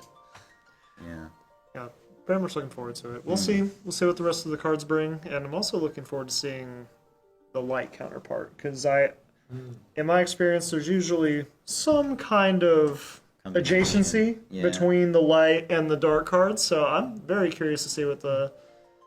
I mean, we just brings. got Cecil Legend Light. was this probably foil? no, from the previous, previous set. set. Oh, okay. Yeah, So maybe it was power just, one. non-fitting. Oh, Right, that's right, possible. right. I so see. it's possible. Because they've been a little asynchronous because of the limit breaks being light and dark, kind of alternating as well. Yeah. Makes total sense. What are your impressions? Because we didn't get to you yet. Yeah, I mean, mostly that I think there probably needs to be some powerful 3-drop monster, particularly that ties to this for it to be strong, especially because it's a dark card. But I think that's very likely to be the case. Yeah.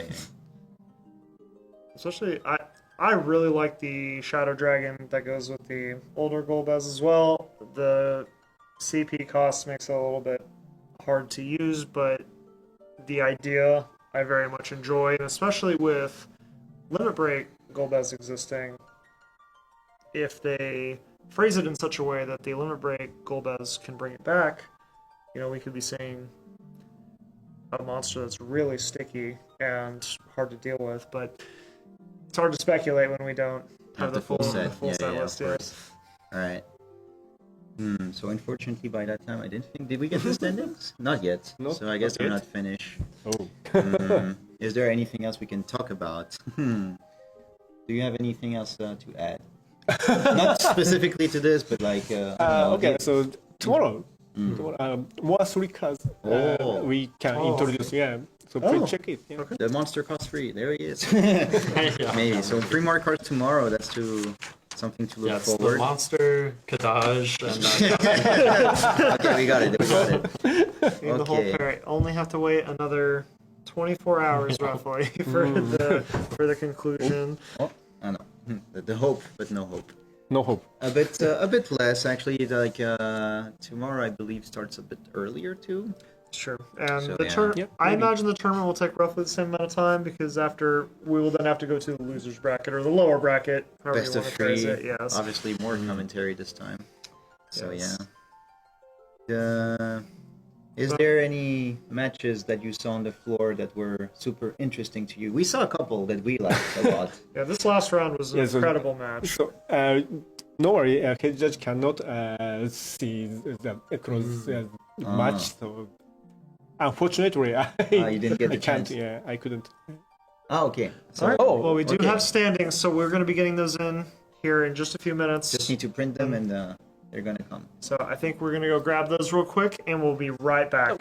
Okay, You go get them. Yeah, Okay. yes. Okay. Yes, So we'll be wait. right back. thank you very much. Thank you. See you soon.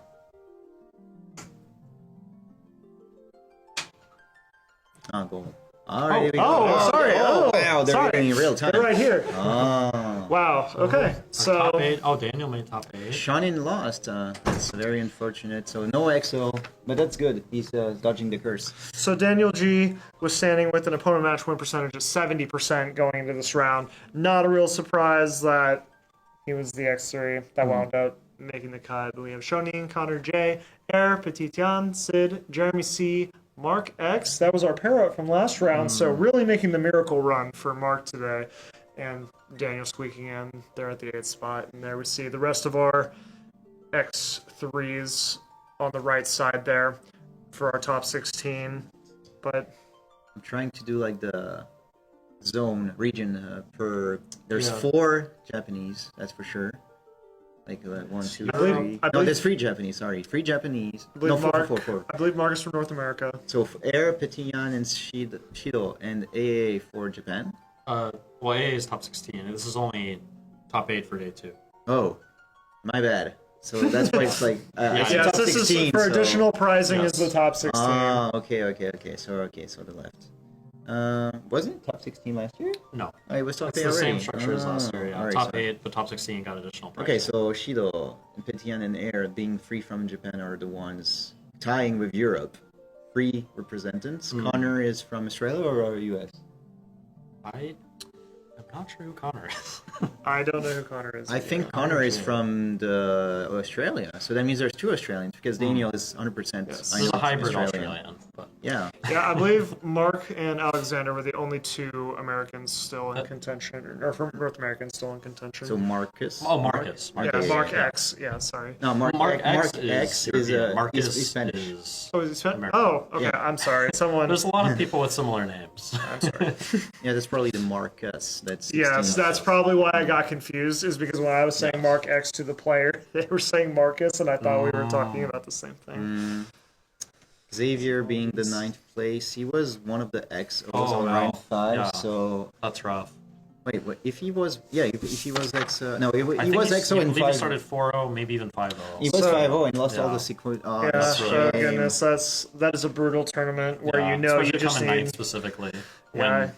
when there's a non-clean cut, and the opponent match win percentage is only off by 2. So Most that's of the really rough. people in the end, either on both sides of the board, are people we saw on stream. So Yeah. even picking people that were not XO, etc., we still got most of the guys. So that's nice. We got some training for both decks for tomorrow. First seed versus second seed, we actually do see damage coming into play, which is very rare. Doesn't matter that much since you made the top cut and you're in the top half of it, but that is something you don't see very often. Where the Yeah. opponent match win percentage is exactly the same after 8 rounds. So we got Shonin against Daniel, Connor against Mark, Air against Jeremy, and then Petian against Shido. So already Japanese battle on top 8. Someone's going in to end in the losers. Yeah, I can see that. So we don't have all the deck list. Obviously, I don't know if those will be posted. Probably not. I don't know how this works. I but, believe they will because should it's be, open yeah. deck list for day 2. Yeah. So Square should be posting those Sure. in here shortly So- after the conclusion of the tournament. But we will have full matchup lists here in probably a couple hours, I imagine. Yes. They want to give the players time to prepare for their matchups and not give anyone an advantage from not having enough information. Yes, we finished on schedule today as it was planned anyway, so that's very good. This one, yeah. So all good, very good first day. The games were interesting. We got some back and forth, some one-sided, but that's because the matchup decided that it was. And we have homework now. Yeah, homework. Yeah, definitely going to study the deck list when we see them being posted later. So for tomorrow, we will return a bit earlier, like I said a bit before. So it'll be 9:45 Japanese Standard Time. So that's midnight 45 if you're in the UK, 1:45 in the rest of Europe, and you guys can do the. 7:45 p.m. on Saturday night if you're East Coast There you go. America. So yeah, for the top 8, like we said, losers bracket, double elimination format, best of 3.